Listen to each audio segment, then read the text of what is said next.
Chapter 418, 164 Blood Draw, Well-Behaved Alien, First Update, _1. Su Nanjing hadn't reacted yet when Ming Dongheng beside him put down what he was doing and started to walk outside. Is this Jianghu Lai and the others are back? Su Nanjing sat up straight, ignoring the frequent messages in the small Jiangjing WeChat group, and stared intently at the gate, wanting to see which girl could tame such a bewitching man. This statement wasn't false. Due to the relationship between their mothers, he had known Jianghu Lai since childhood. After his family's incident, Jianghu Lai had become cold and aloof. Even with their close relationship from growing up together, it took Su Nanjing a long time to gain Jianghu Lai's trust. Their type of families were naturally suspicious. Outside the door, two figures walked in one after the other. The one in front was a tall and slender girl wearing a white hoodie with a touch of ancient style. Her hair was pure black, all pinned up with plain hairpins, her skin fair, lazy yet elegant. She held a phone in her hand, idly swiping the screen as she looked down. Jianghu Lai, delayed by parking, slowly fell behind her. He casually carried a black backpack with one hand and held the car keys with the other. After entering, he carelessly placed the keys on the bar by the entrance. Su Nanjing came back to his senses. He stood up with a hint of seriousness in his voice. "Brother Jiang?" Jianghu Lai looked up slightly. His demeanor was always cool, his nobility tinged with pride, and his shallow, light phoenix eyes were especially cold. He might possess a mind that crushes everyone else's. In that circle in Jiangjing, the young men and ladies of his generation acted like mice in the presence of a cat when they saw him. Seeing Su Nanjing, he wasn't surprised and casually introduced him to Bai Lian. "This is Su Nanjing." Bai Lian then looked up, greeting him. "Hello." She had a face that could astonish anyone, perfect from every angle. "Hello." When her apricot eyes met his, what was an ordinary yet beautifully serene face made Su Nanjing unexplainably feel like he had been targeted by a giant beast. "Jianghe is upstairs." Jianghu Lai wanted to take Bai Lian to find Jianghe upstairs. However, Bai Lian raised her hand to take the backpack from him. "I'll go by myself." As she walked upstairs with a languid air, Jianghu Lai stood at the foot of the stairs watching her ascend. Ming Dongheng had already gone back to prepare tea to take upstairs. Clearly she was very familiar with this place and also with Jianghe and the others. It dawned on Su Nanjing late that the backpack Jianghu Lai was holding was hers. Jianghu Lai sat on the couch with his sleeves rolled up as the family doctor carefully took his blood. MTR laboratory was in a hurry, so the doctor's actions were quick and decisive. Across from him, Su Nanjing didn't dare to kick his feet up onto the coffee table again. He leaned on the couch, looking down at his phone at one of the Jiangjing groups. "Sun Feng, haven't seen young Master Jiang all year it seems." "Su Nanjing, you can see him if you go to Jiang Garden." Sun Feng, shocked, "I'm waiting for you to take me there." Xia Shiming, "At Su Nanjing, are you coming to tonight's event? All motorbikes and beauties." Su Nanjing, "Can't make it." Imin Xianxia. Everyone in the group was a friend of Su Nanjing. Just take anyone from the group, and they were all well-known second-generation figures from the top circles of Jiangjing, with deep family backgrounds, but none could compare to the Jiang family. A family that had been handed down for 1,000 years, spanning 3 realms, had produced numerous famous individuals. Their influence was something other families could not catch up with. After sending the messages, Su Nanjing turned to send one to his mother. "Prayer hands, I dare not take a photo, not at all. I'm planning to stay in Xianxia for a while longer." Then he sent another message to the small 4-person group. Panda Shock. JPG. When the doctor finished drawing blood and had another empty tube in hand, he hesitated slightly. "Young Master Jiang, should we take another tube?" Su Nanjing snapped back to reality, remembering that the butler had given him 2 tubes. He sat up and looked towards Jianghu Lai. Jianghu Lai, with his long fingers carelessly pressing down on his arm, casually threw away the swab after waiting a moment, and leisurely rolled down his sleeve. "Just take mine," he said, holding out his hand for the blood tube, then got up and walked upstairs. After Jianghu Lai went upstairs, Su Nanjing grabbed Ming Dongheng and sternly interrogated him about Bai Lian. "He was carrying Miss Bai's backpack just now, wasn't he?" Ming Dongheng, not a man of many words, gave Su Nanjing a name, Bai Lian.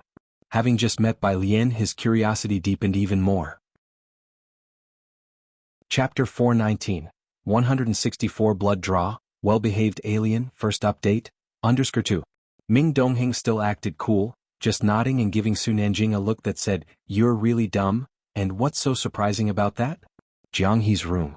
His desk was too small, so when Jianghu entered, Bai Lian casually sat on his carpet, flipping through the review in her hand, getting ready to head to the lab later. Jianghu squatted beside her with the blood draw kit, watching her leaf through the review. After finishing the page of data, Bai Lian slowly flipped to the next page without raising her head. "What are you doing? Would you mind a blood draw?"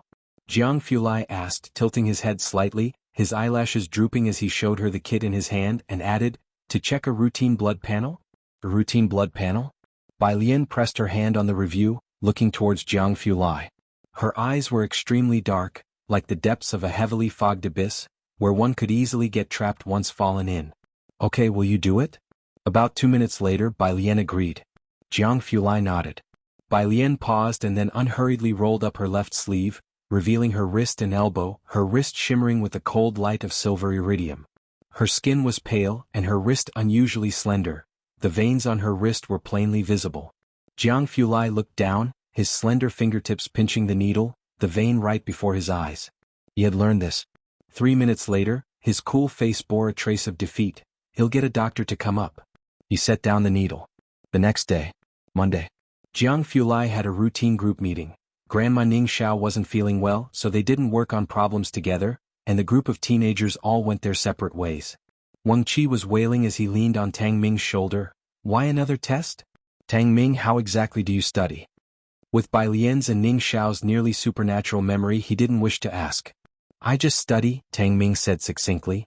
Next to him, Pu Xiaohan tilted her head. "Tang Ming, you're acting weird today." Wang Qi stared for a long while, then exclaimed in horror, "Did you have a stroke?" "Tang Ming." Yang Lin walked to the right of Bai Lian, heading towards the milk tea shop after exiting the school gates. At the intersection, a cool motorbike was parked.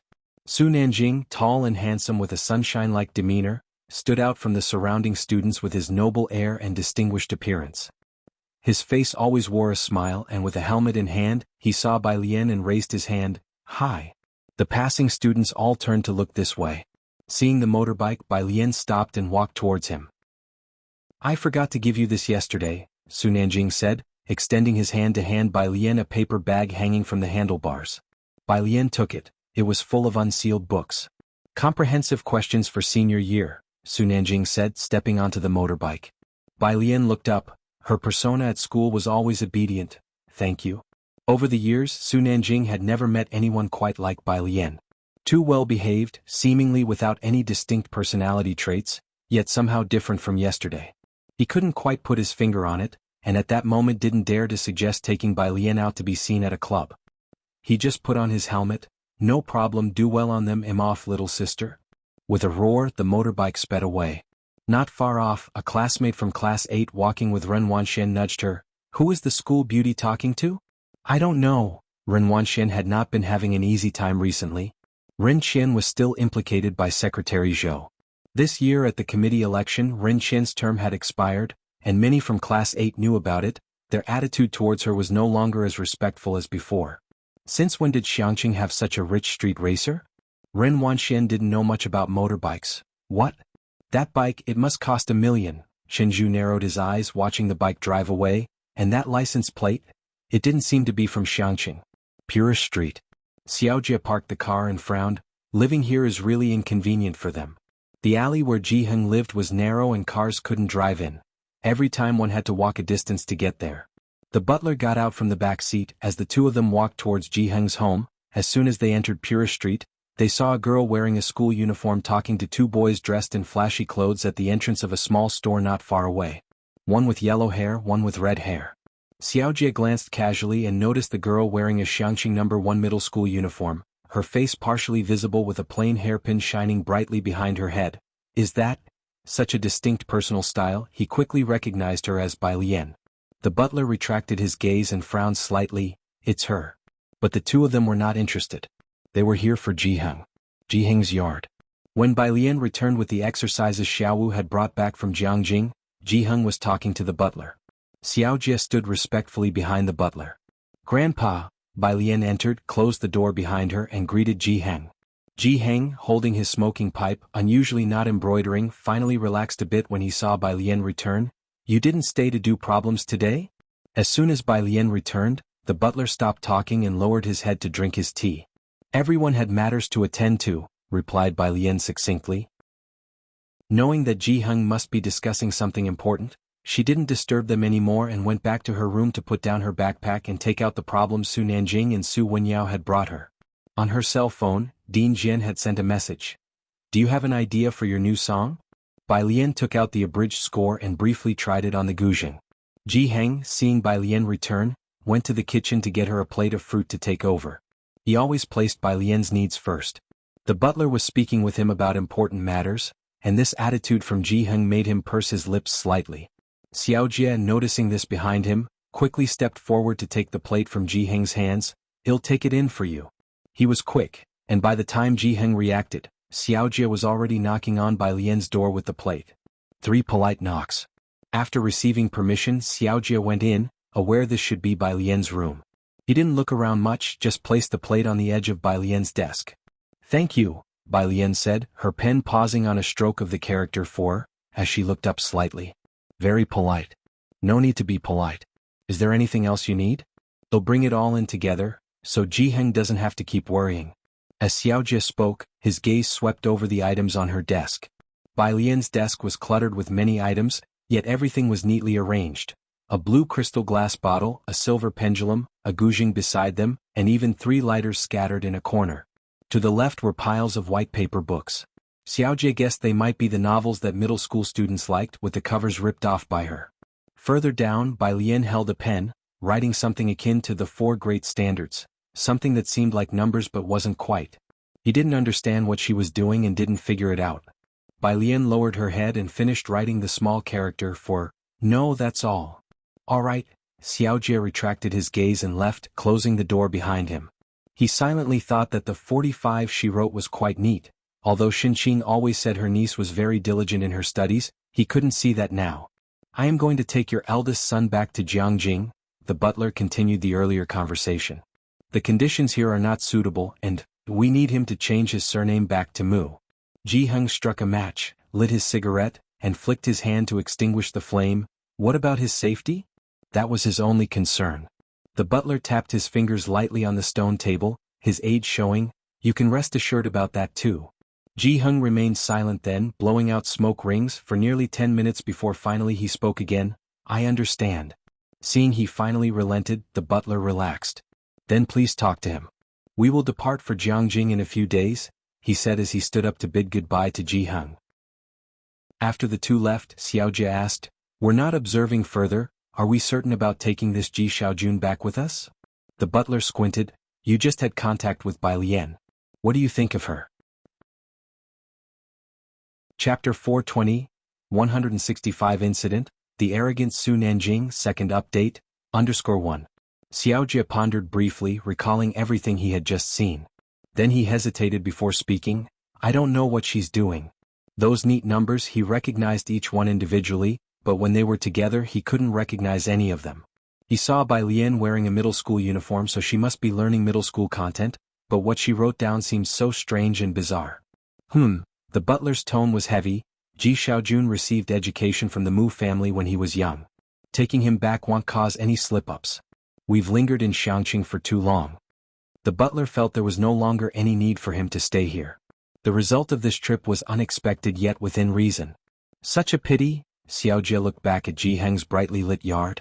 All 3 of Jianghu's children, their skills were only prominent in the arts. The situation in Jianghu was just too complicated. Meanwhile, Yang Lin had just finished her part-time job. She walked towards the tube building with her head down and backpack in hand, when a hesitant voice came from ahead. "Li, what?"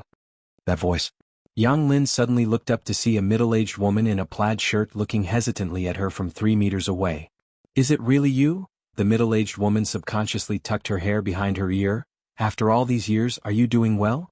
Yang Lin slowly lowered her head, noticing the middle-aged woman holding the hand of a boy about 7 or 8 years old. She stared at the boy.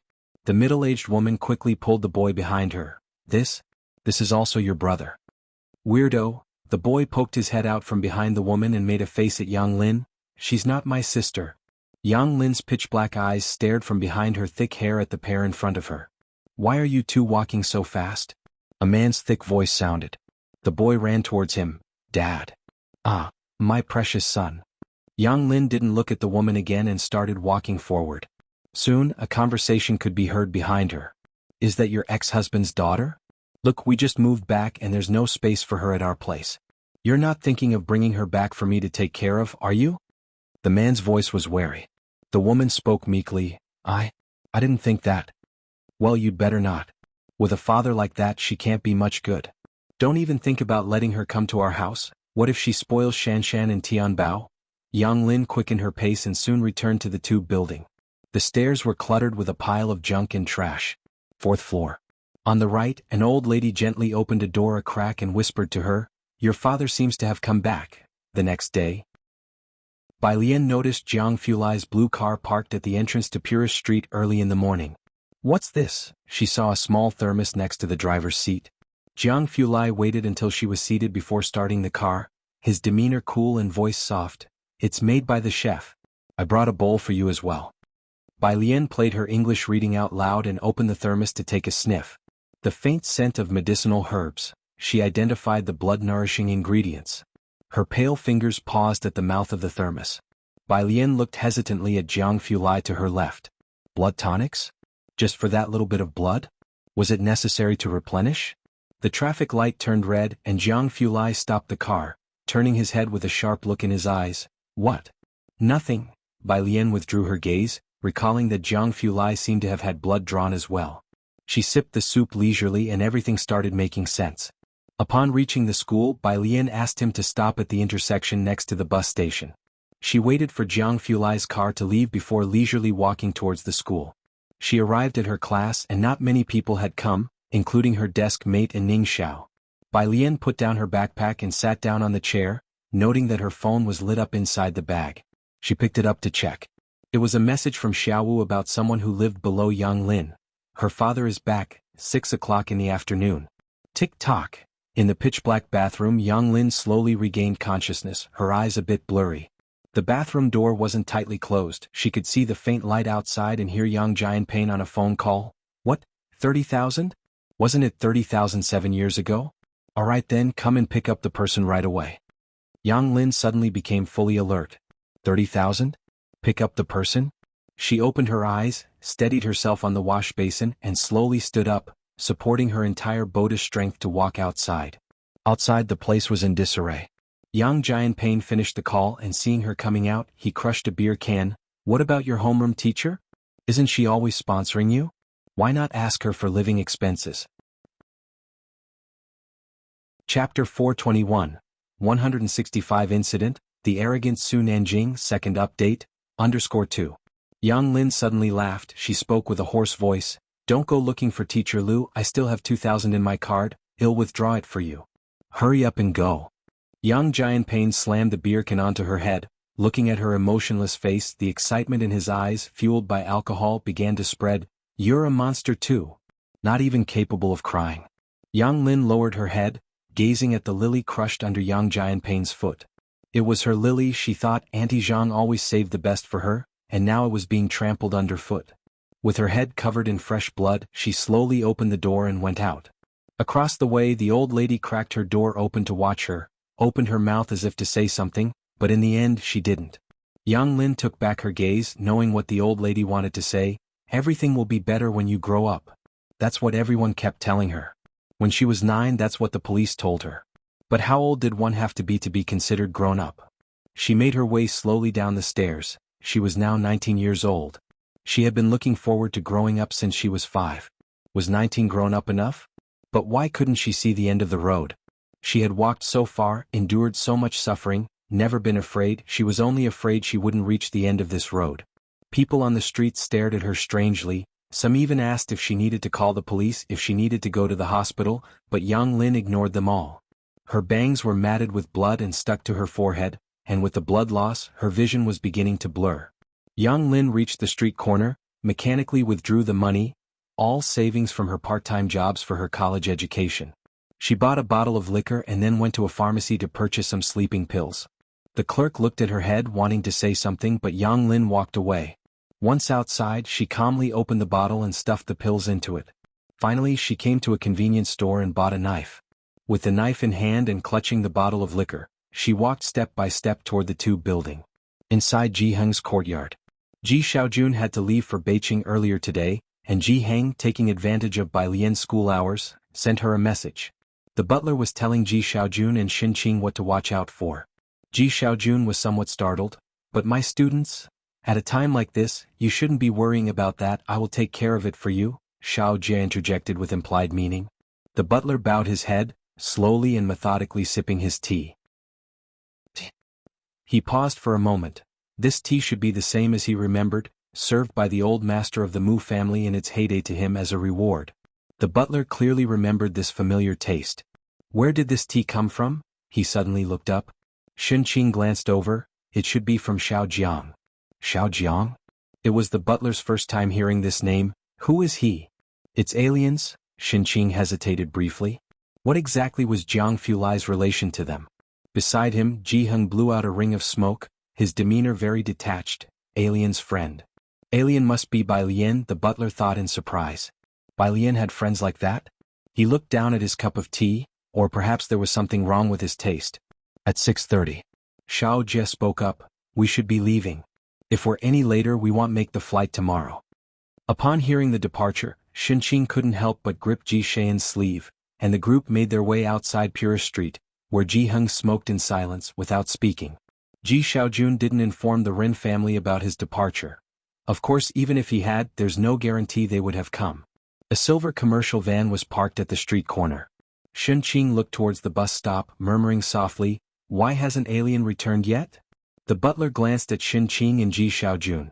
He knew how dearly they regarded Bai Lian as their own child and advised them, "Don't tell her about your trip to Jianghu for now." For the butler, taking them to Jianghu was already a stretch. It would be troublesome if Bai Lian found out and wanted to join. Thinking of how much coaching these two would require for Jianghu, the butler felt a headache coming on. A taxi slowly came to a stop on the opposite side. Bai Lian, who usually waited for the number 12 bus, had uncharacteristically taken a taxi back upon hearing of Ji Xian's departure. She was still in her blue and white school uniform. Only holding her phone, her slender figure emerged onto the long street, her eyes downcast, exuding a lethargic and serene charm, both obedient and a bit mysterious. The street was not crowded with cars, but there were quite a few people out for an evening walk. Those who saw Bai Lian smiled and greeted her. She had only been on Purist Street for half a year, yet she was known by more people than Ji Heng. Xin Qing's expression also instantly softened. "Alien? Grandpa, Aunt?" Bai Lian returned without a backpack and greeted them one by one. Finally, she turned to Ji Xiaojun and asked casually, "Uncle, why are you suddenly leaving?" The butler coughed softly. Ji Xiaojun weighed his thoughts for a moment, then touched Bai Lian's hair, his eyes deep. "For the second half of the year. I will explain it to you properly then." "The second half of the year?" Xiaojie glanced at Ji Xiaojun, doubting half a year's time would be sufficient. He thought Ji Xiaojun intended to bring Bai Lian to Jianghu by his own means in the latter half of the year. Bai Lian lowered her lashes, her voice calm. "Is it safe?" "Don't worry," Ji Xiaojun tugged at the corner of his lips. He had too much in Xianxia to let go. Leaving suddenly was hard, but he looked at Ji Heng. He narrowed his eyes slightly and smiled. "There won't be any problems." "We should go," Xiaojie reminded politely. The group boarded the vehicle. As long as safety was assured, Bai Lian's phone chimed. She lazily raised her hand to bid farewell to Xin Qing and the other, swiping open her lock screen as she did. It was that person from before. "She's taken a knife upstairs." Bai Lian's expression tightened. Yang Lin's father had returned a few times, but there were no issues before and she had hoped this time would be no different. She typed quickly, "Go up and check, you'll be right there." She backed out of the messaging app to book a ride. Xiaowu and Xiaoqi weren't around. Beside her, Xiaojie was sitting in the driver's seat, just about to start the engine and drive away, when from the direction of Qingshui Bridge, the roaring sound of a sports car engine approached. Xiaojie instinctively looked up. Seeing a flamboyant red sports car ahead, he narrowed his eyes, waiting for it to drive off first. However, it was rare to see such high-end cars in Xianxia. As he was contemplating, the car screeched to a halt, arriving arrogantly in front of Bai Lian. The car window rolled down, and Su Nanjing's hand was lazily resting on the steering wheel. He smiled at Bai Lian. "Sister Bai Lian, what are you doing here?" Chapter 422, 166 Resolved, a few bigwigs coming to Xianxia _1. Bai Lian bowed her head, No one accepted her ride request on the ride-hailing app. Clutching her phone, her right hand resting on the car window and head slightly lowered, the night wind tousled her hair as she spoke amidst Su Nanjing's astonished gaze. "Are you busy right now?" Her drooping brows and eyes were wrapped in cold indifference. Su Nanjing replied subconsciously, "No." "Good." Bai Lian opened the passenger door, sat in the seat and buckled her seatbelt, her fingers gripping it so tightly that her knuckles turned white. "Please take me to a place, thank you." At that tone of voice, Su Nanjing subconsciously pressed down on the gas pedal. Bai Lian was in a hurry. She sent a message to Jianghu on WeChat and then pulled up Yang Lin's address. Purish Street intersection. In the silver business car, Xiaoxia watched the red sports car with a CML Club sticker race away, noting how Bai Lian got into the car. He couldn't help but glance at Jianghu standing outside, who had been frowning but seemed to relax considerably after a look at his phone. Where is she going so late? Xiaoxia started the car while looking at the rearview mirror.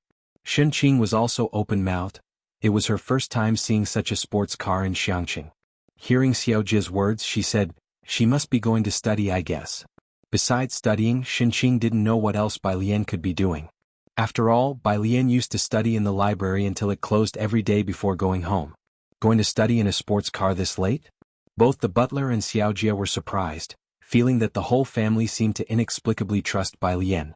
However, it wasn't strange if it wasn't for that night seeing Bai Lian talking to two unfamiliar thugs. The butler would also think Bai Lian was just a beautiful bookworm. Neither asked further, and the butler merely mentioned, "It's not safe for a girl to be out so late." Shunqing thought of Bai Lian lifting the dean's heavy 28-inch suitcase with one hand, a task difficult for two people to manage, and fell silent. West of the city. Yang Lin's home was 2 streets behind the school. This area was dirty, messy, and poor. Xianxia's development almost didn't touch this place. Street vendors dotted the road, and the streets were littered with waste and garbage. Approaching 7 o'clock. The fiery red sports car stopped at the entrance of the street, and Bai Lian got out of the car, asked someone for directions and walked down an alley without lights. "Hey!" Su Nanjing hurriedly sent a message to Jianghu, then chased after her. His flamboyant brows and eyes throbbed strenuously. "What are you doing here?" If anything happened here, he could only compensate Jianghu with his life. Bai Lian stood in front of a tube building, comparing it to the photo on her phone before lifting her eyes, the light from the building reflecting in her gaze, her voice cool, "Looking for someone." 4th floor. Yang Jianpain had drunk 2 glasses of white liquor and was already fast asleep. Yang Lin sat in her room. She hadn't turned on the lights, just sitting on the floor, the moonlight streaming in through the window, coldly lighting the dagger in her hands that glinted ominously. She only stepped out when there were no sounds from outside, looking at Yang Jianpain, who was sleeping on the sofa. She was good at biology. With the knife, she gently traced above Yang Jianpain's collar, where the heart was located. Bang! The door was forced open. Yang Lin's knife was pressed against Yang Jianpain's heart, seemingly feeling the wild beats of his heart, when she instinctively looked toward the door. Her vision was greatly impaired due to serious injuries. She could hardly see clearly anymore, only sensing a shadow looming over her. Then, a hand that could be described as warm seized her right hand. "Classmate, give me the knife," she heard the other person's gentle voice. "Your hand can be used to do many more things in the future." Bai Lian pulled the knife from Yang Lin's hand. She was already too late to stop Xianxia's.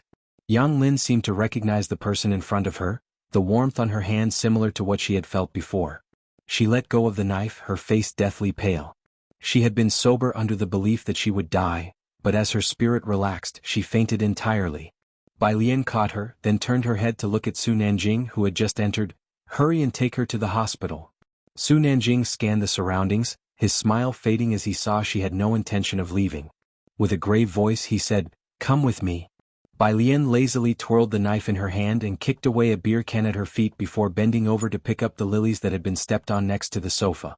She gently blew off the dust and straightened the bent petals. "Does your car have room for a 3rd person?" "Don't worry," she turned around, staring at Yang Jianpain lying on the sofa. "I'm making a call to the police." She dialed 110. In the dimly lit hall, Yang Jianpain was jolted awake by a bucket of cold water. As he watched warily, he saw the beautiful girl in a school uniform standing before him. Chapter 423. 166 Resolved, a few bigwigs coming to Xianxia _2. Awake. Bai Lian's grip loosened, and the steel wash basin dropped to the ground with a clang. She slowly bent over, school uniform still stained with Yang Lin's not yet dry blood, a smile tracing her lips.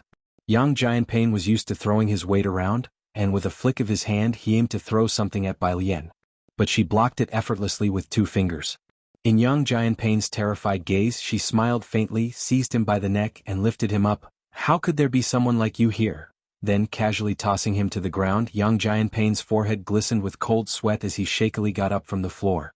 Bai Lian advanced, driving him step by step to the door with the tip of her knife. Her smile was tender, and she seemingly exerted no considerable effort, with the knife point never actually touching Yang Jianpain's body. With each step he took backwards, the terror in his eyes intensified. It ended at the top of the staircase. Bai Lian looked at the stairs behind him, slowly dragged the knife up his face with the point ending on his eyeball. "Did your desk mate accidentally fall from here before?" Yang Jianpain's eyes suddenly widened. Amidst the chaos of the western city's tube-building area, Jianghu arrived to find Bai Lian standing under the sole streetlight. She hung her head slightly, the moonlight casting a leisurely glow as she leaned against the streetlight with a lily tucked in her pocket and fiddling with a lighter in her hand, her cold pale fingers pressing it, a crimson flame dancing to life. Her blue and white school uniform was open, bearing stains of still wet blood. Jianghu approached without a hint of a smile on his lips, closing the car door and striding over. With light and shadow interwoven beneath the moonlight, the dark fabric of his clothes fluttered in the wind, his presence sharp and fierce like the chilling light of a knife's edge. "Ah," Bai Lian looked up, her fingers halting. "Wait, this is Yang Lin's blood." She spoke. Jianghu pursed his lips, nodded his head after confirming, "Su Nanjing is at the hospital." "I've called the police." Bai Lian lifted her head. "They haven't arrived yet. They'll wait a while longer." "No need." Jianghu glanced coolly over her shoulder and reached out to take the lighter from her hand. "Someone will take care of the remaining matters." Bai Lian stared at her lighter. "Oh," she uttered. Xianxia's best hospital was somewhat far from where Yang Lin was. Crossing the ring road and then through Wallow Avenue, luckily there was no traffic jam at this hour. When Bai Lian and Jianghu arrived, the young master of the Jiang family was getting scolded by the attending physician. "She's malnourished and got such severe injuries, yet you didn't bring her in time, we almost couldn't save her." No one had ever scolded the esteemed young master like that, apart from Jianghu. He clenched his cigarette, glanced at the emergency room with a laugh. He remembered. Bai Lian was negotiating with the doctors. Out in the hallway, Su Nanjing took a drag of his cigarette, and the nurse glanced at him, daring not to stop him. "Who is that?" He cocked his head towards Jianghu. Jianghu, looking in Bai Lian's direction, slowly said, "Her classmate." Su Nanjing raised an eyebrow. "Understood." Fine. Bai Lian, a mere classmate, managed to break the young master Jiang's principle of loving experiments. After Bai Lian and Jianghu left, Su Nanjing took out his phone and snapped a photo of their retreating figures, sending it to his mother. "Who is that next to you?" "Su Nanjing. Sister Bai Lian." It only took 2 days for Su Nanjing to call Bai Lian's sister fluently. From across the screen, Su Nanjing's mother was obviously surprised. "She's wearing a school uniform, looks very well behaved," Su Nanjing thought for a while.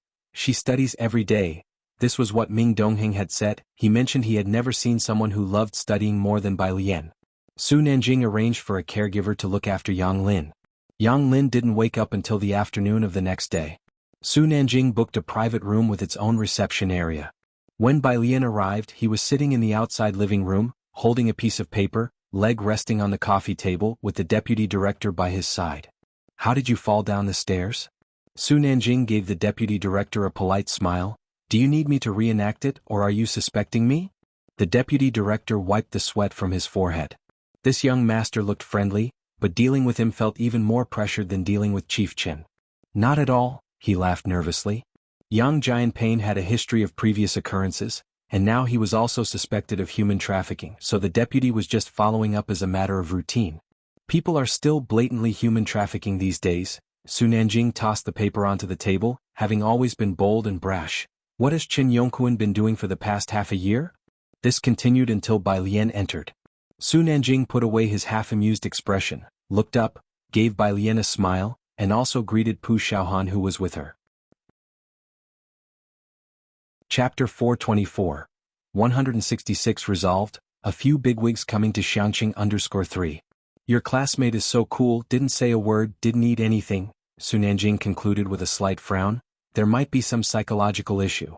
His attitude towards Bai Lian had always been approachable, not making people feel distant.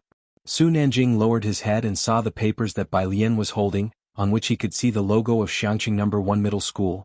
This is exam paper questions from the school, Bai Lian answered deliberately. I brought them for her. Su Nanjing, who brings this kind of specialty to see a patient? The deputy director beside them wiped away sweat, finally feeling relieved. What kind of people are they in Xianxia? He raised his head and glanced over, recognizing Bai Lian when his eyes landed on her face, the girl from last time. The deputy director quickly lowered his head. After Bai Lian entered, Yang Lin still had her eyes closed, but when she heard Bai Lian's voice, her eyelashes trembled and she opened her eyes.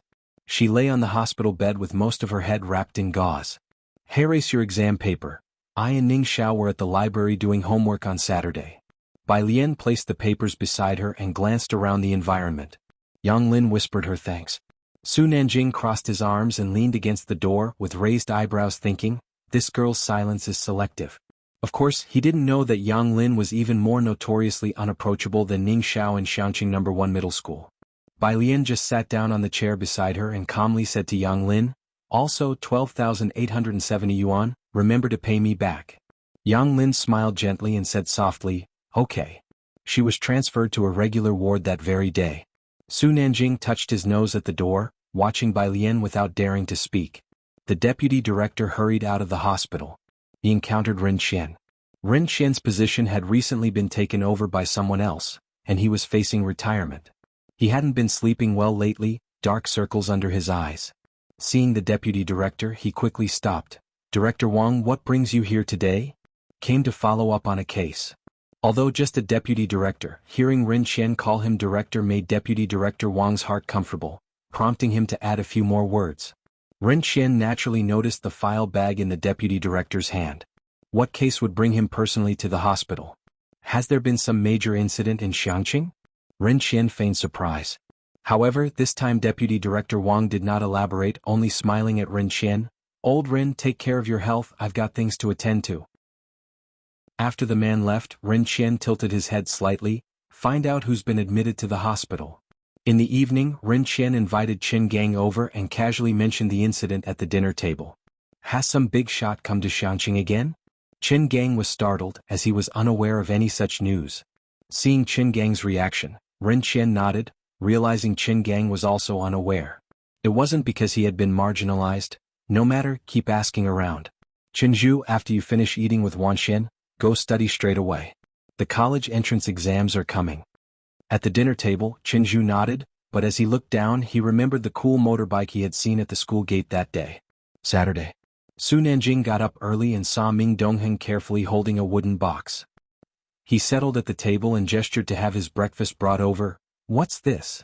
There were no top-level clubs in Xianxia. The only place that provided some excitement was a racing track around the mountains. Su Nanjing lived an ascetic life in Xianxia. Miss Bei's Guqin.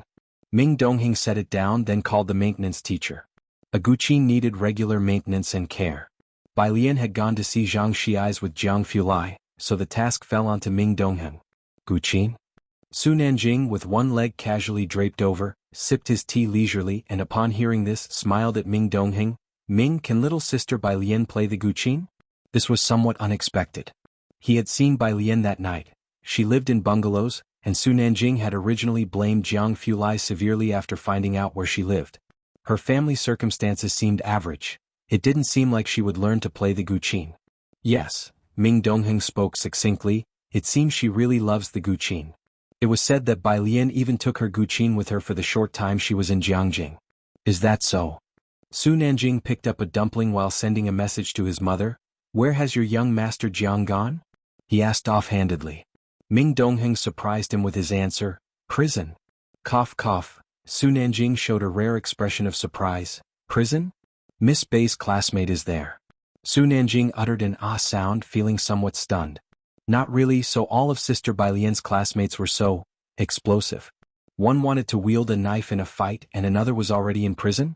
She was such a good student, how did she come to have such classmates? Su Nanjing was utterly perplexed. Jianghu. The class differences in Jianghu were very pronounced, and navigating the social strata was difficult without backing or ability. Upon receiving Su Nanjing's message, Zu's mother mulled it over. "Guqin?" She set down her teacup and rose. "Go ask if old Master Chen has any time recently." The butler put down his watering can and retreated softly. It was well known that old Master Chen was aged and in poor health, but he kept his passion for calligraphy and the Guqin, yet none of the Chen family had the talent for these arts. Zu's mother, whose own mother had been an opera singer, also graduated from the Jianghu Music Academy. During a visit to meet old Master Chen, at the Chen residence she had once seen Principal Jian, aware that old Master Chen respected him as a friend. The Su and Jiang families had good relations. Everyone knew that Su Nanjing was a brother to Jiang Fulai, and without knowing Su mother's specific request, old Master Chen did not reject her outright. Old Master Chen held Principal Jian in high esteem. He knew that if he mentioned it, Principal Jian would not refuse him anything, as he had owed Principal Jian a great debt of gratitude. So he gave Zu's mother Principal Jian's contact information. In the residential area of the Jianghu Music Academy, Jian Zhongyo had not been awake for long. His room played soft music, and his personal phone had a new friend request early in the morning. He didn't add many people on his private number usually. He looked down. "Hello Principal Jian, this is Gao Yan." The other party had added him through old Master Chen's shared contact card, and Jian Zhongyo accepted the request. "Gao Yan, Principal Jian, I have a junior who is very fond of the Guqin. Could you find some time to give her some guidance when she comes to Jianghu in the future?" Chapter 425. Number 167 in line, Brother Jiang wants to take Alien as his goddaughter, second update, _1. Gao Yen sent the message and patiently waited for a reply. In Jianghu the Guzheng is very popular, and Jian Zhongyo might not be as influential as the president of Jianghu University, but he had won the respect of many people. Getting an audience with him in Jianghu could be difficult. Even members of the Chen family who had never learned Guzheng found it hard to meet him, and only the old Master Chen had taken Chen Beixian to meet Ding Jian. Ding Jian had 3 students, 2 of whom Gao Yen didn't know. But one of them Gao Yen was very familiar with by reputation. Leng Shuhe, the talented woman of Jianghu, once as famous as the prodigy Jiang Shijue throughout Xinjiang district. However, in the past 2 years Jianghu hadn't produced any other startlingly brilliant individuals. Gao Yen thought a lot. She and Jiang Fulai's mother had grown up together since childhood, and their affection for each other was deep. "Love me, love my dog." Just seeing Bai Lian's silhouette made her feel her sisters would definitely like it. She couldn't intervene in Jiang Fulai's affairs, but she had to make sure to arrange everything properly for Bai Lian. As she thought, she sent another message to Su Nanjing. "Do you think she would agree if I asked to adopt her as my goddaughter?" Gao Yen and her father both liked daughters very much, and although their branch of the family did not get along with Su family's second uncle's branch, Gao Yen really coveted the daughter of the second uncle's family. While pondering over this, Jian Zongyi's reply came back. Gao Yen quickly looked down to read it. "Ding Jian, it's possible." After meeting with Zhang Xiai's, Bai Lian went to the library to do homework. Jiang Fulai lazily followed behind her carrying a laptop. The library, the queue for doing homework was increasingly large today. Aside from Xianxia, there was also Yang Lin who had a bandaged head. Xianxia carefully asked, "Classmate, are you sure you can do homework in this condition?" Yang Lin simply swallowed a handful of medicine. Without saying a word, Pu Xiaohan sat down next to Yang Lin and swatted Xianxia away with a slap. "Mind your own business, what are you looking at?" She bared her teeth. Xianxia and Tang Ming quietly complained about how Pu Xiaohan had become so fierce. Tang Ming just grunted a sound very coldly. Xianxia suddenly felt a bit confused, not understanding how this small group had become so unfamiliar after just a few days of absence. It wasn't until Jiang Fulai arrived that the familiar chill and breathlessness touched Xianxia, who was quite moved for a moment. The library had a long row of seats, and they sat in the last row by the windows, with the 3 innermost seats reserved for Bai Lian and Jiang He. Bai Lian sat in the middle, Jiang Fulai took the seat by the window, and the remaining seat was Jiang He's. Jiang Fulai extended his hand to place the laptop in front of him, flipped it open, his slender fingers casually tapping the document library as he started browsing through the submitted reports, his mood peaceful. Occasionally he would open WeChat to reply to a few questions. Until, partway through, a message from Su Nanjing came, saying he had brought Jiang He over. Today, since Ming Dongheng was waiting for the Guzheng maintenance, the task of delivering Jiang He was given to Su Nanjing. Opposite the library. Su Nanjing was wearing a white t-shirt with a casual baseball jacket over it, holding a cigarette in his hand, watching Jianghu squatting beside a lamppost with resignation. By his side stood a man dressed in a satin shirt, holding a phone, his features deep.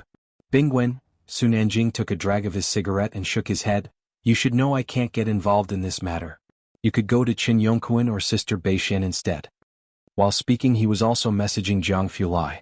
Jianghu was the only person among Su Nanjing's and Jiang Ziju's circle whom he couldn't handle. Xiao Bingwen nodded, expressing understanding. His gaze turned towards Jianghu under the street lamp. With him here isn't Jiang Jr. The Xiao family had cooperation with the Su family, everyone in the circle knew each other and Su Nanjing and Xiao Bingwen shared a good relationship. Both were part of the group, and Xiao Bingwen had come to seek him out after hearing he was in Xianxia. Su Nanjing glanced at Xiao Bingwen, smiled without saying a word.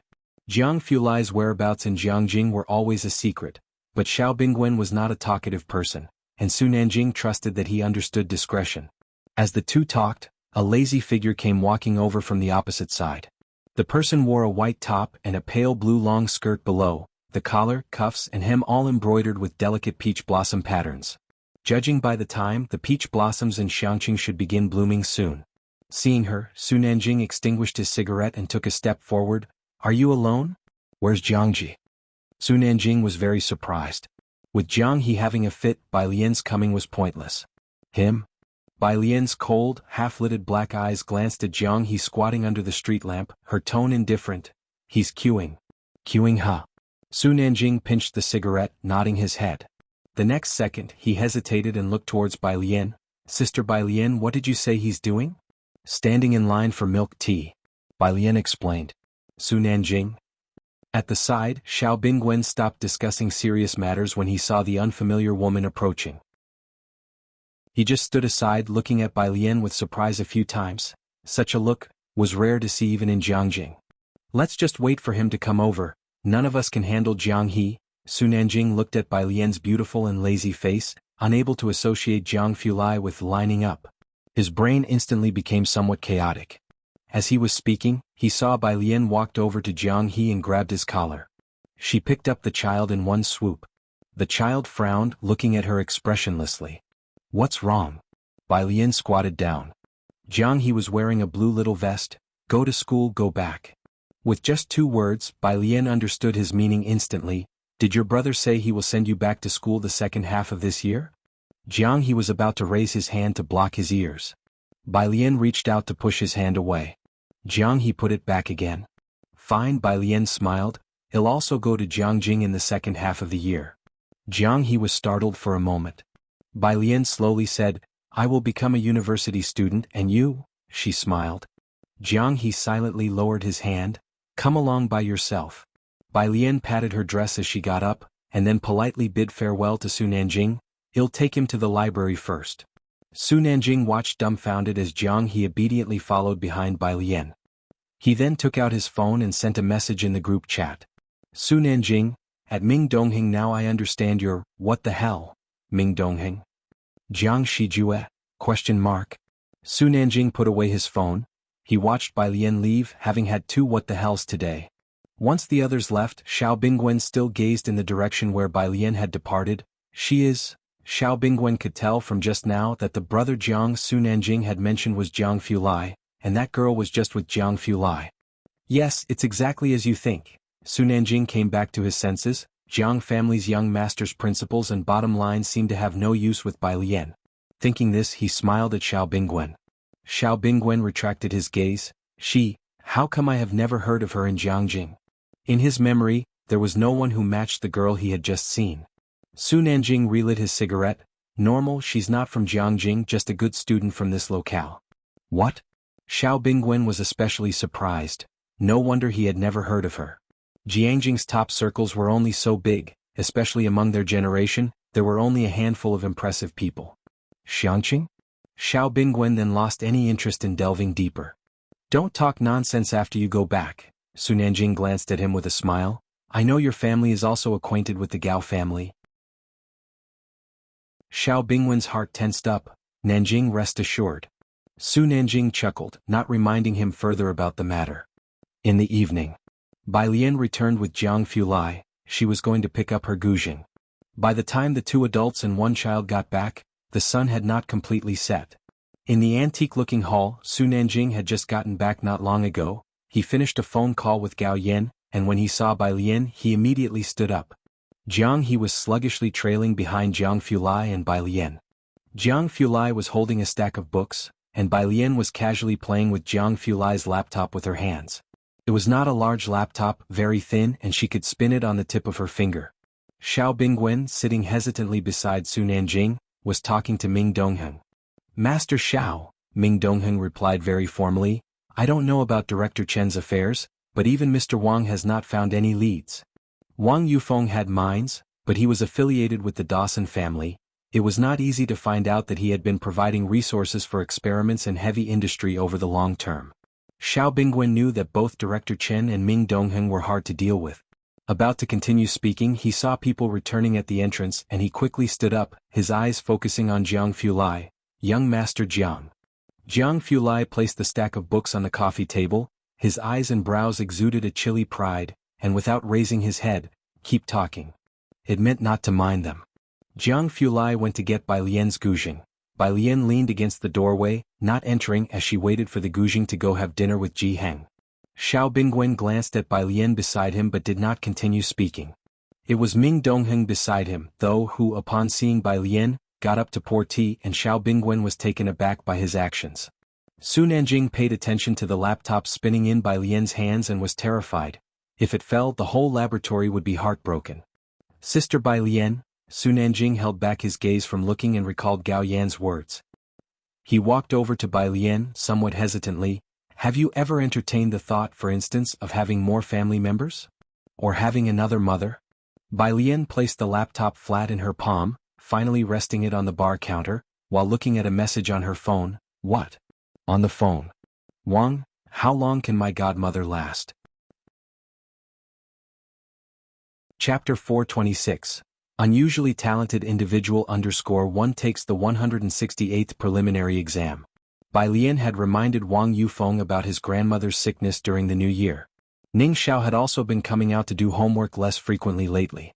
She looked at the message, stopped, propped her elbow on the bar, and began to ponder over Wang Yufeng's issue. It's like, Su Nanjing leaned against the wooden minibar and paused to think, having an additional mom perhaps? His voice wasn't loud, but Ming Dongheng, who was delivering tea, and Xiao Bingwen, who was not far away, both heard him.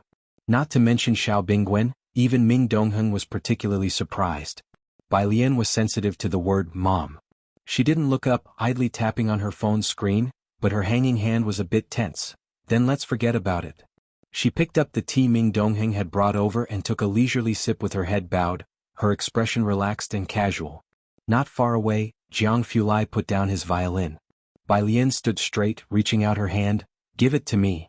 Jianghu Lai's expression remained unchanged, but a hint of gloominess could be seen on his stern face as he handed the violin case to Bai Lian. He escorted Bai Lian back. After the two had left, Su Nanjing leaned against the bar, turned to Ming Dongheng and clicked his tongue. Bai Lian, pretty interesting, huh? Ming Dongheng glanced at him and stayed silent. Only then did Xiao Bingwen slowly inquire, Nanjing, what you meant just now was, my mom has always wanted a daughter, right? Su Nanjing went back and sat on the sofa, refilling the cup he'd finished drinking from with water. She's definitely the daughter my mom dreams of having. As he spoke, Su Nanjing thought his own mom was kind of weird. He had only known Bai Lian for a few days, and although they already had a life-and-death relationship, asking her so abruptly if she minded having an extra mom. Jianghu Lai would kill him if he heard that, wouldn't he? He lowered his head and sent a message to Gao Yan. He'll think of another way. Across from him, Xiao Bingwen was taken aback, the Su family wanting to adopt Bai Lian as a goddaughter. He looked up slightly towards the outside. Did that Miss Bai just now not know who Su Nanjing is? Let's hit the bar tonight. Su Nanjing crossed his legs and looked at Xiao Bingwen. Well, scout the place out. Next to him, Ming Dongheng reminded, you guys should bring some bodyguards. Qinglong Bar was the only one in Xianxia that was worth Su Nanjing's visit. Su Nanjing was well aware of this. Bakhtur Street did not belong to domestic forces. The Su family in Jianghu could count on one hand those who were comparable, but internationally that was all there was. The only ones who held sway in Bakhtur Street were those old families that operated abroad. Xiaoming Su Nanjing smiled at Ming Dongheng. You're getting more and more thoughtful. Meanwhile at Jiheng's. After Bai Lian returned, Jiheng was video calling with Ji Xiaojun. I know, buying a house. Jiheng turned on the yard lights. Ji Xiaojun was urging him to hurry up and buy a house, but his response was nonchalant. You didn't run into anybody? On the other side of the phone, Ji Xian's face was somewhat blurred. No. Jiheng could understand, their lineage didn't count for much. Seeing Bai Lian return, Jiheng handed his phone to her. Your uncle, aunt. Upon seeing Bai Lian in the camera view, Shenqing snatched Ji Xian's phone. Alien, why did you come back so early today? Came back for dinner. Bai Lian set her backpack aside and chatted with Shenqing at a leisurely pace. Since Shenqing and Ji Xiaojun moved away, she had been coming home much earlier than usual. Jianghu. The residence where Ji Xiaojun was temporarily staying had a sense of the old times, and the rooms were quite spacious. In the large hall outside, the butler flipped through some documents and casually set them aside. What are they doing? They're making a phone call, Xiaojia said from the side, his tone respectful. They had been busy sorting out Jiheng's accounts for the past few days. However, it came as a surprise to the butler that Ji Xiaojun and Shenqing stayed in, showing no interest in visiting various attractions. Let him get used to the accounts first. The butler was aware that Ji Xiaojun was an artist, and there would definitely be some barriers in learning these things.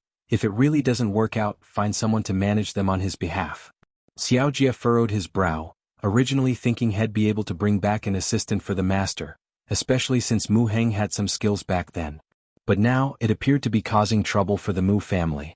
The new week started, and the junior and senior high school students also began their school year. Xianxia No. 1 High School was much livelier than before, but along with the bustle, there came the groans of all students. Because the start of school signified the beginning of the initial exams. After school in the afternoon, Su Nanjing was still waiting for Bai Lian by the roadside. Her group of friends was as formidable as ever. Today they needed to head to the Jianghu family first to help move some goods.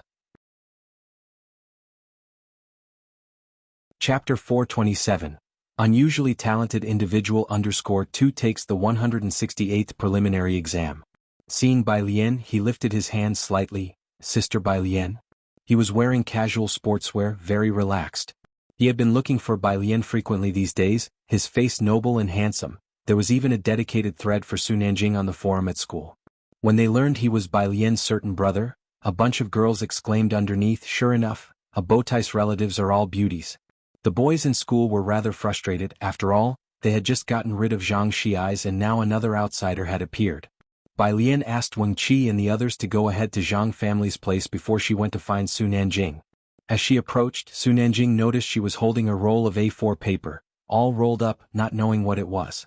This is a new style bag. Su Nanjing withdrew his gaze, took a beige bag from the motorcycle and handed it to Bai Lian. You can carry your books in it. Bai Lian didn't have much awareness of brands in this world. Su Nanjing had given her more than one. Jianghu only let her keep it, and if she didn't like it, she could just sell it on a second-hand website. Thank you. She thought for a moment and reached out to take the bag. Su Nanjing glanced at the milk tea shop on the opposite side, remembered something and immediately said, Sister Bai Lian, wait a moment. As fast as he spoke, Bai Lian didn't even have time to stop him before she saw him dash to the milk tea shop across the street. Bai Lian just stood there, casually looking down and unfolding the A4 paper, slowly reading it. Miss Bai. Not far away, Xiao Bingwen approached, his voice very polite. He was here to find Su Nanjing. He had seen Bai Lian a few times these past few days while following Su Nanjing. Although he couldn't figure out Bai Lian's depth, Xiao Bingwen was quite polite to her. Bai Lian looked up slightly and behind Xiao Bingwen, there was a young man she hadn't seen before. He went across the street, he'll be back soon. As she spoke, she lazily flipped another sheet of paper. Thank you, said Xiao Bingwen and glanced casually at Bai Lian's paper, full of English text with a data chart in the middle. This glance left him startled. Most of the English words were quite difficult. Xiao Bingwen was from the management department and had spent a few years abroad. His English was good, but this was the first time he found something he didn't quite understand. Bai Lian, she could understand it? Xiao Bingwen withdrew his gaze, walked a few steps to the side.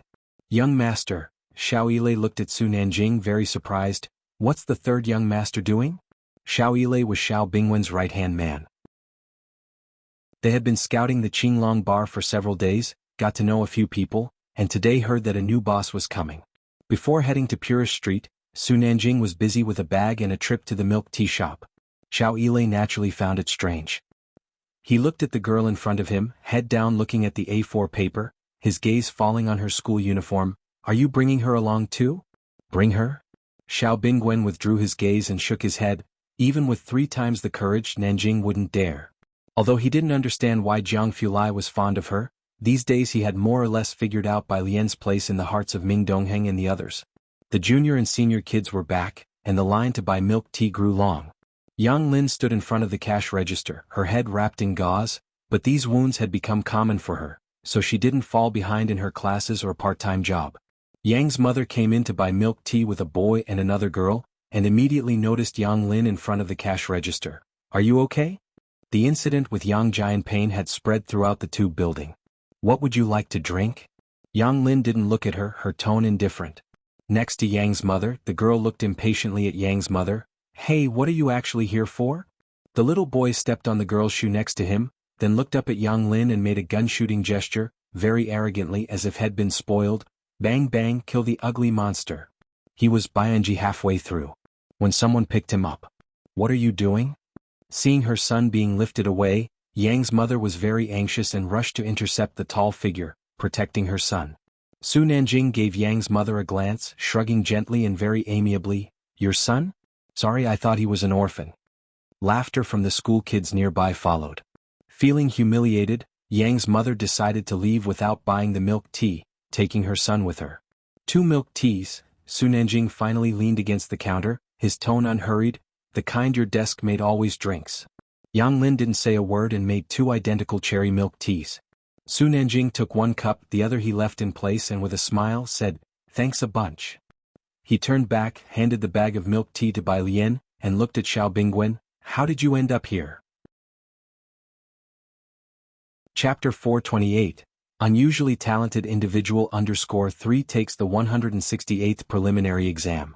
It's about the company consultant issue, Xiao Bingwen said straightforwardly to Su Nanjing without any intention of avoiding Bai Lian. I'm thinking of looking for Professor Huang. Bai Lian had no interest in listening. She waved her hand at Su Nanjing. Thank you. Then she turned and walked in the direction of the Zhang family's place. After Bai Lian left, Su Nanjing finally sat on her motorcycle, looked up at Xiao Bingwen and folded her arms across her chest. Then it's no use looking for me, although I am from Jianghu University. I later switched to economics. You should look for Brother Jiang. Xiao Yilei, who was with Xiao Bingwen. Who would dare to? The street with the tube building.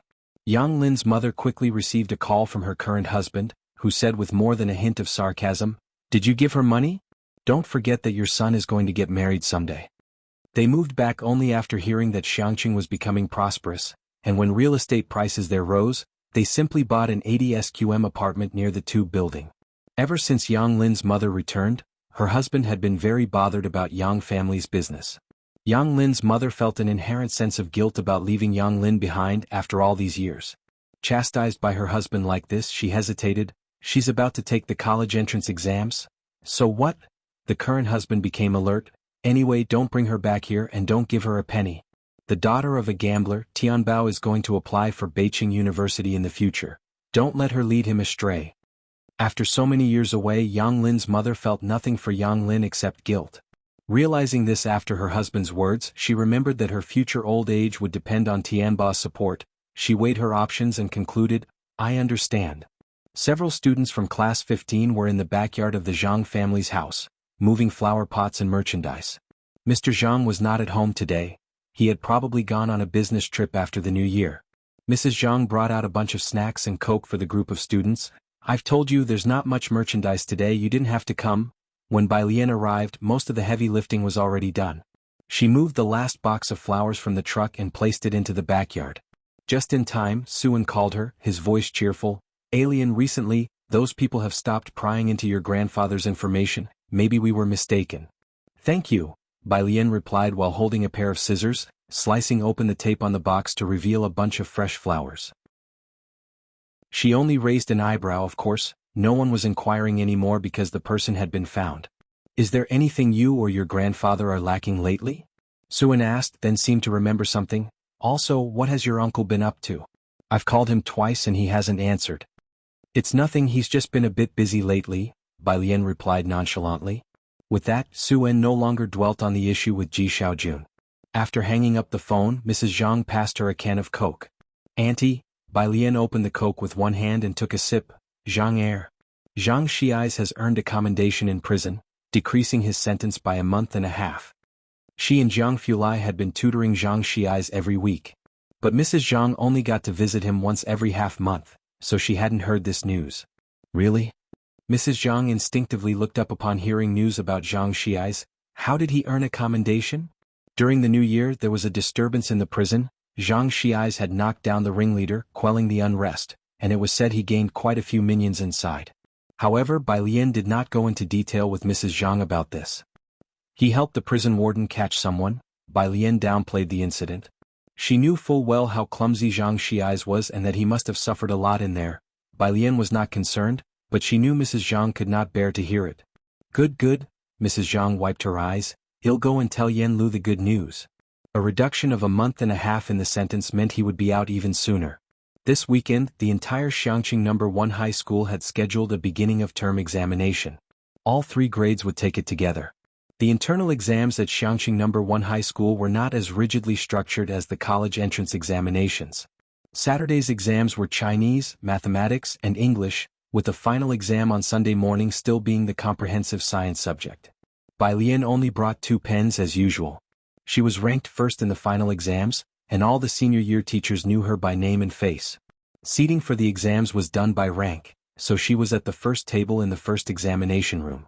Almost as soon as the comprehensive science exam started, an invigilating teacher stopped next to her. Looking down at her exam paper. Bai Lian's papers were always favored by the teachers for their neatness. Now, even Lu Lingxi and Lian Ningxiu's papers were starting to be scrutinized, not to mention the others, especially Wen Qi and a few who liked to show off with extravagant writing styles. Chapter 429. Unusually talented individual _4 takes the 168th preliminary exam. Lu Lingxi had scolded her more than once. After over 2 hours of exams, Bai Lian was still the first to finish physics, then biology and finally chemistry. It had been more than a month since the final exams, and she worked on chemistry and biology every day. Because of these 2 subjects, she hadn't even done the questions on the Jiangjing app. So much so that when Tang Ming and Ning Xiao didn't know how to solve a problem, they would ask Jiang Fulai, who disdained them several times. The exam ended at 11:30, but Bai Lian handed in her paper at 11. The other people in the examination room were quite numb to this. Most teachers at Xianxia No. 1 knew that Bai Lian was not very good at chemistry and biology. As soon as she handed in her paper, 2 teachers went to look at her answer sheet but couldn't make heads or tails of it. Because one was the English teacher and the other was the math teacher. Outside the gates of Xianxia No. 1, a sapphire blue car was already waiting at the corner. When Bai Lian opened the car door, he seemed surprised, tilting his head slightly, his pale complexion even more prominent under the sunlight. "So early?" "The questions weren't difficult. I finished all I could do." The questions this time were provided by Xianxia No. 1 themselves and weren't half as difficult as the joint exam, making it easier for Bai Lian to handle. Jiang Fulai's slender fingers rested on the steering wheel as he started the car and headed towards their residence. Today happened to be a day off. Jiheng had gone fishing with Director Qin, and Qi Yundai wasn't around either. So Jiang Fulai decided to take Bai Lian out for a meal. Bai Lian lazily rested her hand on the car window, looking down at the messages on her phone. Academician Ma, 145 days. Academician Ma, file. The file contained some papers Academician Ma had selected for Bai Lian. They were all quantum mechanics papers worth reading and were suitable for beginners, mainly for vocabulary building. She leaned back and said, "Academician Ma sent me some new papers." Jiang Fulai drove at a steady pace onto the main road. "Send them to me." Jiang Fulai's residence. When the 2 of them arrived, Su Nanjing had just woken up not long ago, and lazily yawned, asking someone to brew a pot of tea for him. Xiao Bingwen had been waiting on the sofa for Su Nanjing for quite some time. Seeing the 2 return, Xiao Bingwen stood up with much restraint. "Young Master Jiang." He wasn't like Su Nanjing and naturally did not dare to call Jiang Fulai brother. Jiang Fulai placed the keys casually to one side and nodded slightly towards him. "Sister Bai Lian." Su Nanjing took a sip of tea and greeted Bai Lian. "Didn't you go to the library today?" Bai Lian saw Jiang He playing with Lego on the carpet beside the sofa. She walked over, sat next to him, helped him with the instructions and handed him a Lego piece. I just finished an exam. She was wearing a long skirt with 2 pens stuffed into her oversized pockets. Su Nanjing also found it strange. It seemed as if Bai Lian could anticipate Jianghu's next move. She handed him exactly the Lego piece he needed. Ah! Seeing her empty hands, Su Nanjing was especially surprised when she mentioned she had just finished an exam. Brother Jiang, Su Nanjing suddenly remembered the matter concerning Xiao Bingwen and spoke to Jiang Fulai. Do you have any contact with Professor Huang? He glanced at Xiao Bingwen. Jiang Fulai bent down, handed 2 scattered Lego pieces to Bai Lian, his expression faint. Are you afraid Academician Ma won't find a reason for letting me study quantum mechanics? Su Nanjing laughed, nearly forgetting about that. Jiang Fulai went upstairs to the study to print the papers Academician Ma had sent for Bai Lian. After he left, Xiao Bingwen finally let out a sigh of relief. Watching Bai Lian play Lego with Jianghu, Su Nanjing said to Xiao Bingwen, don't take these researchers for fools. For Professor Huang's situation, think of some other solution. Or you could wait a few more years until he has results, and then claim him under your company's name. That's not impossible either. The few notable figures in Jianghu's scientific research community were well known. Xiao Bingwen took out a cigarette pack from his pocket with much concern. Hewen is still far from ready. There's also Liang Wuyu. Su Nanjing glanced at him and smiled. You could try to compete with the Chen family for him. In the future, he won't be inferior to Hewen. Xiao Bingwen nodded. Several families were competing for these seed players. Liang Wuyu was valued by the Chen family early on and had started working in labs since high school. Aside from him, there were no other outstanding students in the past 2 years. Liang Wuyu is also a senior taking the college entrance exam with you. Like Hewen, a rare talent seen once in a decade. The Jiangjing app. Su Nanjing started, but recalling Bai Lian beside him didn't want to leave her out, he explained the situation. Never mind, you might not know about it. One needed to meet certain criteria to use the Jiangjing app. Bai Lian handed the missing Lego piece to Jianghu, and when she heard Su Nanjing speaking to her, she lazily turned her head to glance at him. Is that so? She continued to leisurely pick Legos for Jianghu. Su Nanjing continued, Professor Huang is a professor at Jiangjing University, also a student of Academician Ma. They both are pillars of Chang'an District. That laboratory underground at Jiangjing University, it belongs to Academician Ma. But Academician Ma has a special status. Ordinary people can't meet him, so if you Xiao really can't find anyone. Xiao Bingwen looked at Su Nanjing, wondering if it was okay to casually discuss Academician Ma's information. He watched Bai Lian slowly playing with the Lego, then reassured himself. Even Academician Ma was beyond his reach, so how could ordinary people understand his significance? Chapter 430. 169 She can't turn things upside down in the Jiangjing circle? Guessing rank _1. Su Nanjing said, and Bai Lian just nodded in agreement. Although she didn't react much, she still responded. You're in your senior year of high school, almost there, Su Nanjing said with a smile, then turned to Bai Lian, but I really envy you guys. Envy? Bai Lian picked up a piece of Lego casually and handed it to Jianghu, expressing surprise at Su Nanjing's remark. Yes, even though this year's college entrance exam might be harder than last year's, it's still much better than our year. Su Nanjing didn't pay much attention to the college entrance exam, but had heard a bit about it because of Liang Wuyu. Nanjing's year was like a battle of the gods, Xiao Bingwen added on the side. That year was dubbed the toughest college entrance exam, producing a bunch of well-known figures. Su Nanjing laughed. I almost didn't make it into Jiangjing University. Is that so? Bai Lian nodded. Next to her, Jianghu looked up at Su Nanjing. Su Nanjing was somewhat baffled and raised an eyebrow. What are you doing? Jianghu lowered his head again and resumed piecing together his Lego slowly. Upstairs, Jiang Fulai brought down a stack of printed papers. He had them bound and placed them on the bar. My institute had given Bai Lian some introductory papers, some he had read before, and others were recent hot topics. There wasn't much for a senior high school student to get involved with, mainly to lay a foundation for the future. In the hall, the dishes had already been arranged on the dining table. Xiao Bingwen came today to meet Su Nanjing, who had slept until mealtime.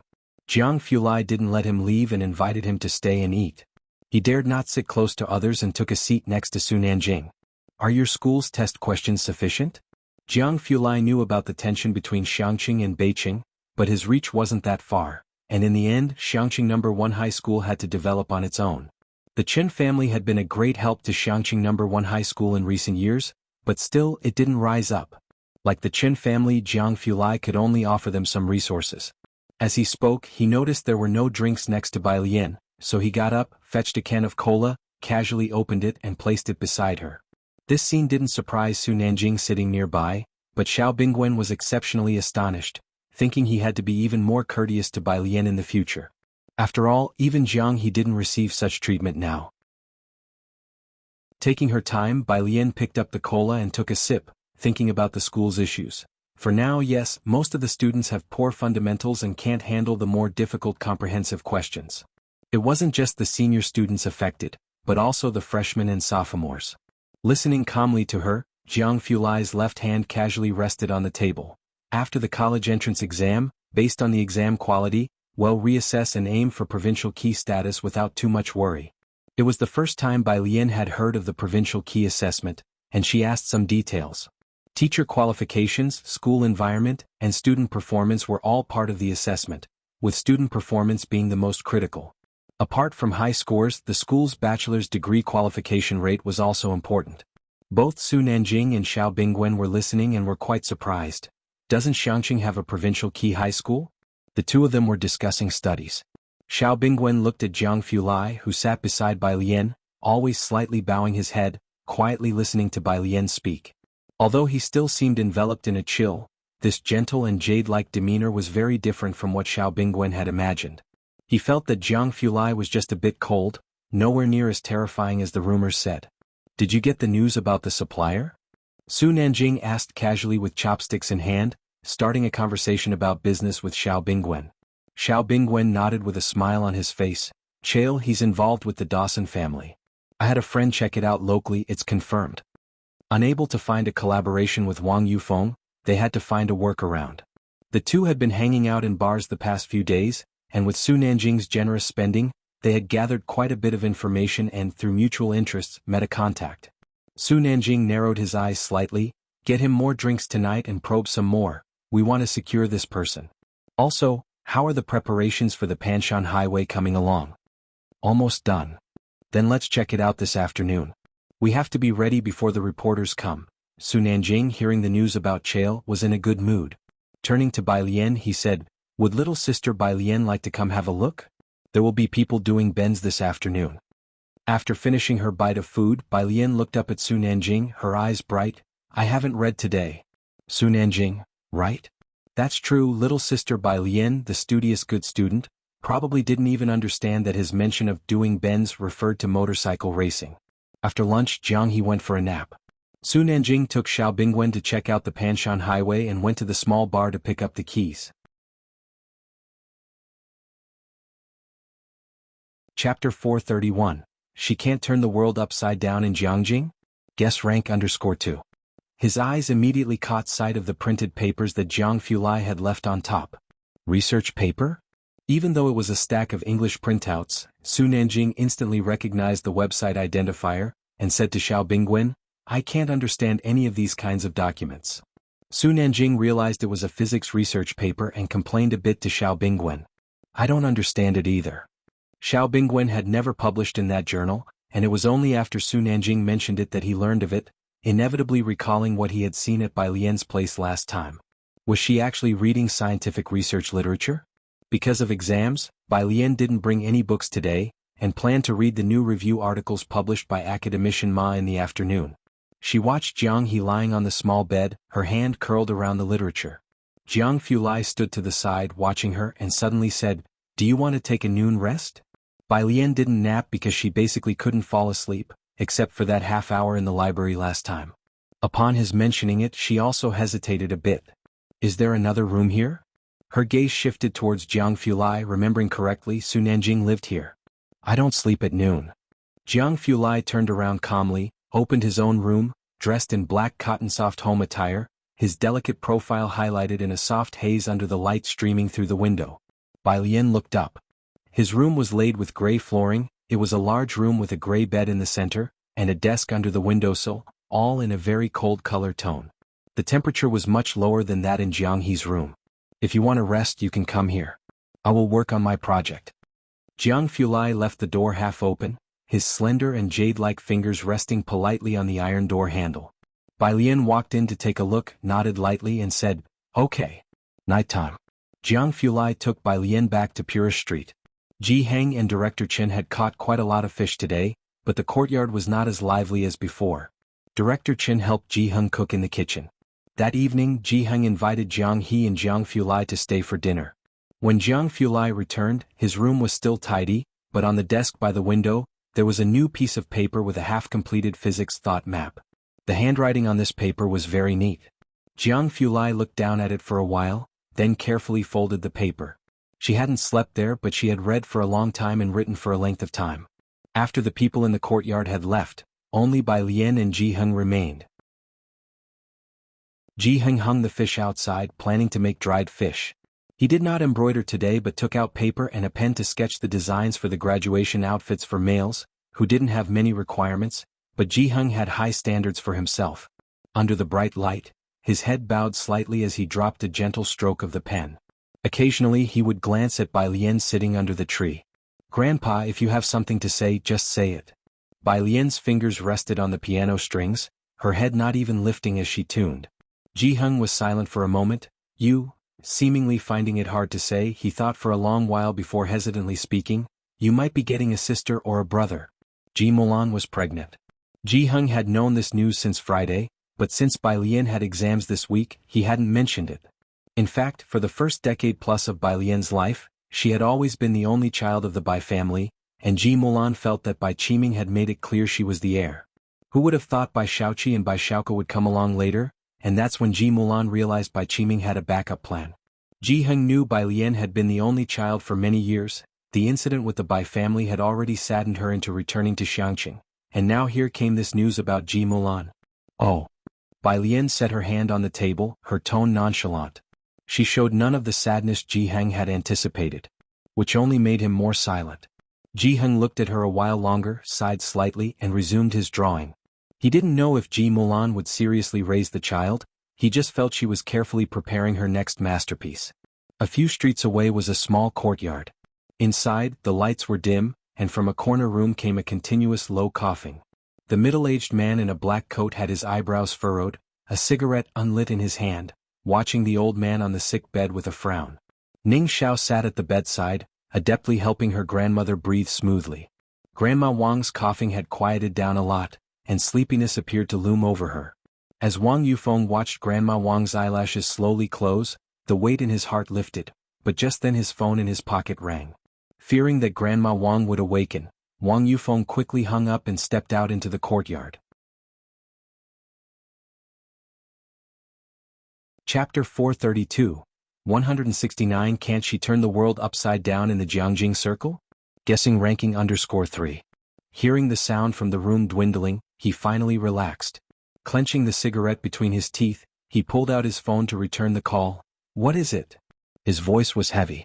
On the other end of the phone, his confidant, sensing his bad mood, simply said, "How should this year's share be divided? Quite a few people in China have found Lucian and his men."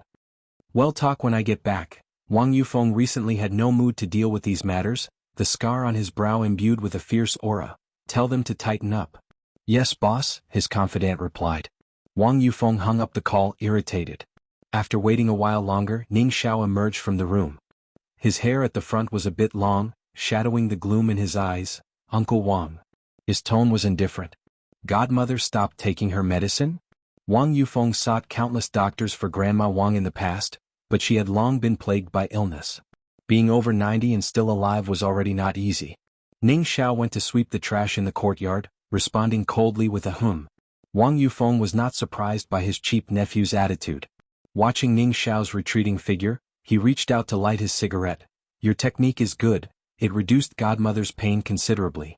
Which doctor did you learn from?" Wang Yufeng could naturally tell Ning Xiao's proficiency. "Classmate," Ning Xiao replied sparingly. "Classmate?" Wang Yufeng watched Ning Xiao's back, slightly surprised. He knew Ning Xiao well. Because of his early life experiences, he was usually distant and they rarely spoke.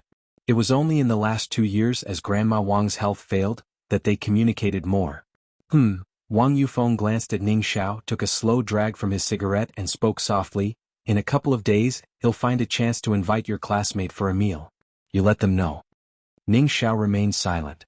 "Don't let godmother worry with her in this condition." Wang Yufeng exhaled smoke. "They teach you because they consider you a friend. After finally making a friend, do you want me to tell godmother?" "I got it," Ning Xiao finally spoke. "Your classmate a boy or a girl?" Wang Yufeng pried further. Ning Xiao looked at him coldly. Wang Yufeng removed the cigarette.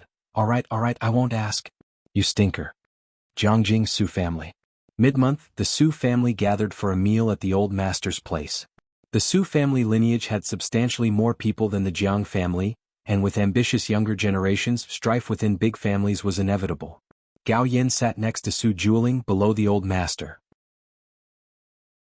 Across them, Su Jueming glanced at Su Juling. "I heard Big Brother secured a position for a clerk?" With her makeup impeccably done, Gao Yin elegantly sipped her tea without a word upon hearing this. Su Juling answered with minimal effort and a slight smile, "Second brother is well informed. Of course Big Brother has a fine son. Everyone in the clan respects Big Brother." Su Jueming lifted his head with a smirk. "I've heard Nanjing has been up to something big recently. Let me congratulate Big Brother in advance." "Big move?" The old master indeed looked up, directing his gaze at Su Juling with a smile. "I was wondering why I haven't seen Nanjing lately. Where did he go?" Among the younger generation of the Su family, many were outstanding, but in Jianghu, Su Nanjing and Su Jin were particularly well known, particularly Su Nanjing, who had the backing of the Jiang family and who had always outshone Su Jin.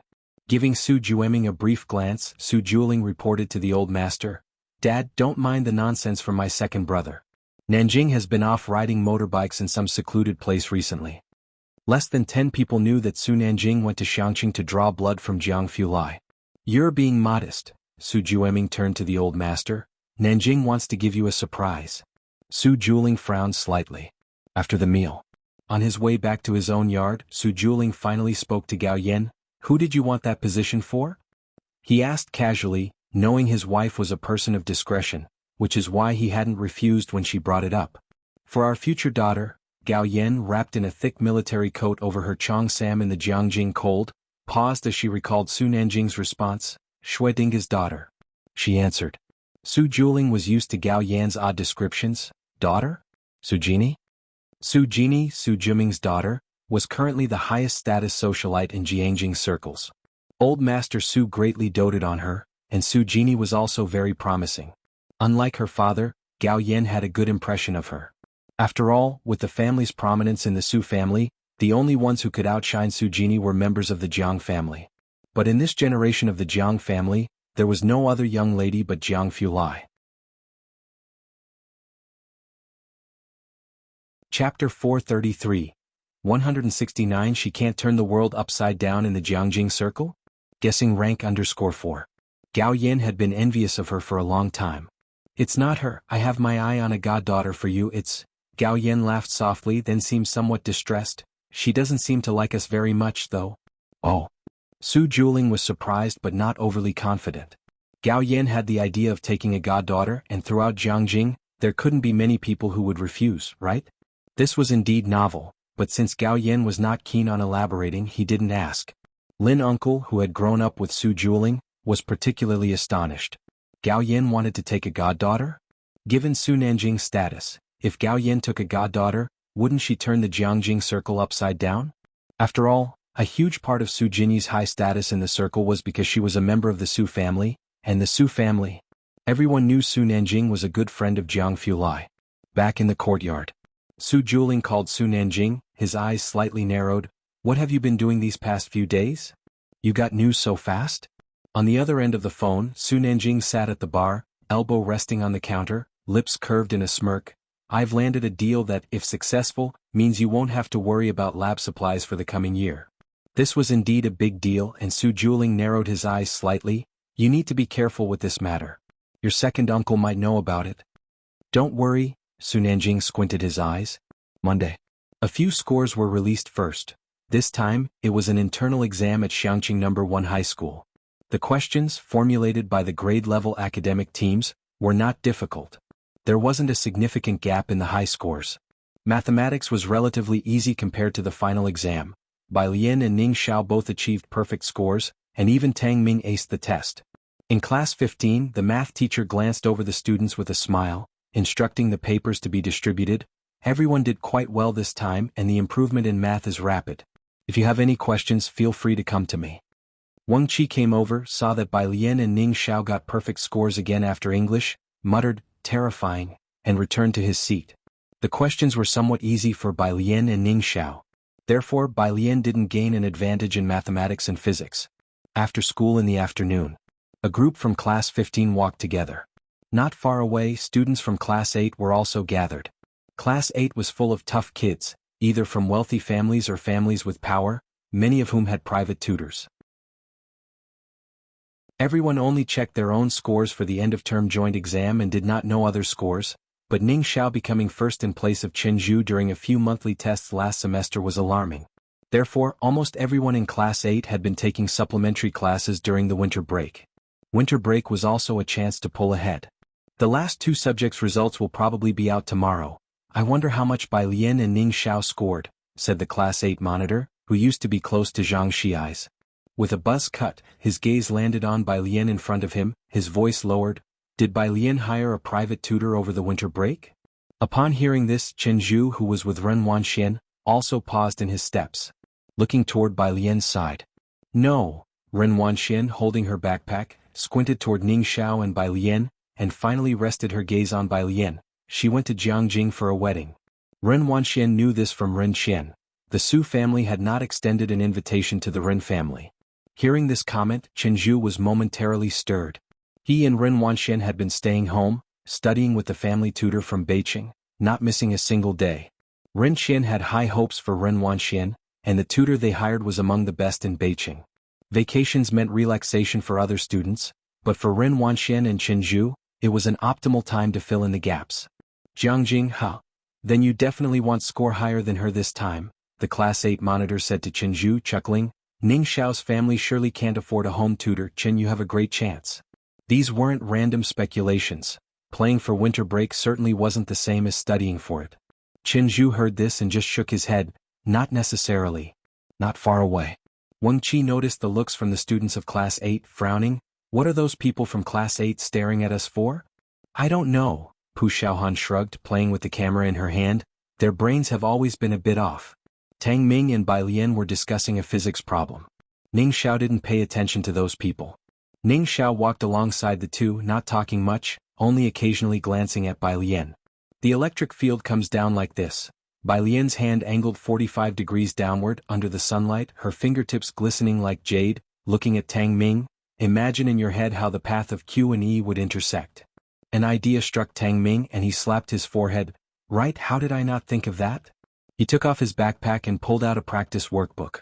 Only then did Bai Lian slightly turn her head, fished out Bluetooth earbuds from her pocket, and while putting them on, she languidly looked at Ning Xiao. What did you want to say?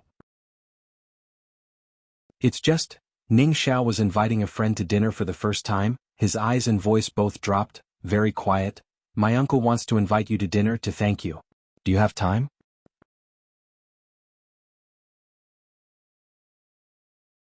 Chapter 434. 171st 3 are some kind of devils. Meet_1. Your uncle? Bai Lian was somewhat astonished. Ning Xiao nodded. Bai Lian remembered that man named Wang. It was the first time she had heard Ning Xiao mention his uncle. Ning Xiao was someone who inherently lacked affection, barely uttering a few words even in front of Grandma Wang. When Bai Lian last visited Ning Xiao's home, Grandma Wang's reaction was very agitated. Is this it? Bai Lian lowered her head to find an English reading app and pressed play. Just find a time that works for you. Ning Xiao breathed a sigh of relief. He was aloof, always speaking with a brooding tone. He hadn't had many friends before and for over a decade he had been a loner. Aside from Xianxia's, not many in class 15 dared to approach him. Before Bai Lian joined their class, Ning Xiao had never imagined he would eat hot pot with the people from class 15. Looking over at Tang Ming and Pu Xiaohan's group, Ning Xiao thought of Wang Yufeng's request and felt a headache coming on. Wang Yufeng had asked him to invite all his friends to dinner. Tuesday. All 3 comprehensive science exams were handed out. Bai Lian found a moment to hand over her mind maps and study methods to Lu Lingxi. In the office, Lu Lingxi took the stack of papers and looked down. This is, It's what we've compiled, and part of it was what Ning Xiao and Tang Ming had put together for Xianxia. Bai Lian looked at Lu Lingxi. With less than 4 months left, if they work hard, most students can score a few more points. With so many students in the school, there were those who had clear goals like Bai Lian and some like Xianxia. These materials would also be helpful to those with clear goals. Thank you all. Lu Lingxi hadn't expected that Bai Lian and her 2 companions would take the time to do this. She packed away the materials. He'll distribute them to each class right away. Every top student has their own study method, both efficient and fast. Back then, a student from Xiqing had shadowed their top scorer during college entrance exams and asked about study methods that ultimately helped get into Jianghu University, a story that also circulated online. Lu Lingxi knew these methods held significance for average students. As the grade director, she quickly convened a meeting with the class advisors. The class advisor of Class 8 took these materials and brought them to the class that afternoon, placing them on the lectern. These are study materials and methods provided by Teacher Lu. Anyone who needs to can come to me for a printout after class. Also, the initial test scores are out. You can come check your rankings after class if you're interested. After finishing, he picked up the exam papers and began discussing the physics multiple-choice questions. This time, the physics questions weren't hard and the students in Class 8 performed well. After class, a crowd surged forward to see Chenju's ranking. Chenju Wanxian, their seats had been changed. The class president of Class 8, now sitting in front of Chenju, rested his hand on the table and leaned over to look at Chenju, then glanced at Ren Wanxian sitting in the row next door. Are you two going to print those materials? Chenju's dark eyes were fixed in the direction of the lectern and he didn't respond immediately. Ren Wanxian hesitated. Heard through the grapevine, the class president's desk mate, a guy with a buzz cut, Bao Boyu, could barely suppress his laughter, that these study methods and materials are supposedly by Bai Lian and Ning Xiao's group. What? Chenju's desk mate also laughed. I mean, what are they doing? Isn't this awkward? Are they sharing their study experiences? Who's going to print it? If you print it, remember to show me. Bao Boyu glanced at Chenju then said, I'm definitely not going. The class president didn't make any statement. Both Chenju and Ren Wanxian had actually considered printing the materials, but upon hearing that it was compiled by Bai Lian and her group, neither of them reacted. Ren Wanxian turned to Chenju and asked quietly, Are you going on Saturday? Chenju shook his head, not sure. I don't know who it is but my dad might go. Go where? Bao Boyu knew these two were better informed than most. The MK Club has booked Panshan Highway, Ren Wanxian explained indifferently to the others, for a friendly race. Booked Panshan Highway? The class president was surprised. Who has that kind of money? Chenju murmured, MK, you guys search it. A few classmates who had their phones immediately started searching. The MK Club, a top-tier luxury motorcycle club in Jianghu, funded by the privileged scions of Jianghu. Damn, Bao Boyu was astonished. Why would they hold a friendly race in a place like ours? Neither Ren Wanxian nor Chenju had an answer to that. It was then that the chatter from those who went up to the lectern to check the grades suddenly stopped. What happened? Bao Boyu looked over and then stood up, pushing through the crowd.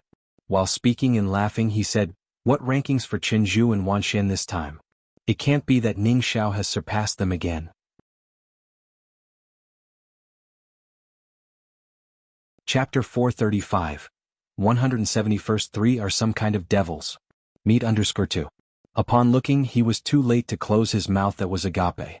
Class 8 scores were always good, especially for people like Chenju and Ren Wanxian. Last semester, Ning Xiao exceeded Chenju in the midterm exam. However, at that time, Chenju was at least the second in rank, but now, Bao Boyu looked at the names in the first row. Chenju Chinese, 136, 1, 6 Math, 142, 1 for English, 141, 1 for Science Comprehensive, 281, 1 for total score, 700, 1 for Chenju was almost first in every subject in class as usual, with rankings almost the same in school and class, occasionally switching places with Ning Xiao. But now, he was consistently ranked fourth from the top in every subject. Both Chenju and Ren Wanxian felt the disturbance on the podium and stepped forward to check the rankings. The latter half of the semester had been extremely stressful for Ren Wanxian, who had hired a tutor charging a hefty fee, and she had believed she would confidently be able to return to her former level alongside Chenju, only to find, not only had she not recovered, but her ranking had even dropped. Chenju stared intently at the number 4, for a long time before turning to find the class teacher in the office. Ren Wanxian followed suit. A wordless silence spread from the entire podium. After a long while, someone finally broke it. I only have 590 points, and with 700 points to be at fourth, I want to know, what kind of demonic scores are the top 3? The office. The Class 8 homeroom teacher wasn't surprised to see Jianghu and Ren Wanxian. You've come? What are the scores for the top 3? Jianghu's face was exceptionally cold. He looked only at the homeroom teacher, his words terse. They're right here, take a look. The Class 8 homeroom teacher handed another ranking sheet to Jianghu. Jianghu and Ren Wanxian looked down to see the overall ranking list. 1 Ning Xiao, 741 and 0. 2 Bai Lian, 737 and 0. 3 Tang Ming, 736. The top 3 had pulled away from Jianghu by 30 to 40 points, a stark difference in scores. The two stared at the paper, unable to snap back to reality for quite some time. How is this possible? Ren Wangshuan's face turned pale. She had worked so hard with Jianghu during the winter break, and now she felt a sense of powerlessness. Of course, what she and Jianghu didn't know was that this gap was actually not significant, given that math and physics were far too simple for Bai Lian and the rest. When it came to the difficulty level of the college entrance exam, the gap would be even more apparent. Evening bubble tea shop. Ning Xiao went home early while Bai Lian, Tang Ming, Xianxia and a few others were reviewing inside. Yang Lin still had 2 hours of classes to teach. The bubble tea shop was larger than ordinary stores, well decorated and affordable. Although its cakes were not as delicious as before, they still tasted better than most of the other stores, and most people still liked to come here for their purchases. Su Nanjing and Xiao Bingwen, 2 young masters, stood at the door, also quite a scene. Bai Lian sat by the window, concentrating on her problems. Not far away, 2 girls were using their phones to take pictures of the window. Did you get it? Got it. Quick, take a picture for me, I want to be in the same frame as Sister Bai. When Su Nanjing and Xiao Bingwen arrived, they saw such a spectacle. Though they knew Bai Lian was attractive, wasn't this a bit much? Her popularity really is quite something, Su Nanjing said with a laugh once he saw it. Xiao Bingwen stood next to Su Nanjing, rather surprised. You seem to think highly of her. He knew Su Nanjing wasn't easy to get along with. Can't quite say. Su Nanjing took out a cigarette. From childhood, he was the kind of personality that couldn't be controlled by his family, warm yet wild, often hitting it off with those who shared some common interests. Bai Lian, seemingly a well-behaved student however, got along quite well with him. He entered and, as usual, ordered a few cups of bubble tea for Bai Lian and the others. Once Yang Lin completed the order, she turned to serve the next customer. After Su Nanjing left, a regular store employee finally withdrew his gaze from Su Nanjing. Yang Lin, do you know him? Not really. His clothes look really expensive, like my month's salary. The employee clicked his tongue and increased the pace of crushing ice. Another boy added, more like your year's salary. A month might not cut it. Su Nanjing didn't interrupt Bai Lian and the others' study session. The 2 were just waiting for Jianghu Lai. After most of the students from First High left, Jianghu Lai's car slowly arrived. It was getting dark late in Xianxia and the sun hadn't set yet. In the twilight, Jianghu Lai's tall figure appeared both solitary and cold. A cursory glance swept over, causing Xiao Bingwen to instinctively avoid eye contact. Struck with surprise, was Jianghu Lai in a bad mood today? He didn't dare to look at Jianghu Lai again. Almost time. Su Nanjing put out his cigarette and stood up straight. The racetrack is cleaned up. Chao will definitely love this feast.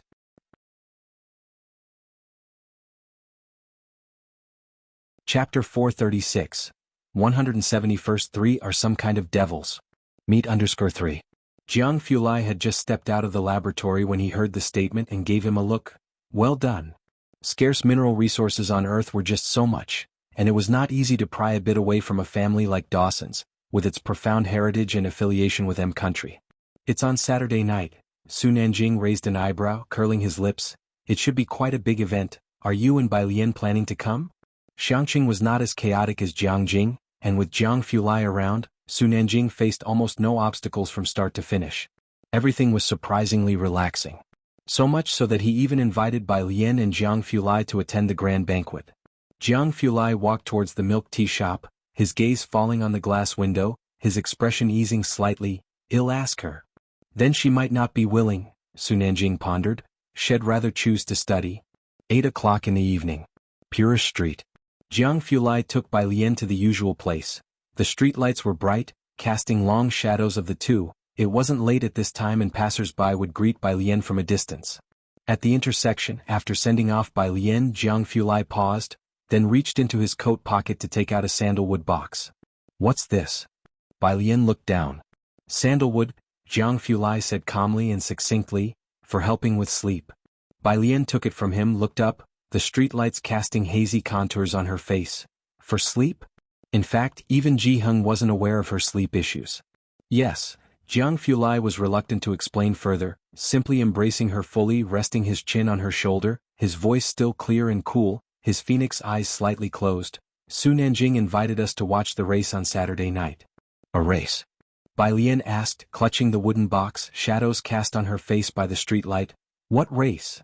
"Motorcycle, I guess." Jianghu knew about Su Nanjing's activity but didn't care much about it. "If you don't want to go, let's have hot pot fish head on Saturday." "Motorcycles?" Bai Lian's eyes lit up slightly. "Let's go." This was beyond Jianghu's expectation. He looked down at her, surprised. "All right." Releasing his grip, he added softly, "Go back, good night." Saturday. 11 o'clock in the morning.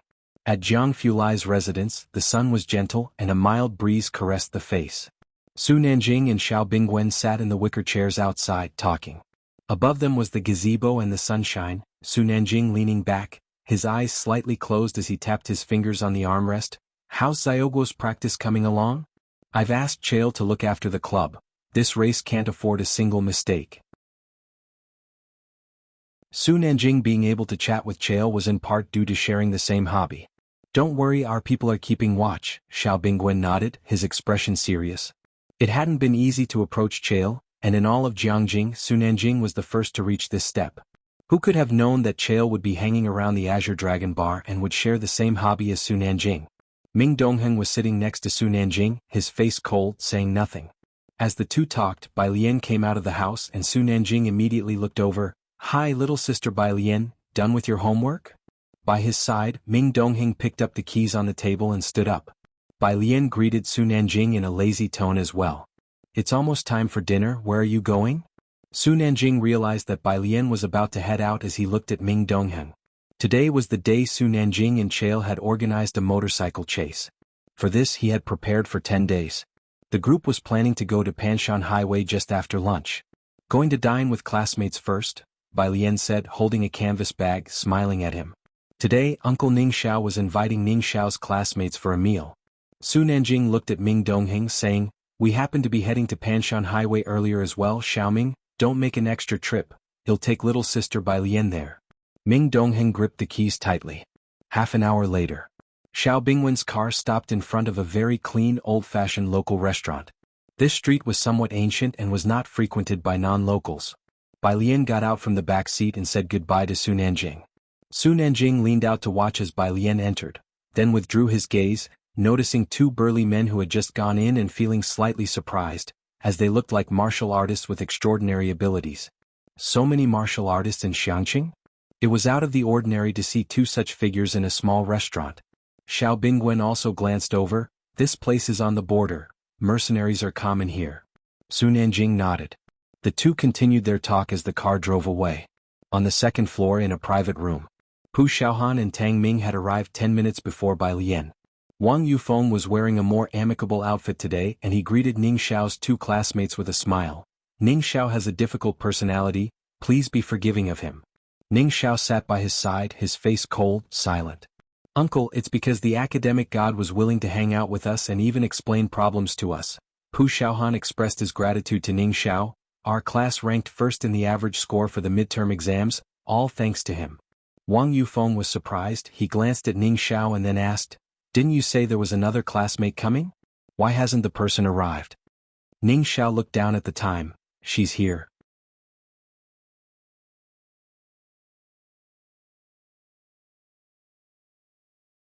Chapter 437.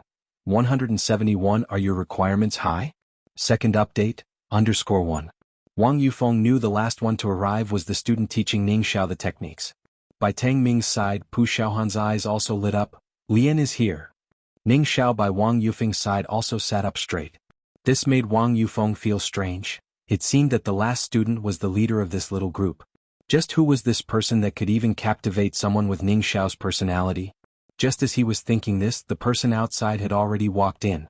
The newcomer was dressed in a loose lead white top and dark blue long pants, which looked somewhat like national-style training attire. A pair of wooden hairpins held up the long hair at the back of the head. She was casually carrying a canvas bag, with wisps of hair falling lightly across her forehead, and her ink-dyed eyebrows and eyes appeared relaxed yet cool. Although her style was different, Wang Yufeng recognized her. Wasn't this the girl who had saved him in the alley and then met his godmother? What a coincidence. Bai Lian, Wang Yufeng stood up and smiled at Bai Lian. So you're also Ning Xiao's classmate? Pu Xiaohan turned curiously. Uncle Wang, you know each other? Yes, we met at my godmother's house. Wang Yufeng did not mention the incident in the alley, only saying, previously when his grandmother accidentally fell, it was Bai Lian who brought her. Ning Xiao didn't know about this. He once again thanked Bai Lian, who had just transferred to their school at that time, and he did not know her yet. Pu Xiaohan and Tang Ming, who were still a bit restrained, were initially somewhat afraid of Wang Yufeng due to the tattoos that were faintly visible on his neck, but now that Bai Lian had arrived and they all knew each other, the atmosphere immediately relaxed. Classmates, add Uncle's WeChat. Wang Yufeng took out his phone, amicably adding Tang Ming and Pu Xiaohan's WeChat. If you need anything in the future, you can look for Uncle. All right. Both obediently took out their phones. When Wang Yufeng heard that Pu Xiaohan was a senior, he was momentarily stunned, and then looked at Ning Xiao. You're a senior already? He felt a bit embarrassed. He had brought back practice problems for freshmen on this trip. Ning Xiao, what else? Wang Yufeng felt a bit embarrassed and changed the subject. Is the college entrance exam coming up soon? All four of you need to work hard. After the meal, Wang Yufeng seemed particularly happy, and they only finished eating a little later than planned. He and Bai Lian lingered behind and Wang Yufeng took out a cigarette. My godmother's condition is not good. She is conscious less and less and I don't know how long she can hold on. You should spend more time with Ning Xiao. The last time Bai Lian took her grandmother's pulse, the signs had already been faint and weak. As they talked, the group parted ways at the door. Wang Yufeng watched Bai Lian and the others leave and then thought that he hadn't yet asked about Ning Xiao's grades. Where are you planning to apply? He turned around, asking casually. He planned to arrange things for Ning Xiao in advance. Ning Xiao, Jianghu University. Wang Yufeng, seriously? Although he didn't finish middle school, he knew that this was not a university just anyone could get into. At 6 in the evening, Bai Lian and Jianghu arrived at Panshan Highway. The Panshan Highway in Xianxia is located in the north of the city. Although it was only 6 o'clock, the entire Panshan Highway was already lit up with colorful lights and banners, and the grandstands on either side of the starting station had been renovated, sparkling in splendor. In the middle of the road were motorcycle enthusiasts from various countries. This was the second time Bai Lian felt there could be so many people. She was holding her phone. Miss Jiang, you're here. Su Nanjing didn't have time, so Xiao Bingwen, accompanied by others, came down to bring Bai Lian and Jianghu to the viewing platform. There are 3 layers in the spectators' stand. The bottom layer had seating for regular spectators as well as media reporters. The middle was for monitoring facilities and a giant screen, which would project live footage for those below. Many people were below, recording the giant screen with their phones. The 3rd floor was the VIP room, with a small section for a tea break room in the middle. Xiao Bingwen took Bai Lian and Jianghu to the viewing platform, instructed the people outside to take good care of them, and then hurried away. Bai Lian saw there was a balcony and walked over. From the balcony she could see the cheerleaders below, the huge screen opposite, and the audience on the 1st floor. The music and voices from below were booming. Jianghu stood beside Bai Lian for a while, leaning slightly against the balcony, his eyebrows lowered. I thought you weren't interested in these kinds of things. It's all right. Bai Lian casually propped her hands on the balcony, her gaze fixed on a black motorcycle below, a hint of a smile playing on her lips. I've watched it sometimes. Outside, someone knocked on the door. It was Xiao Bingwen's man Xiao Ile. Mr. Jiang, Miss Bai, here are some refreshments. He placed a small dish on the little table on the balcony. Seeing that Bai Lian and Jianghu had no other instructions, he went back downstairs. He was very respectful. The sun was gradually setting and streetlights were lighting up one by one, illuminating the entire Panshan Highway as if it were broad daylight, making the crowd below even more excited. Jianghu wasn't interested in motorcycles. He took out his laptop and placed it on the table, talking to Bai Lian while also checking his computer. The friendly match would start at 7:28 p.m. At 7 p.m., After Su Nanjing and Xiao Bingwen finished greeting people, they finally found a chance to say hello to Bai Lian and Jianghu Lai. Su Nanjing sat opposite Jianghu Lai and drank a large glass of water. It's not easy. Chael seems to love this scene. He's chatting with the racers downstairs. Jianghu Lai closed his laptop and started to talk business with Su Nanjing. Is everything arranged? You still don't trust me? Su Nanjing smiled. Jianghu Lai didn't say anything, just gave him a light glance. Su Nanjing, that matter with physics doesn't count. Bai Lian was still lying lazily on the balcony listening to English and looking at the cars below. Xiao Bingwen stood by Su Nanjing's side, his posture also much more relaxed now. Just at that moment someone knocked on the door. Xiao Bingwen went to open it. It was Xiao Yilei. He whispered something in Xiao Bingwen's ear, and Xiao Bingwen's expression suddenly changed. What's wrong? Su Nanjing, holding a glass, looked over casually. Xiao Bingwen's expression was cold. Xiaoguo went back to Jiangjing. Su Nanjing gripped the glass tightly, his tone becoming particularly dangerous. Back to Jiangjing? When did he leave? This afternoon he said he wanted to take another lap to familiarize himself with the route. Xiao Bingwen pursed his lips. He must have gone back then. No substitute racer? Jianghu Lai tapped his fingers on the table, narrowing his eyes. Su Nanjing shook his head, looking quite troubled. There are not many in the club who dare to run this stretch. Besides Xiaoguo, there's one other person, but he can't run the whole thing. I personally recruited him. I didn't expect him to leave at this time. Jianghu Lai's gaze fell on Su Nanjing, coolly asking, Do you know who's behind this? Su Nanjing tilted his head back and gave a bitter smile. It must be an inside job. Thanks to Su Juming's reminder, Su Nanjing had also prepared well for Su Juming's moves. He took precautions against the people around Chael and made sure nothing happened on his watch. The only thing he didn't expect was betrayal from within his ranks. This business matter was crucial. Su Nanjing felt that his uncle wouldn't be so foolish, and it was his own fault for getting too comfortable with everything going too smoothly in Xianxia, lowering his guard. Jianghu Lai, looking at Bai Lian who was practicing her English words, lowered his voice. Let's talk inside. He stood up and went inside. The atmosphere downstairs was exhilarating. But in this room on the third floor the atmosphere was very oppressive. Jianghu Lai and Su Nanjing were inside. Xiao Bingwen did not dare to go in, but his face also couldn't be said to be good. I should have not left his side.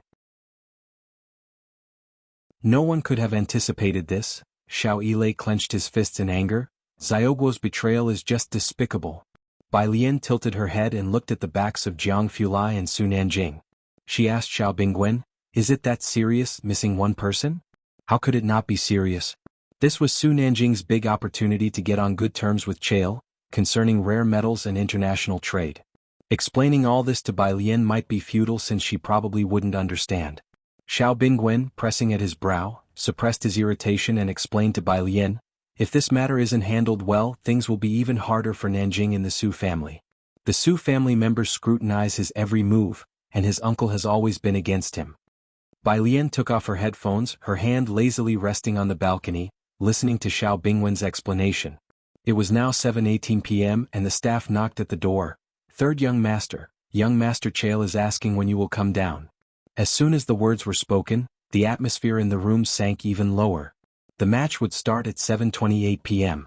Chael must have already reported this incident to Grandpa, Xiao Yilei added from the side, and then he sighed, If only we had a racer familiar with the route right now.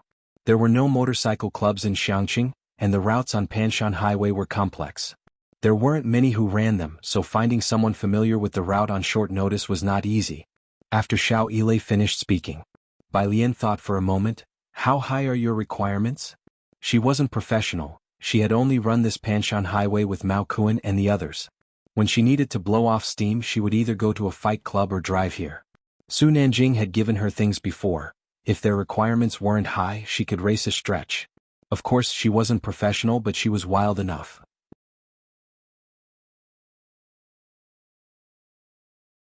Chapter 438, 172 Wild Blueberry _1. It's not high level, they're all amateurs, Xiao Bingwen said softly, and it was precisely because of this that no one expected issues to arise. There are 9 racers. Chael likes the number 9, just completing the race is enough. Su Nanjing found 3 capable racers, one of whom was his most trusted Xiaoguo, while Xiao Bingwen had people keeping an eye on the other 2, excluding Su Nanjing's most trusted Xiaoguo. Chael may act like brothers with Su Nanjing, but striking a business deal wasn't easy, or else Su Nanjing wouldn't have gone to such great lengths to construct a racetrack. How important it was to accompany Chael goes without saying. Even Su Nanjing was on edge. Despite having invested so much to raise the caliber, they were one short at the final moment. And on the crucial number 9, at that. Bai Lian turned off the app on her phone and slowly flexed her wrist. Then I can do it. Xiao Bingwen was pondering the likelihood of finding a substitute to complete the full race when he heard Bai Lian's statement. What? He looked Bai Lian up and down. Compared to Jianghu, Bai Lian was undoubtedly more introverted, with a loose white shirt on her exuding a mysterious artist vibe. So much so that when Bai Lian spoke, Xiao Bingwen never associated her with riding a motorcycle. Inside the house. Jianghu was wearing a casual white jacket today, his naturally stern aura more prominent. His gaze solely on Bai Lian, the corner of his lips tensed. No. Su Nanjing too was startled by Bai Lian's words. Little sister Bai Lian? This is a motorcycle we're talking about. If there were many willing to ride tonight, Su Nanjing wouldn't have been in such a passive position. He had even thought about letting that substitute who couldn't finish the race take part. Even though they weren't race bikes, the motorcycles Su Nanjing prepared for today also had 1,000 cubic centimeters engines, although their top speeds didn't reach that of professional race bikes. Inherently dangerous. Not to mention Jianghu, Su Nanjing also would not let Bai Lian ride, and given Bai Lian's appearance she hardly looked like someone who could ride a motorcycle. Bai Lian nodded. I'm aware I can ride. The timing was off, but when Bai Lian said she could ride a motorcycle, Su Nanjing too was incredibly surprised. Next time I'll take you for a ride, let's forget about today, this isn't a joke. Moreover, Su Nanjing didn't dare look back at Jianghu beside him. He felt the chill coming from Jiang exude almost visibly. Real racing was a rider's game, they were not afraid of death. Su Nanjing was a true car enthusiast and understood the dangers involved. Don't you need someone familiar with the Panshan Highway? Bai Lian's gaze drifted towards the racetrack outside. She made a rough estimate. I've run this track no less than 100 times. I could do it with my eyes closed. Jianghu's expression darkened. When did you run it? I used to run it a lot in the beginning. Bai Lian knew who really called the shots among them. Now I've been focusing on studying mostly, but I'll be careful. It's been a long time since I last ran. After all, Bai Lian redirected her gaze, her dark pupils turned to Jianghu, her voice almost imperceptible. I value my life highly now. Jianghu just stood in front of her, knowing a little about motorcycles because Su Nanjing liked them. An outsider like him only sensed danger, the kind where one mistake at that speed was irreversible. He looked steadily at Bai Lian. Be careful. Su Nanjing had thought that Jianghu would be the most determined to stop Bai Lian, but in the end, it was Jianghu who was the most indulgent. Nanjing, Xiao Bingwen watched Bai Lian go to get changed and grab a helmet, feeling very uneasy. Are you sure it's okay? Su Nanjing pulled out a cigarette, his gaze resting on Jianghu in front of him. The usual relaxed air about him was absent. I don't know. If it hadn't been for Bai Lian speaking up today, he wouldn't have had any clue that she could ride motorcycles. Downstairs. The starting racetrack. 7:25. Su Nanjing went downstairs to greet Chael, a foreigner with chestnut hair and deep brown eyes. Su Nanjing communicated fluently in English. Sorry, we had a little problem with our people, but they will be here shortly. Chael held a champagne glass in one hand, his eyes squinting a bit as he observed Su Nanjing. All right. Su Nanjing watched Chael's expression closely, his heart sinking slightly, realizing that someone had already informed Chael about the issue in advance. The 8 motorcycles ahead, orange, fiery red, ice blue. Each motorcycle had a person standing beside it. In the cheering crowd, a person in a fisherman's hat pressed an earpiece, bowed his head. They haven't put up a substitute.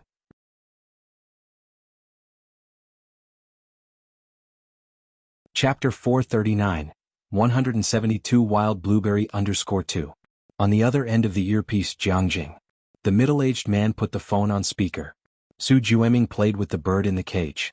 After listening to the person on the other side of the phone, he said with an ambiguous tone, It's a pity that Mr. Chael is destined to be disappointed. It's not just Mr. Chael who will be disappointed. The middle-aged man hung up the phone. Yes, Su Jueming smiled slightly. My respected father, he is going to announce his next successor at his birthday banquet. I wonder what he will think tomorrow. Considering whether the old master Su could live a few more years, skipping over Su Jueming, Su Jueling, he only had high hopes for Su Nanjing. The middle-aged man bowed his head. "Second master, I asked my son to rush back, what do you think?" "Rest assured," Su Jueming took down the birdcage and glanced at him, "you won't miss out on the benefits, tidy up your things and go to the product department tomorrow." As he played with the bird he walked back along the corridor. After the man left, someone carefully asked the middle-aged man, "Manager Guo, doing this won't you offend the third young master?" Everyone knew that Su Nanjing was on the rise. If it weren't for motor racing, Guo Huai might not even have the chance to meet Su Nanjing. The third young master? The middle-aged man squinted slightly. Guo Huai has been following behind him for 8 years. What has he gained apart from being a racing driver? "I've been with the Su family for so many years, yet I've been demoted instead of promoted. Even without offending him, a person like him wouldn't consider us anyway. It's better to take a gamble." This was the opportunity he had waited 8 years for. "And," the middle-aged man said, a smile forming on his face, "after today, the third young master will have to bow down in the Su family. Whether the Su family belongs to the second master or the third young master, it remains to be seen." He seemed to see the boundless wealth of his future. 727. The first floor.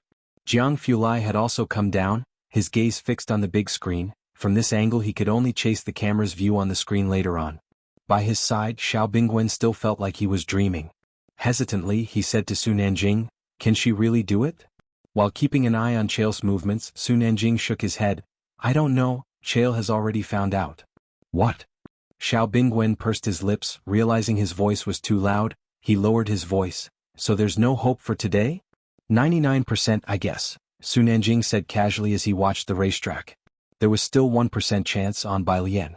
"Brother Jiang," Su Nanjing went to ask Jiang, "you haven't seen her race before either?" Jiang face wasn't looking too good either, he just nodded slightly. Su Nanjing was also getting anxious now. The roar of engines started up, and a black motorcycle rolled out of the garage.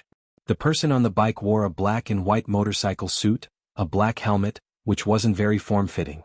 She leaned slightly forward on the upper body, casually supporting herself against the fuel tank with her legs. She suddenly stopped at the starting point. Su Nanjing was startled. This posture looked like she really knew how to lean into the curves and race.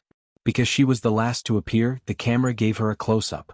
She was still wearing her helmet, legs loosely touching the ground, her upper body casually leaning forward, very relaxed movements, yet inexplicably powerful. The camera focused on her pair of jet-black beautiful eyes. Am I seeing things? A female rider? Who is this person? Have any of you heard of her? It was the first time the audience at the race had seen a female rider, and they were abuzz with discussions. Su Nanjing was tightly wound inside, but he smiled and said to Chael, "This is my sister, she's only recently learned." "Your sister?" Chael was surprised, which allowed Su Nanjing to read some expression on his face. He could tell that Bai Lian wasn't a newbie, nor someone Su Nanjing had found at the last minute to fob him off. "That's just too cool." "She might not perform well," Su Nanjing observed Chael's expression, finally adding with a smile, "Don't mind." Bai Lian watched the red flag fall, squeezed the front brake, compressed the suspension, engaged the clutch and the gear, revving up the engine. 3, 2, 1. As soon as the lights came on, she gunned the throttle and took off. Actually, her speed wasn't fast, and the red motorcycle was first to squeeze into the bend, with the white bike accelerating to overtake between second and third place. The commentator's voice was also very excited. "We see the black bike currently in fourth, very steady. The yellow bike has completely blocked her path. The battle between first and second is heating up. Look at the white bike go for the overtake." The bend at the starting line wasn't big, and Bai Lian maintained a moderate speed throughout. It wasn't until the first left bend that Bai Lian took to the middle of the road, as she always did when riding this mountain road at night, because sometimes there would be other cars and it offered a better view. Now it was the same. At the left bend, Bai Lian's dark eyes narrowed, and she leaned forward to minimize the wind resistance. With a gentle push of her left hand, the bike instantly tilted left, creating an acute angle with the ground. Having studied physics, Bai Lian naturally understood. If the speed was fast enough, she could lean lower through the bend.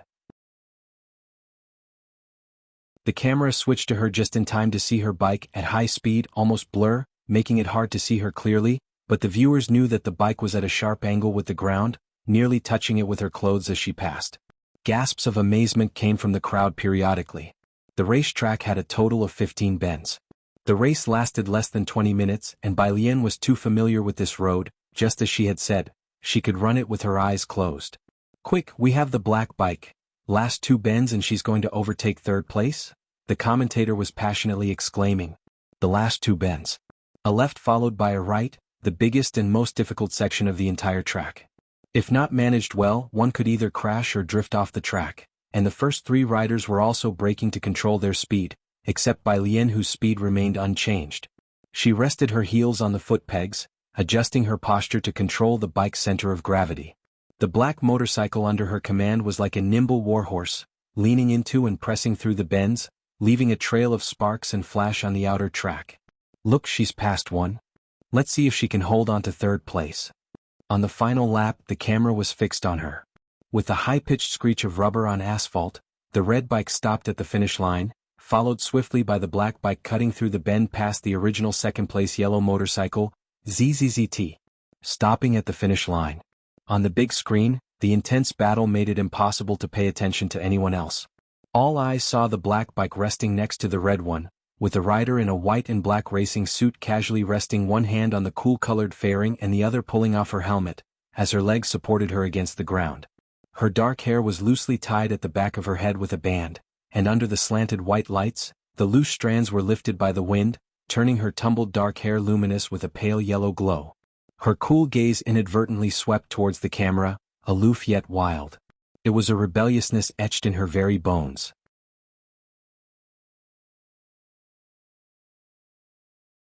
Chapter 440. 173. Your answer has been recorded as the standard answer. Second update, _1. The girl's face on the big screen was magnified. Her cool, slender fingers held a helmet, with a wisp of red visible on her wrist. Even through the distant lens, one could feel the tension in her entire being. A swagger unique to her age. At the starting track, the crowd fell silent for a moment before cheers erupted suddenly, like a rolling heat wave.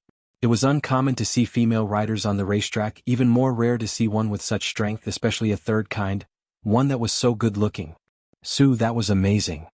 Chael's deep brown eyes burst with intense color as he excitedly turned to Su Nanjing beside him. Oh, your sister is really so surprising. Chael laughed heartily as he patted Su Nanjing's shoulder. You people from Flower Country are just too humble. He used several exclamation points to express his astonishment and satisfaction. The last 2 laps of the duel were a feast for motorcycle enthusiasts. Su Nanjing caught on and he replied to Chael with a smile, I'm glad you liked it. His expression was calm, but inside, Su Nanjing felt like a drop of water in a frying pan. Of course. Chael looked toward the finish line. Does your sister have time? I'd like to meet her. She, said Su Nanjing as he saw that Jianghu was no longer there, and apologetically told Chael, she's in her senior year of high school, making time to come was already difficult, she needs to return to do her schoolwork. That's too bad, Su. Let's then talk about the collaboration. Chael persisted enthusiastically. The red car belonged to Chael's team and won 1st place. Chael was very satisfied, propelling the collaboration that Su Nanjing had in mind right onto the agenda. The two returned to the VIP room and behind them Xiao Bingwen and Xiao Yilei exchanged glances, seeing disbelief in each other's eyes. Miss Bai Shi. Xiao Yilei couldn't find the right adjective and ended up with just one word, she's fierce. Xiao Bingwen reminisced about those unruly eyes on the big screen and exhaled deeply. But, this time it seems we've turned a mishap into a blessing. Xiao Yilei gripped his fist, looking at Xiao Bingwen with excitement. The 3rd young master has secured the collaboration. After Guohuai left, someone informed Chael, which displeased him, and then Bai Lian emerged out of the blue, showcasing a classic bend press in the last 2 tracks, performing with such stellar technique right behind the red car. With all these factors in play, an elated Chael agreed to Su Nanjing's terms. If Guohuai had not left and everything had proceeded as usual, Chael wouldn't have agreed so quickly, and it would have taken at least another month of negotiations.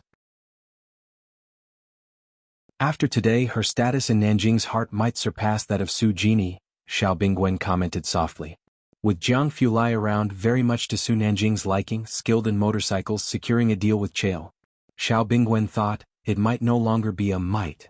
The title of Miss of Xinjiang District, owned by Su Jini, might have to make way for Bai Lian after she entered Jiangjing. Not far off. In the crowd, the class monitor of the 8th class came to his senses and nudged Chen Zhu beside him. Chen, that's Bai Lian, right? But the screen now displayed a defiant, self-indulgent face, and he hesitated to recognize it. Jianghu stared at the screen, which now showed an advertisement, and said nothing. Bai Lian returned to the rest area over here. Jianghu was already waiting for her at the door after the bend press. Her mood was good and she took off the hair tie from the back of her head, reaching out to him. "Where's the hairpin?" Obviously, she couldn't wear the hairpins with a helmet, so Bai Lian had Jianghu remove them. Jianghu still looked aloof and serene. Even in casual white clothes, he exuded an air of refined elegance. His fingers pinched two wooden hairpins, eyes downcast, signaling Bai Lian to sit.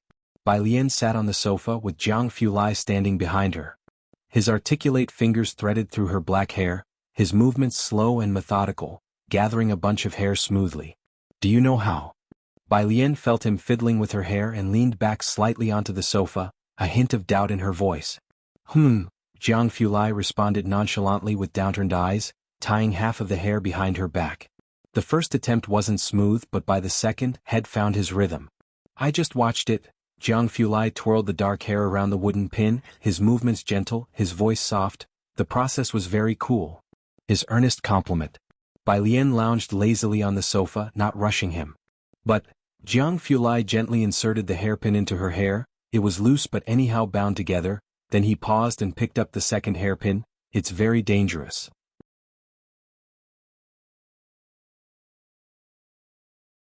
Chapter 441. 173. Your answer has been recorded as the standard answer. Second update, _2. He paused, then uttered 3 words.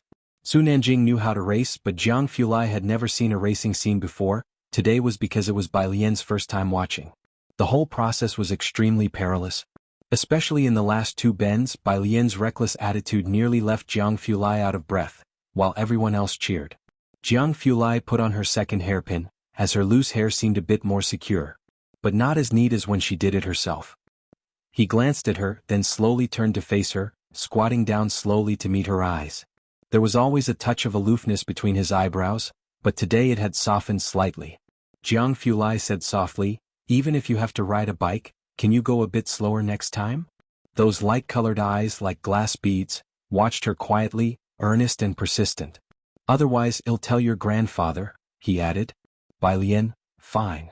Give me a piece of paper and a pen," Bai Lian urged Jianghu. "I have some inspiration." The life and death speed had sparked a burst of creativity in Bai Lian that she was eager to record while she still remembered it. When Su Nanjing and Xiao Bingwen finished up and returned, Bai Lian was writing something on a piece of paper, sitting by the window with her head down and a lamp shining above her. "Well, leave in a bit." Jianghu glanced at Su Nanjing and Xiao Bingwen. Su Nanjing walked over for a look. "Not leaving now?" Bai Lian was drawing something, likely numbers, certainly something Su Nanjing had never seen before. Xiao Bingwen didn't dare to wander off, staying quietly to the side. His current demeanor towards Bai Lian was even more respectful than before, as she had displayed enough to command respect. "Let's wait until she's done." Jianghu reopened his laptop, the fluorescent light casting a cool glow on his face. Without her gouging, Bai Lian could only roughly jot down her inspiration. 9 o'clock. Xiao Bingwen drove back. Bai Lian and Jianghu sat in the spacious rear seat. Yen Lu's next song was promising, and it was only then that Bai Lian felt in the mood to open the app, causing the screen plugin to activate as well. She randomly opened her account. The monthly rankings scrolled down. No. 1 Liang Wuyu 48800 No. 2 Su Jiu 45112 16. Ning Xiao 35587 No. 37 Song Min 32589 No. 43 Tang Ming 30178 No. 261 by Xiaoqi 22493 No. 852 by Gen 0. What should have been an overwhelming flood of private messages was now nowhere to be seen. Bai Lian's app hesitated for a moment before restoring smooth operation. She glanced at her points, clicked into this month's question bank. With each question worth 100 points, she hadn't done any, and the first one she came across was mathematics. A problem asking for the range of values for blanks. In a quadratic equation with one variable, ABC represents a triangle. She needed to find the range of BC. Scanning over it, Bai Lian roughly knew how to proceed and opened the drawing board on her phone to begin calculations. In the driver's seat, Xiao Bingwen turned on the music. In the car, Yen Lu's voice started to play, making Bai Lian instinctively look up. In the passenger seat, Su Nanjing was now vigorously attentive to Bai Lian's every move. Seeing her look up, he immediately perked up. Sister Bai Lian, you know this song too? It's by the singer Xiao Bingwen likes. Yen Lu. Xiao Bingwen glanced at the rearview mirror and replied politely. Bringing up his favorite singer, he added, this song would sound even better played on a guzheng. As the guzheng was mentioned, Su Nanjing remembered that Bai Lian could play it too. He said to her with a smile, Sister Bai Lian, he has a childhood friend who's studying the guzheng with a famous teacher. Maybe he can introduce you to her sometime. You mean Shuha? Xiao Bingwen's expression softened a bit at the mention of this person. That's right, Su Nanjing told Bai Lian, there are many good guzheng teachers in Jianghu. If you're serious about wanting to study the guzheng, he chatted on. Bai Lian lowered her head, turned to the next problem and said candidly, I'm just interested in the guzheng, I hadn't thought about studying it seriously. Her only love now was studying. Otherwise, why would Director Jian think that the only option was for her to return to Jianghu? Being good at guzheng can be useful too, Xiao Bingwen picked up the conversation. Shuha is very talented and her teacher holds her in high regard. I heard she's going to meet with old Master Chen. Su Nanjing shrugged. He wasn't particularly interested in the guzheng but had heard of Leng Shu's reputation. They arrived at Purist Street. Jianghu Lai escorted Bai Lian down. Su Nanjing looked at the low houses on Purist Street, guessing that Jianghu Lai would be a while before returning, so he got out of the car to smoke by the door. Xiao Bingwen came down on the other side. The two discussed the day's events. When the time comes, give some scarce materials to Master Ma, Xiao Bingwen estimated roughly, speaking to Su Nanjing. What do you think are the chances he agrees to let Professor Huang come on as an honorary professor?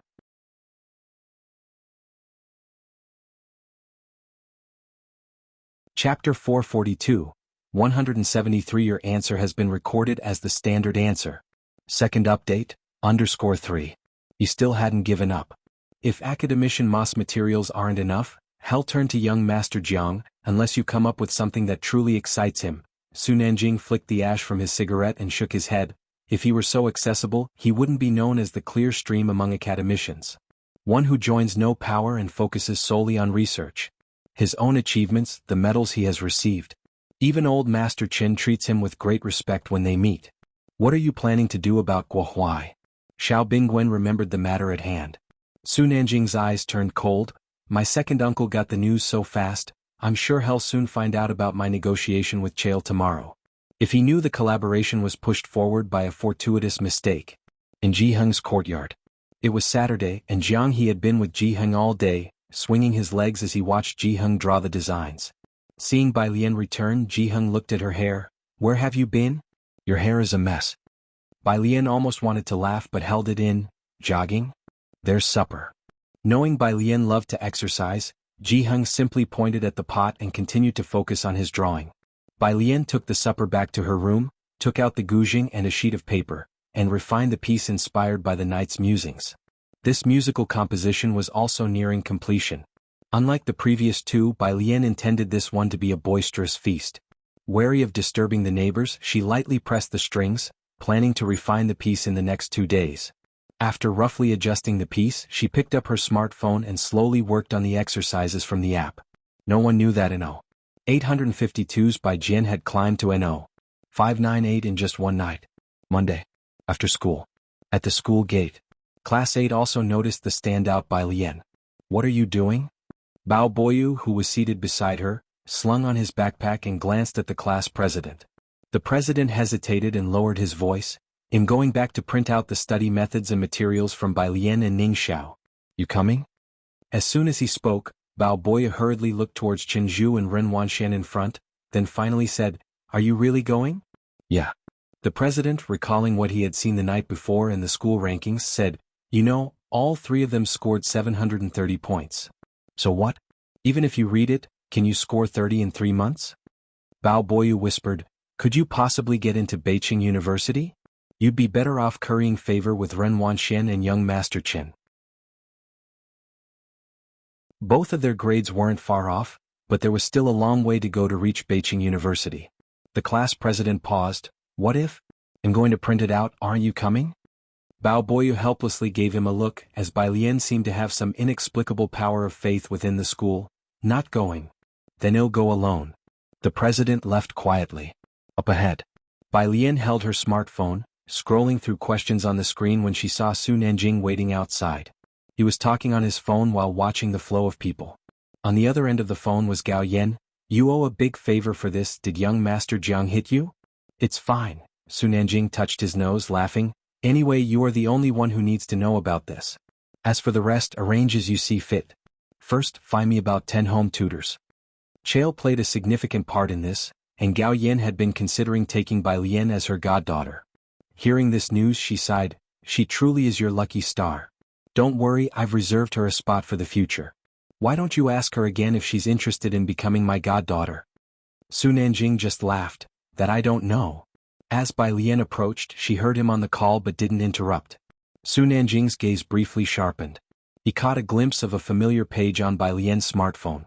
Politely, Su Nanjing told Gao Yan, he'll call you back later. After saying that, he hung up the phone, eyes fixed on Bai Lian's smartphone. Little sister Bai Lian, what's that on your phone? This? When asked, Bai Lian answered and turned her phone towards Su Nanjing, who just so happened to see a message stretched across the screen. Hello, your answer has been included as the standard answer.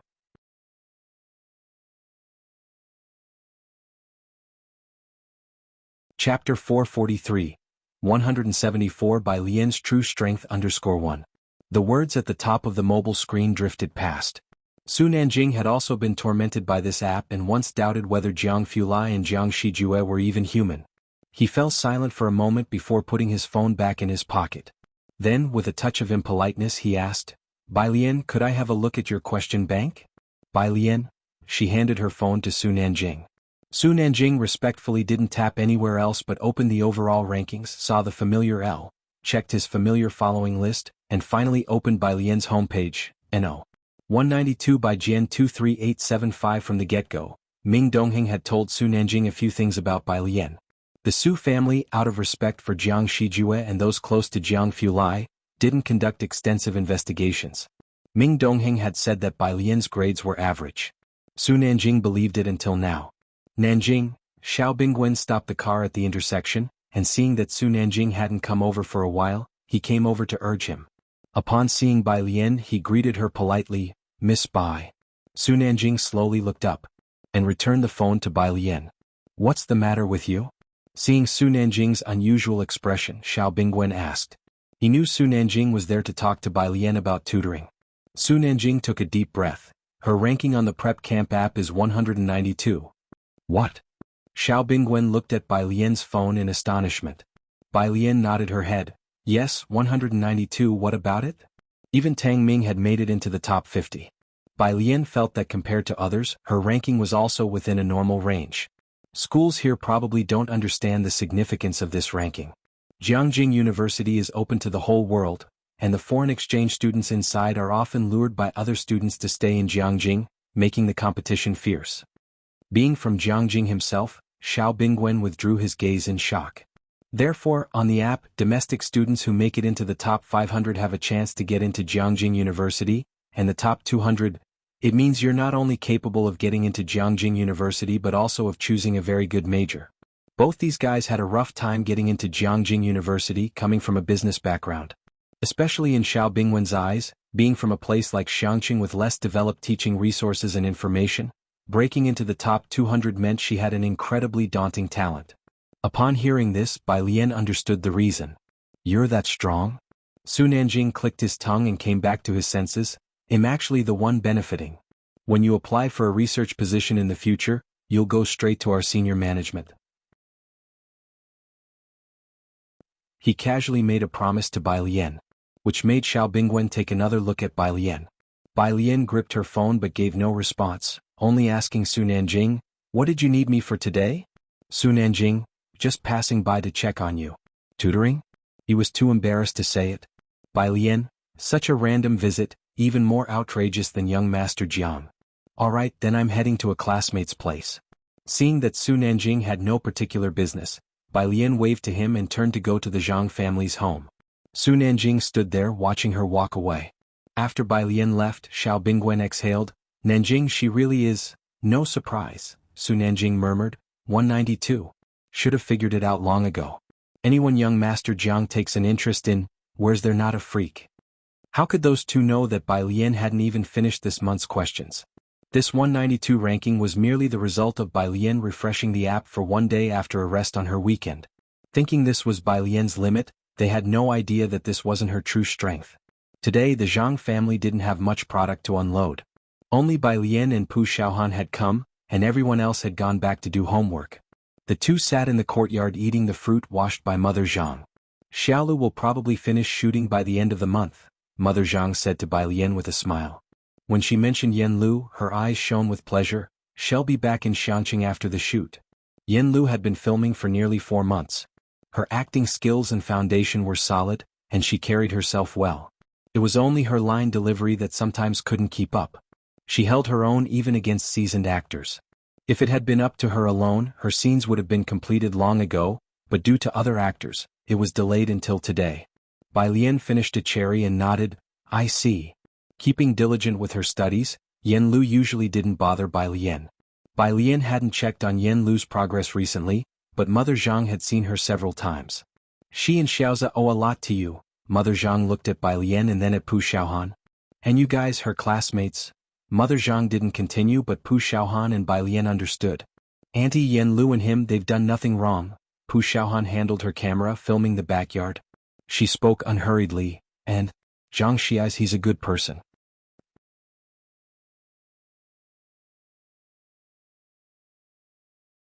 Chapter 444. 174 Bai Lian's True Strength _2.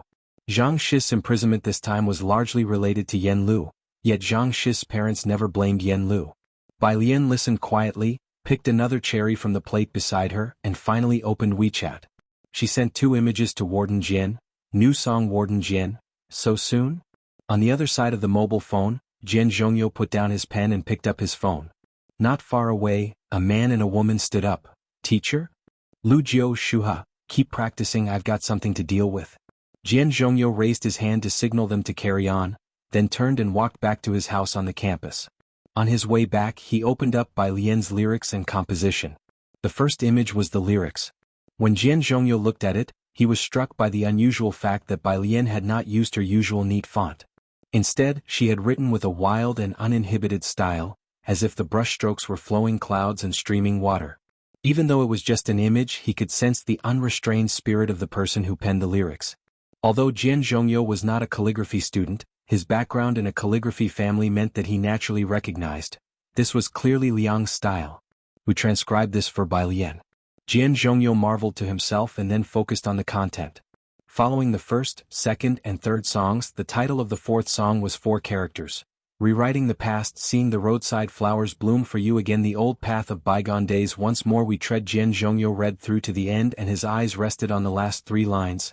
Sun never setting, so beautiful. In place of, he took out his keys, unlocked the door to his room, and decided to check out Bai Lian's song in his small recording studio. The arrangement of the song was too important. Jian Zhongyo had yet to play any of her compositions, but from the lyrics he had an idea of the general style of the music and was afraid he might not be able to handle it. As he looked at the last few lines, he took out his guzheng and asked Bai Lian, "What does this mean?" Bai Lian replied swiftly, "The name sounds good. In thinking of snatching it for myself." Jian Zhongyo, "This child, why is there such a scent of bloodthirstiness?" Bai Lian, "What do you think? Can you arrange this song?" This song was entirely different in style from the previous 2. Jian Zhongyo looked at the lyrics and melody, feeling inspired and faintly sensing a lethal edge, a song that could possibly be firing in style. Jian Zhongyo marveled at the composition and thought it deserving for a high school senior to have written. He dared not claim that he could do a good job arranging it. This one was a bit of a challenge. "Warden Jian, I'll try my best." After trying out some sounds in the recording studio, Warden Jian went back to his room to get his laptop. Far away in Jianghu, Sister Xan received Bai Lian's message. "Warm your hands." She passed the cup of water to Yen Lu, smiling. "I need to go back to the company to arrange your next song." Yen Lu exhaled a puff of white breath. "Ms. Bai writes that fast?" Sister Xan nodded. Not far away, an assistant with the script approached. "Yen Lu, the screenwriter wants you to take a look at the new script." Yen Lu gave her thanks and took the script. Sister Xan watched the scene contentedly. Yen Lu had made a stand now, stabilized in the Great Yong film crew, and her acting was recognized by everyone, as the crew addressed her respectfully as Teacher Yen Lu. "Okay then. You keep reading, he'll head back to set up the publicity campaign. By the time you're done shooting, it should be time to release the new song. Sister Xn informed Yen Lu before returning to the company. It should be by the end of the month. In the past few months, Yen Lu had been focused on filming Great Yom, had signed a confidentiality agreement, and couldn't reveal much inside information. During this period, her 2 songs had become incredibly popular, causing company resources to subtly favor her. Those with potential could get access to better resources. At Beijing, the headquarters of Yen Lu's company. Yen Lu is releasing a new song at the end of the month? The boss, upon hearing this and looking at Sister Xn, became even more amiable. Great, the company will coordinate with you on everything. He sent Sister Xn off with a cheerful smile. Then back in his office he looked at Enchi and his agent, drew a cigarette and pondered. Enchi, how about you change the timing of your album release? If it clashes with Yen Lu's. Enchi was a current hit singer, but his CP with Manchi was in a precarious state. Who could have imagined that just half a year ago, Yen Lu was just a notorious actor? In just half a year's time, the hit singer Enchi had to avoid clashing with Yen Lu's new song release. It couldn't be helped. Yen Lu's first 2 songs were too popular, even making it onto overseas charts. The boss words made Enchi's expression grow even grimmer. His agent saw this and quickly smiled at the boss. Well, follow the company's arrangement. Once they left the office, Enchi pulled out a face mask and said coldly, haven't you found out who the composer and arranger are yet? Someone's bid went up to $1 million and still didn't get it? The agent shook his head. What do they see in Yen Lu? Wouldn't any singer sing it better than Yen Lu with that kind of arrangement and composition?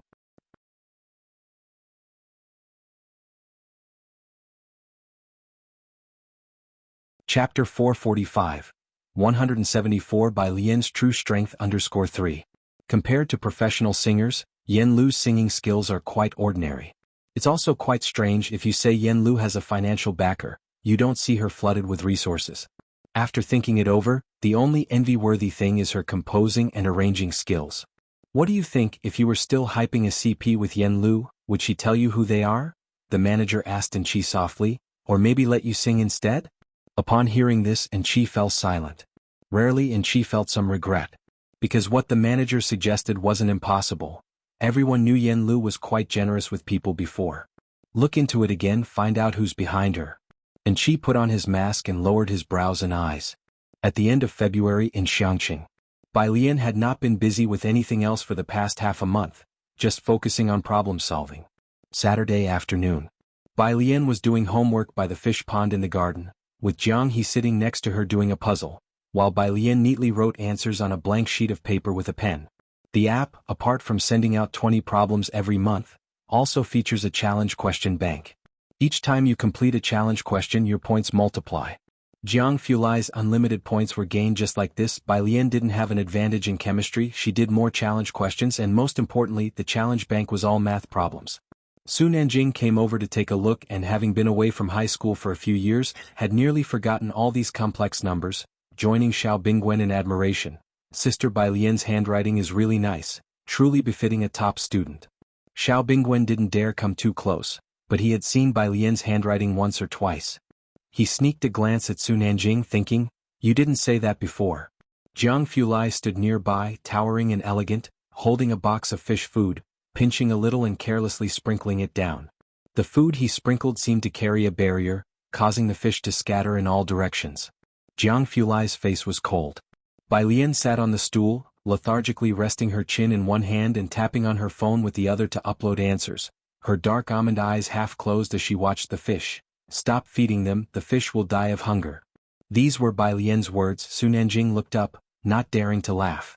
If it were him, he'd face punishment from young Master Jiang the next day. Xiao Bingwen, however, lowered his head. Jianghu Li casually put down the fish food, not caring much. You feed them. After seeing him finish, Su Nanjing sat next to Jianghu and spoke to Jianghu Li. The contract is signed, aren't you really going to mention it to Academician Ma? Jianghu Li looked at the 2 boxes of chess pieces on the table. Jianghu had just been playing Gamoku with Bai Lian, and he sat down on the gazebo's long bench, an arm resting on the railing. You first notify uncle and aunt. Rare metals were, after all, a big deal. He, on the other hand, turned on the laptop that was set aside. Okay, Su Nanjing idly raised his hand in acknowledgement. Bai Lian meanwhile was looking down at her phone. The answer review was complete, and her ranking jumped successfully from 56 to 19. A WeChat message popped up on the top of her phone. It was from Yen Lu. Location. Yen Lu returned to Xianxia today and arranged for Bai Lian to dine with some students from Class 15 on behalf of the Jianghu family, now sending Bai Lian the location. Bai Lian lowered her gaze to put away her pen. Jiang Fulai closed the laptop, his brows and eyes slightly raised. Is she here? Yes, Bai Lian nodded. Yen Lu also wanted to invite Jiang Fulai and Qi Yundai, but since the beginning of the year, Qi Lu had been busy and hadn't returned to Xianxia, only giving Bai Lian a message to train Xianxia as well. The two of them took Jianghu to eat out. Leaving Su Nanjing and Xiao Bingwen looking at each other in bewilderment, Su Nanjing rested his chin on his phone. Xiaoming, where did they go? Probably went to eat with Miss Bei's classmates. Ming Dongheng knew about Ning Xiao and those with him. Xiao Bingwen and Su Nanjing did not pay much attention. Bai Lian's classmates must be from Xianxia First High School. The fact that Bai Lian was a prospective student of Jianghu University was already surprising enough. Xiao Bingwen's phone lit up. He looked down to see a video notification. Yen Lu's new song. Xiao Bingwen was taken aback. He didn't follow the entertainment industry, but seeing Yen Lu's name, he clicked in anyway. A new song tonight? Su Nanjing heard the video blogger's recommendation. Why are you so interested in this singer? She's not a singer, Xiao Bingwen clarified, because Shuha listens to her songs, so I pay close attention. Su Nanjing was even more surprised. Lung Shuha? She likes a pop singer? Rumor has it. Xiao Bingwen lowered his voice, saying to Su Nanjing, her teacher appreciates this singer very much. Therefore, everyone around the president of the institute, including Xiao Bingwen, paid close attention to her. Beijing. At the Bai family home, Bai Qiming put down his coat and glanced upstairs, asking the butler, has the young lady not come down? The butler respectfully replied, she's upstairs discussing Jianghu University's prep camp examination questions with young Master Song. Prep camp? Nearby, an uncle from the Bai family took the tea handed to him by a servant, puzzled. What's that about? The exam topics for Jianghu University's prep camp, the butler explained with a submissive gaze. From the overall rankings, you can predict the chances of getting into Jianghu University. Oh. The mention of Jianghu University sparked the uncle's interest. He took a sip of tea and then put down the cup. And how is Xiaoqi ranked now? Although the idea of two siblings from the same family applying to Jianghu University sounded a bit far-fetched, recently Bai Xiaoka had been saying that Bai Xiaoqi made substantial progress in her studies. Since the incident with the institute president, the family had rarely contacted Bai Xiaoqi. But the Bai family still held on to a glimmer of hope. Bai Qiming beamed with pridefulness, clearly very pleased with himself. This kid keeps it a secret, I still don't know. As the two of them were talking, Bai Xiaoqi and Song Min came downstairs one after the other. Just in time, Bai Qiming waved them over, his stern face softening a bit. Xiaoqi, your uncle from the family is asking about your prep camp ranking.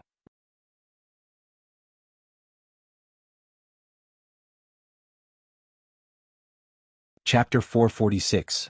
Who is the background of 175? Very good targeting, second update, _1. Beijing is colder than Xianxia. Bai Xiaoqi wore a plaid coat, while Song Min walked beside her in a knitted sweater, both of them with beautiful features. Standing together they looked like a golden boy and a jade girl. Listening to Bai Qiming's words, Bai Xiaoqi's expression remained subdued. I was just about to show you. She came downstairs and handed the white phone to Bai Qiming. Sitting opposite Bai Qiming and the great-uncle with Song Min, how did it go? The great-uncle asked Bai Qiming when he took the phone, glancing over, which rank? Bai Qiming opened the app and saw the ranking, No. 199 Bai Xiaoqi 31478 rank 199, which should not be low, but Bai Qiming and the great-uncle did not understand the app. They just looked up at the two opposite them. What does rank 199 represent? The great-uncle also fixed his gaze on Bai Xiaoqi, waiting for an answer. Bai Xiaoqi just smiled. Song Min took out his own phone, his demeanor cool. It means Xiaoqi can get into Jianghu University. Really? Bai Qiming could not help but stand up. He clenched the phone, and although he tried to restrain himself, the smile that spilled out from the corners of his eyes was evident. Bai Xiaoqi let out a slow breath. For the whole month of February since returning from Xianxia, she had hardly slept at all. She had been letting Bai Xiaoka tutor her non-stop, and not even when Bai Lian was still with the Bai family did Bai Xiaoqi work this hard for Bowtai's sake. The greater the pressure she put on herself, the greater her improvement, and although the scores fluctuated, her ranking already spoke volumes. The great uncle, reversing his attitude from half a month ago, smiled at Bai Xiaoqi. Xiaoqi, at the end of the month there's a family dinner, ask your mother if she has time to come. This time Bai Xiaoqi merely smiled. By her side, Song Min held his phone, silently observing the scene, his thoughts unknown. Bai Xiaoqi called out to him but he did not respond. What are you looking at? The rankings. Song Min stood up, ready to leave with Bai Xiaoqi.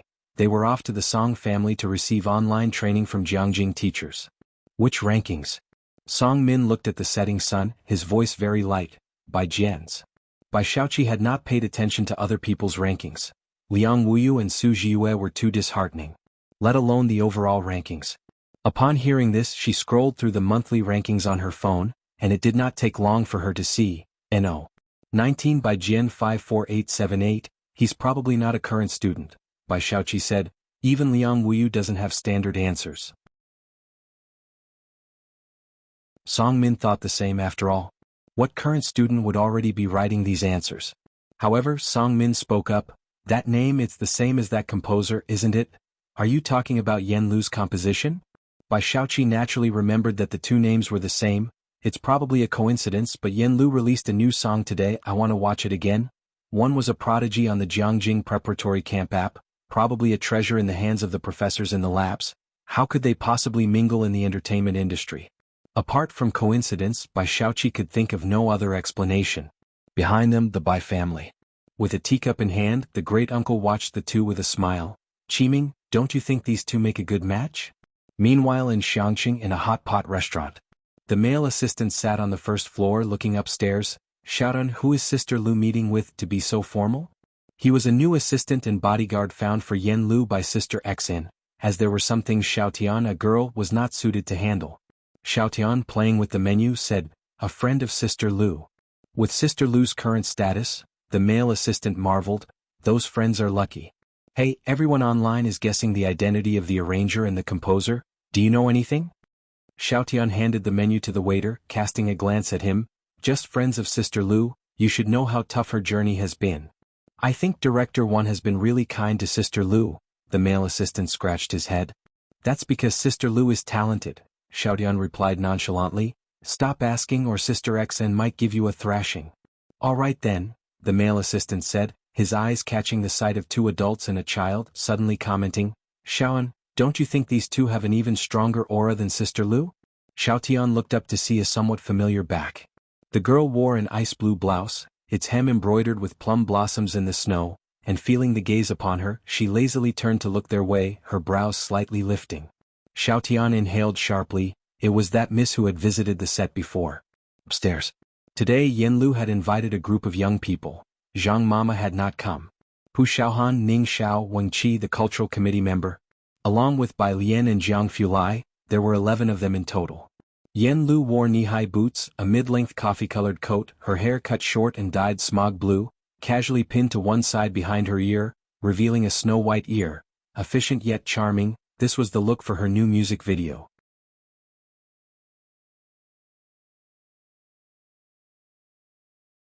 Chapter 447.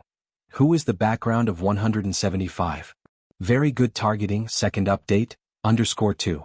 Compared to a few months ago, Yen Lu was now beginning to show a formidable aura. As soon as Wang Qi entered and saw Yen Lu, his face turned red and he didn't dare to speak. At the moment he only sat together with Pu Xiaohan and the others. When Bai Lian and Jianghu Lai arrived, it was Yen Lu who opened the door for them. She was invited by Qi Yundai to call the two of them. Miss Bai, young Master Jiang. Her gaze finally landed on Jianghe. Xiaoniao bro, Pu Xiaohan stood up before Yen Lu could speak and waved at Jianghe, come sit here. Jianghe walked over reluctantly. As soon as Jianghu Lai entered, the atmosphere in the private room quieted down. He sat next to Jianghe with Bai Lian beside him, and Yen Lu sat next to Bai Lian. It was just enough to fill up the round table. Pu Xiaohan put some meat on his plate with serving chopsticks and suddenly said, in a while when the good people come out there won't be enough seats. We can do without Birdie bro, Wang Qi suggested. Pu Xiaohan's eyes lit up, that makes sense. Jianghu Lai glanced at Jianghe feeling quite cheerful. He sat beside Bai Lian, his eyes lowered as he looked at his phone with a cold air about him, but he did not disturb the others, and the classmates gradually became bolder. Bai Lian was talking with Yen Lu. Great Yong has finished filming and is now doing post-production dubbing. Yen Lu had some regrets. My line delivery is too weak. Bai Lian lowered her head and sipped a cup of clear tea, her voice dispersing. Director One said you performed well. Listening to Bai Lian's words, Yen Lu couldn't help but tip her head to the side, observing Bai Lian intently, recalling what Director One had said to her. You know about your friend, right? She has a very special temperament. When you hit a bottleneck and don't know how to act, think about your friend. If she wasn't just a student not from the entertainment circle, I think she is like Miss Bai from the original story come to life. If she were willing to act, what chance would you have? At that time, Yen Lu didn't yet know about Miss Bai's life experiences and hadn't researched the character biography. Now that she had read through the entire script and written a character bio, observing Bai Lian made her feel that Director Wan's words weren't without reason. What is it? Bai Lian noticed her gaze and set down her teacup. Yen Lu snapped back to reality. A new song will be released at 8 this evening, and after that, Sister Xian is preparing to get me on 2 variety shows. She discussed her following arrangements with Bai Lian. The variety shows were for promoting Great Yong, and as for new dramas, Sister Xian wanted to wait until Great Yong was aired. By then, Yen Lu would have fame and the dramas would have better quality. Bai Lian picked up her chopsticks and leisurely picked up a piece of cooked corn, listening slowly to Yen Lu. That's good, so the next song can wait. With those words, Yen Lu suddenly remembered she was still a high school student. Miss Bai, you should focus on your college entrance exams first. Many were looking into who might be supporting Yen Lu from behind. But who could know that behind Bai Jian, there still lay a diligent high school senior studying for exams. 8 o'clock in the evening.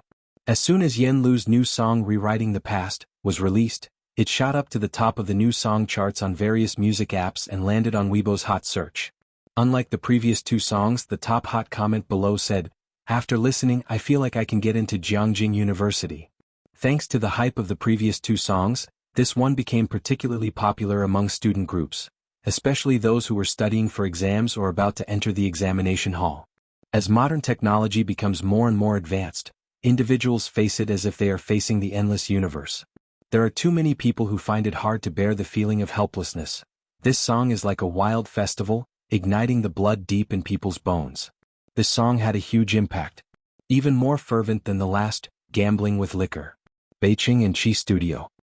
His cigarette glowed intermittently in his hand as he looked at the overwhelming news, his expression darkening.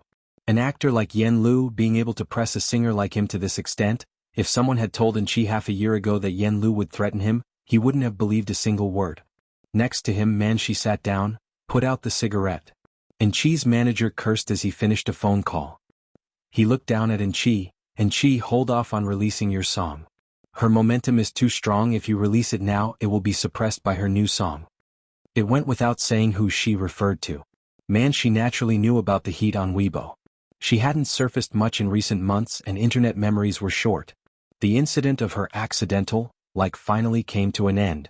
The price was that she hadn't gotten many high-profile endorsements in these months. She pressed against her brow, opened her phone and frowned while looking at Yen Lu's Weibo. Yen Lu was nearing 10 million followers, not a lot, but she saw that the top 3 hot searches on Weibo were all about Yen Lu. Her lips pressed tightly, realizing that rising to fame is really simple. She clicked on a hot search, scrolling through the comments. The phone of Chi's manager rang again, and after he answered, his face darkened completely. Come Here Friend has decided to invite Yen Lu. Come Here Friend is a variety show that invites friends over to chat and cook a meal together, and it was currently very popular online. The manager had had drinks with someone from the variety show twice. It was unexpected that they would invite Yen Lu. Everyone knew that Yen Lu's Great Yong was in editing and would likely air during the summer break, and this top 3's production would 99% be a hit. The entertainment circle serves dishes according to the playback of productions, and this time it was Chi's turn. Chi stubbed out his cigarette and stood up. Zai's finger stopped on a comment as she was scrolling and suddenly paused. Am I the only one who thinks that a melody portion of this song's arrangement sounds very similar to the musical performance at the Music Academy 1 year ago? Chi, look at this. She handed her phone to Chi. Chi glanced down. There were no clear boundaries for plagiarism in music arrangements in the industry. After all, commonly used chord progressions like 4-5-3-6-2-5-1 were still being used by people. As long as the internet trolls got moving, it would be fine. And Chi, holding the phone, asked the manager, "Have you figured out who's backing her?" The music industry's pie is only so large. Yen Lu, a non-original singer, had touched the interests of many singers like Bai Jian and Jian, newcomers previously unknown in the industry, easy targets.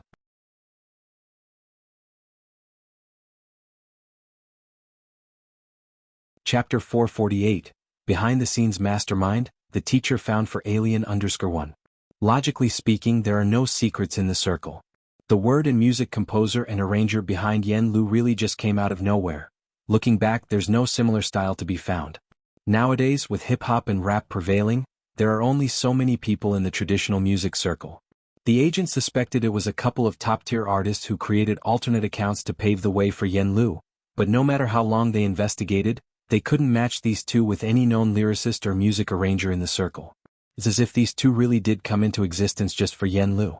Other than hanging their names on Yen Lu's new releases, almost nothing is known about them in the circle. Not their gender, not their age, nothing. The production quality of each of Yen Lu's songs is top-notch as well.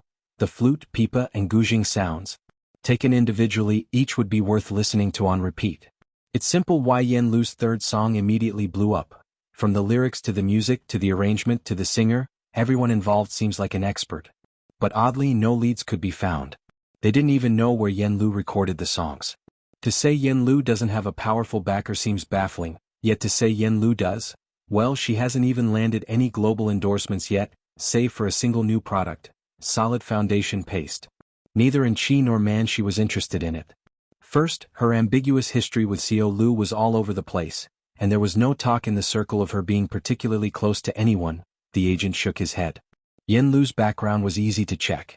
These past few months and Chi didn't dare to act rashly, but Yen Lu hasn't made any significant moves besides releasing songs. This time, not willing to be overshadowed by Yen Lu's new song, and Chi decided he wouldn't remain passive any longer. He lowered his head. "I understand." And Chi knew people at the Jianghu Music Academy. "Do you have a summary of your school's performance competitions over the years?" Xianxia. In the private room, Pu Xiaohan and others were also watching Yen Lu's new song. Wang Qi, sitting beside Pu Xiaohan, excitedly shared the link in the class group and put on his headphones. "Come to your senses," Pu Xiaohan said to Wang Qi with a smirk. "Weren't you a fan of Manxi before? You almost got into a fight with Zhang Erbi. How come you're a fan of Sister Lu now?" Wang Qi had a deep memory of that slip-of-the-hand incident. He quickly gestured to Pu Xiaohan, relieved only after making sure Yen Lu hadn't noticed them, and said somewhat embarrassedly, "Youthful ignorance, you know." From their few encounters, he felt Yen Lu was a decent person and quite charming. Understandable. "Let's eat." Pu Xiaohan picked up some food for him with her chopsticks. "Delicious, isn't it?" While eating, Wang Qi scrolled through the comments under the song. After listening, fans started analyzing the lyrics of the song, top tier as usual. He immediately noticed the second hottest comment. "The name, The Never-Setting Sun, is indeed nice.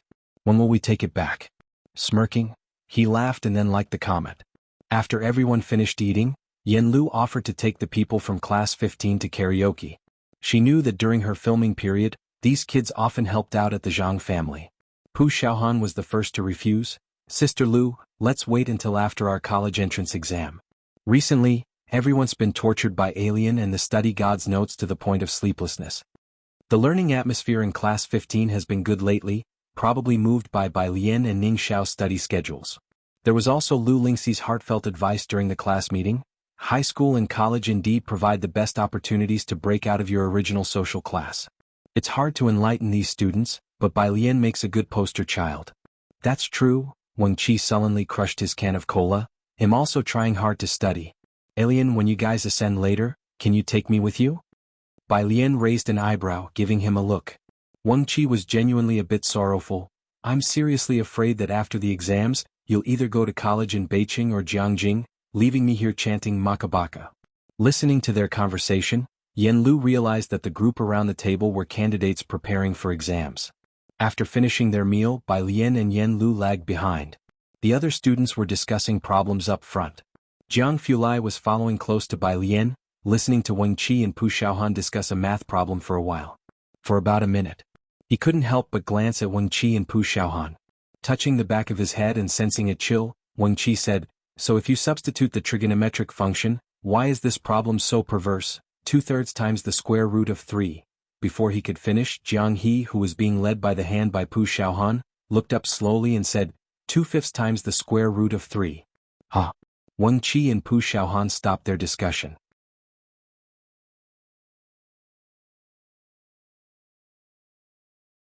Chapter 449, Behind-the-Scenes Mastermind, the teacher found for alien_do.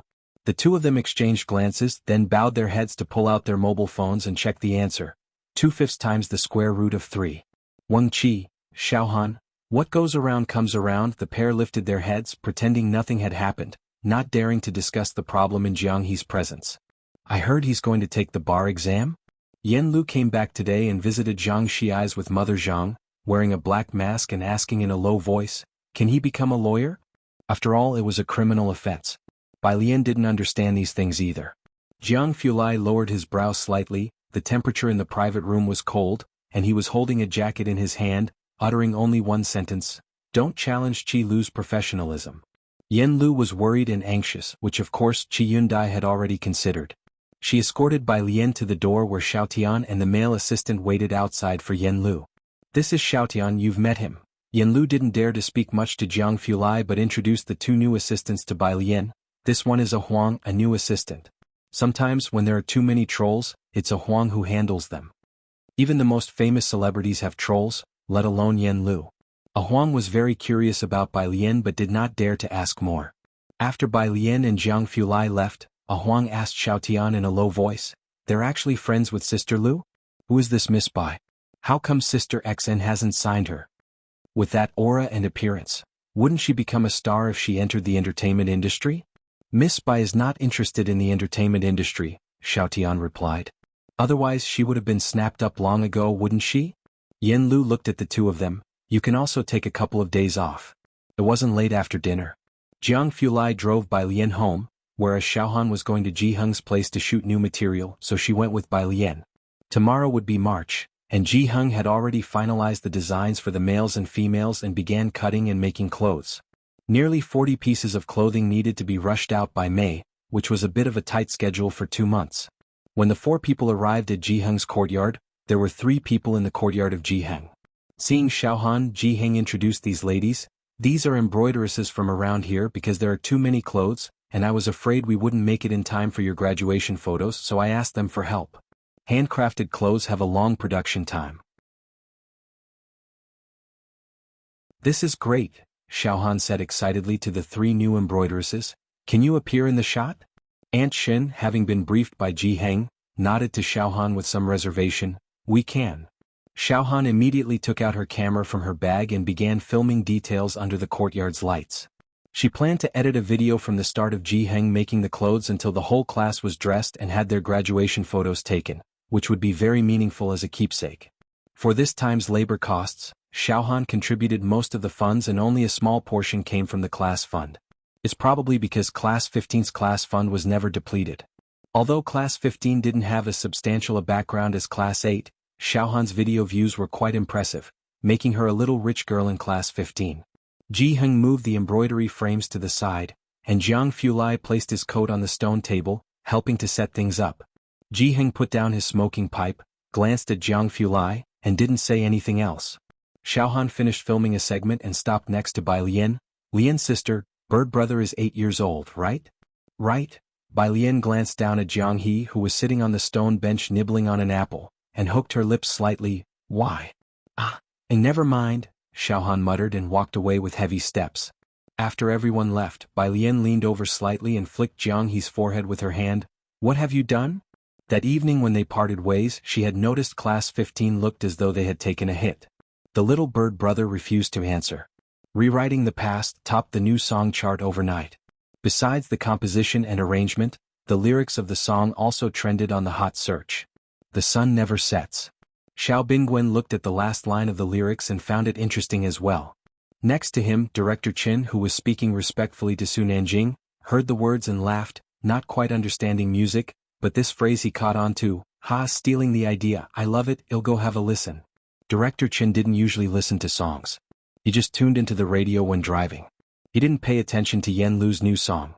Now, however, he started searching for this new song on his phone. Beside him, Xiao Bingwen watched Director Chen, thinking that such an idea was really like something a Chen family member would have, a bandit-like idea, but the lyricist probably didn't mean it that way, right?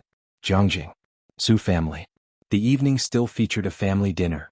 Ever since the Guohuai incident, all the people Su Jueming had planted next to Su Nanjing had been removed, which Su Jueming had anticipated.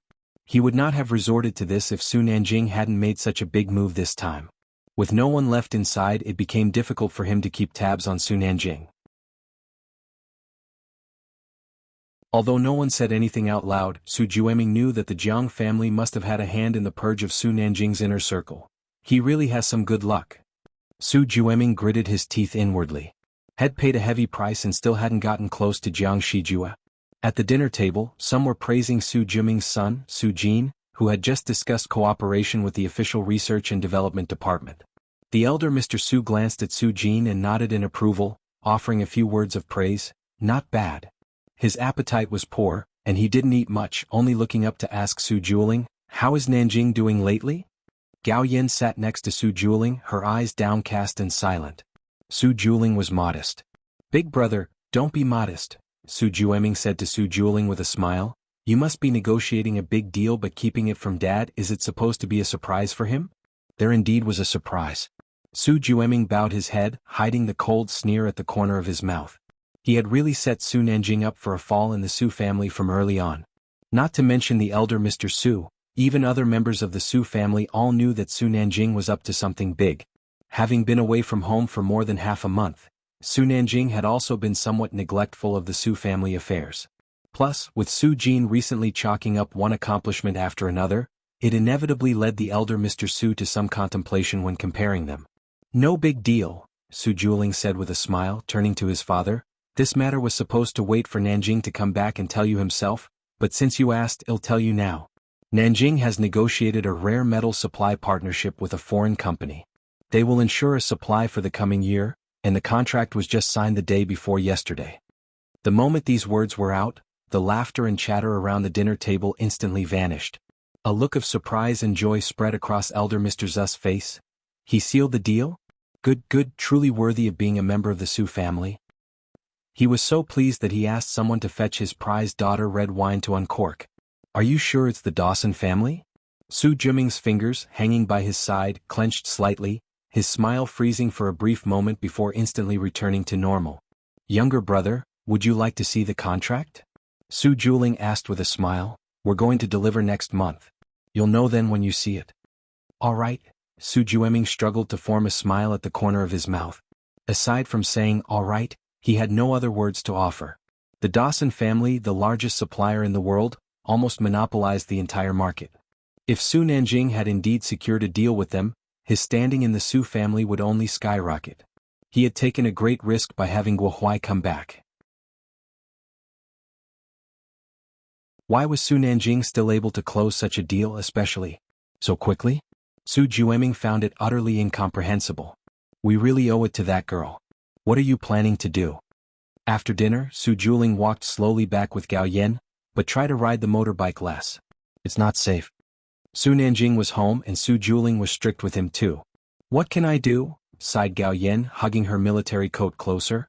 "I wanted to make her my goddaughter but she didn't want to." Su Juling turned his head, a look of surprise in his handsome eyes. "The one you mentioned last time is her?" "Yeah." Gao Yen pondered and then pulled out her phone from her large pocket, calling Su Nanjing. Su Nanjing answered quickly. Gao Yen gave Su Juling a signal to be quiet before asking, "Didn't you ask me to find a teacher last time?" "I asked Principal Yang for recommendations and confirmed with several of them, or else." She rolled her eyes as if mentioning it casually. "Shall I send them to Xianxia?"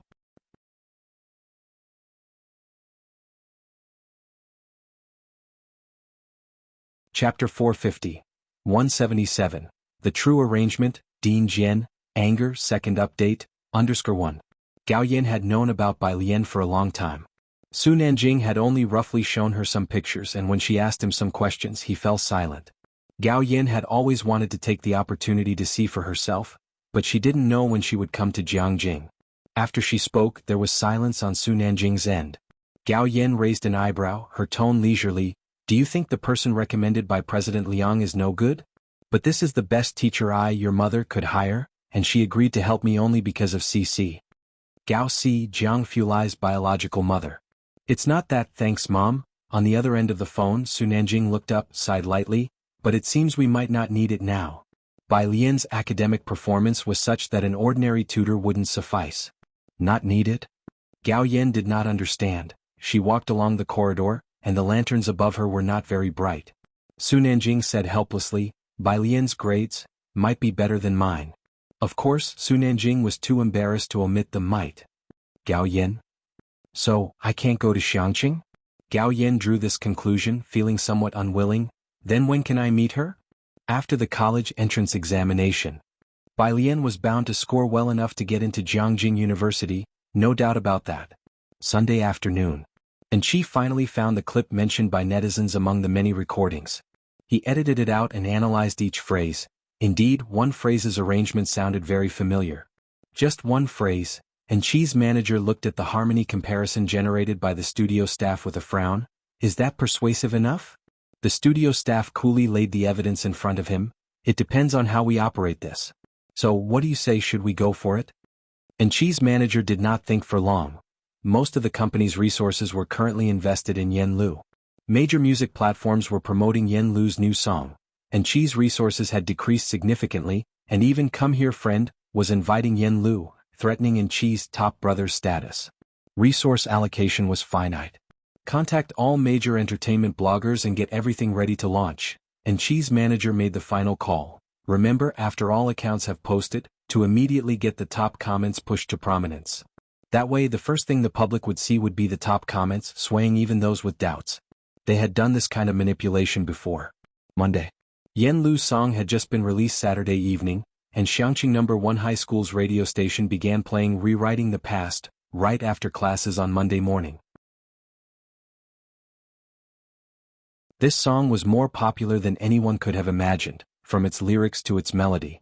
Bai Lian was eating with a group from class 15 in the big cafeteria. Tang Ming, carrying his tray from a distance from his own class, sat down next to Wang Qi and finally exhaled a sigh of relief. People in our class are asking me for your and the study god's avatars. Bai Lian slowly ate her meal, head down. For what? Wang Qi was surprised. For worship, Tang Ming said with resigned emotion. I've already been stuck on their bedside. Wang Qi pondered. Is that even a thing? Today there was a group meeting and Jianghu Lai was usually tied up with laboratory work. After finishing her meal, Bai Lian picked up her phone and started reviewing questions, only to see a meme sent by He Wen. Pig's life is hopeless. JPG? It was clear she had been scolded. Bai Lian replied with a meme of her own and reopened the Prep Camp app to check the new question. 1 o'clock in the afternoon. On Weibo and various short video platforms, major marketing accounts started posting the same video. The video content was simple, isolating a section of Yen Lu's music and comparing it with a snippet from 2 years ago, noting a similar style and chords. Army of online commentators were quick to jump in. So similar, are you saying we're blind and can't see it? I've been wanting to ask, why is Yen Lu's song so popular? She's not even an original artist, now we see the scandal, eating melon? How many haven't listened to Yen Lu's song? I must be the first on the internet, right? Check the lyricist and composer, there must be more juice to it.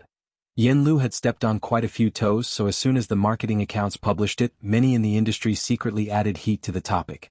There's a saying, when the wall falls, everyone pushes. But by the afternoon, scandal in rewriting the past arrangement became a trending phrase across various platforms.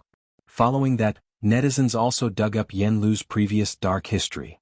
Her new song was already very hot, and now with these revelations, it dominated the public discourse for a time. Class 15 spent the afternoon attentively in lessons. After school in the afternoon, the school's broadcasting station was still playing Yen Lu's song.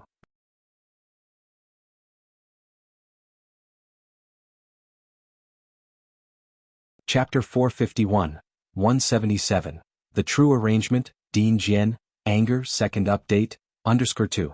Lotus Road. Xiaohan and the others made their grand exit, Yang Lin heading to the milk tea shop while Bai Lian followed Ning Xiao and the rest to the Zhang family's backyard, where a truck was already parked at the entrance. A group of students finished moving the flower pots in just a few minutes. Mother Zhang brought out 2 plates of watermelon and set them on a small table in the yard, organizing everyone to have some fruit. Let's have dinner here today. In 2 days, Xiaolu will be going to record a program and won't be able to join us. She tied an apron around herself. Sure. Bai Lian took a slice of watermelon and took out her phone to message Ji Heng. He'll just let my grandpa know. As Bai Lian was looking down to text, someone knocked on the yard door. Yan Lu tucked her hair behind her ears to answer it. As soon as Huang saw Yan Lu, he spoke anxiously. Sister Lu, were you not on your phone? Sister XN said she couldn't reach you and sent me to check. I went to visit a grave this afternoon and didn't bring my phone. Yan Lu was on vacation and Sister XN had mentioned there were no activities planned for her lately. As she went to fetch her phone, she asked, "What did Sister XN want from you guys?" Xiaotian was about to speak but then noticed students from Xianxia No. 1 middle school sitting in a row in the backyard, each holding a slice of watermelon, eating and curiously watching them. Bai Lian, however, was not sitting. She stood under the shade of a tree, her blue and white school jacket casually open. One hand held a slice of watermelon, the other a phone, and she was looking down to text. As they talked, Bai Lian had just finished sending her message and looked up at Xiaotian and Huang, her pale face slightly lifted, an air of languor about her. The setting sun tinted her wispy hair with a hint of gold. Despite the urgency of the moment, the sight of Bai Lian calmed Xiaoshan's nerves. You two take a break. Bai Lian put her phone back in her pocket and then bit into her watermelon without looking up. Next to her, Mother Zhang handed watermelon slices to Xiaotian and Huang as well. Huang, holding his slice, had no appetite whatsoever. Inside the house, as soon as Yan Lu picked up her phone, she saw numerous missed calls from Sister XN, Time Entertainment CEO, and others. She was about to return Sister Zin's call when the CEO of Time Entertainment called. Yan Lu, the CEO of Time Entertainment, exchanged pleasantries. You must be aware of the situation online. It's quite significant this time, and the PR department wants you to make a Weibo post right away. Deny any connection with the arranger, so this incident seems unrelated to you, minimizing the issue. But Wang Xn disagrees. Please persuade her to deny any connection? Yan Lu replied politely, I can't do that. The CEO of Time Entertainment had expected Yan Lu to be more clear-headed than Wang Xn, but she was more resolute than Wang Xn, frowning. With a lyricist and composer on hand, there's no need to worry about an arranger. Don't be stubborn about this. They'll have a look first. Yan Lu didn't want to explain too much and gave a brief answer before hanging up to call Sister XN. Sister XN quickly explained the whole situation.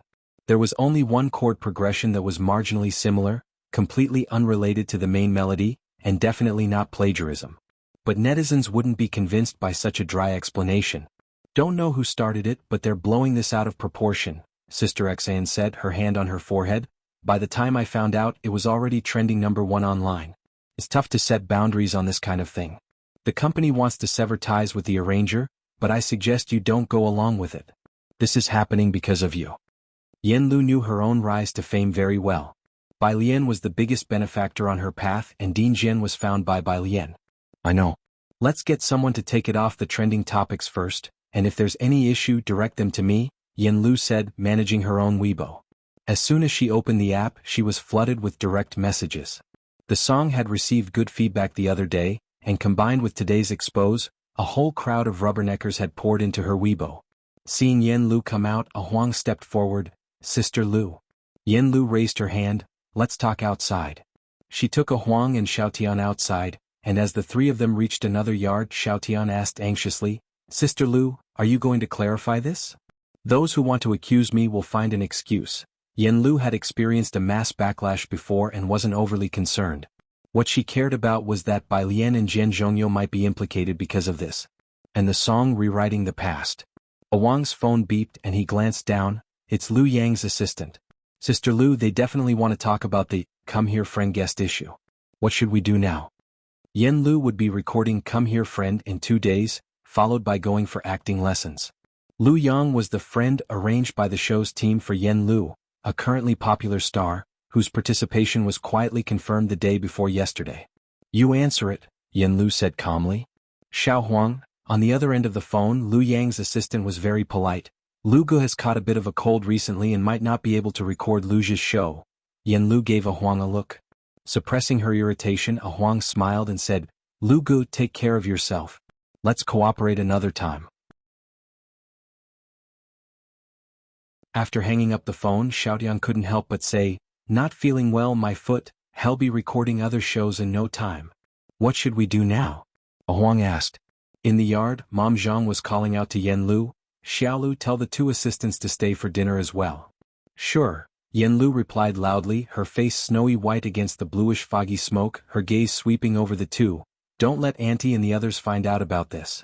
A Huang was somewhat puzzled. Was Auntie and the rest important at a time like this? Yen Lu led the two assistants inside to help Mom Zhang with cooking. In the yard, Bai Lian had just finished a piece of watermelon. She stood still, stretched out her hand, and casually threw the watermelon rind, which landed in the trash can at the entrance of the yard with a clang. She leisurely pulled out a piece of tissue and meticulously wiped her fingers. Sitting on the steps, Pu Xiaohan took out her phone, walked over to Bai Lian and sked, "This is probably it." Pu Xiaohan handed her phone to Bai Lian. The people from Class 15 weren't fools. Xiaoshan's behavior was a clear indication that there was a problem. Coincidentally, this matter was also a public incident. Bai Lian didn't care for the internet, so Pu Xiaohan casually checked her phone. Bai Lian crumpled the tissue into a ball and took Pu Xiaohan's phone to read a Weibo post. At Time Entertainment, all these resources just to promote Yen Lu? Is Yen Lu your godfather? It's hilarious. Outside of those two songs, what else does Yen Lu have to show for herself? Now with the new song's arrangement causing controversy, is this the superstar you neglect other artists for? Hilarious. And the comments below. Let's predict Yen Lu Studios' PR response. Yen Lu only has a working relationship with Jian. Please don't escalate the actions of Jian to the artist herself. Yen Lu also strongly condemns such behavior and has already terminated her collaboration with Jian. Doghead. This comment was effectively sealing off all of Yen Lu's potential escape routes. Pu Xiaohan, being half involved in the entertainment circle, picked up a piece of watermelon and crouched down to eat it, saying, "With so many of Lujia's rivals mobilizing their big marketing accounts and blocking all her paths, do you know this Jian? You know him too." Bai Lian glanced over and then took out her phone from her pocket, took a picture of Pu Xiaohan's phone screen. She was nonchalant. "I know him." Pu Xiaohan quickly ran through who she knew, thinking there was only one possible person she was aware of, and then it hit her, holy crap, Jian Zhongyo? After taking the photo, Bai Lian casually opened WeChat and sent it to Jian Zhongyo. Bai Lian, picture, Bai Lian. 1 minute later. Jian Zhongyo? Jian Zhongyo, exclamation point. Jian Zhongyo, angry.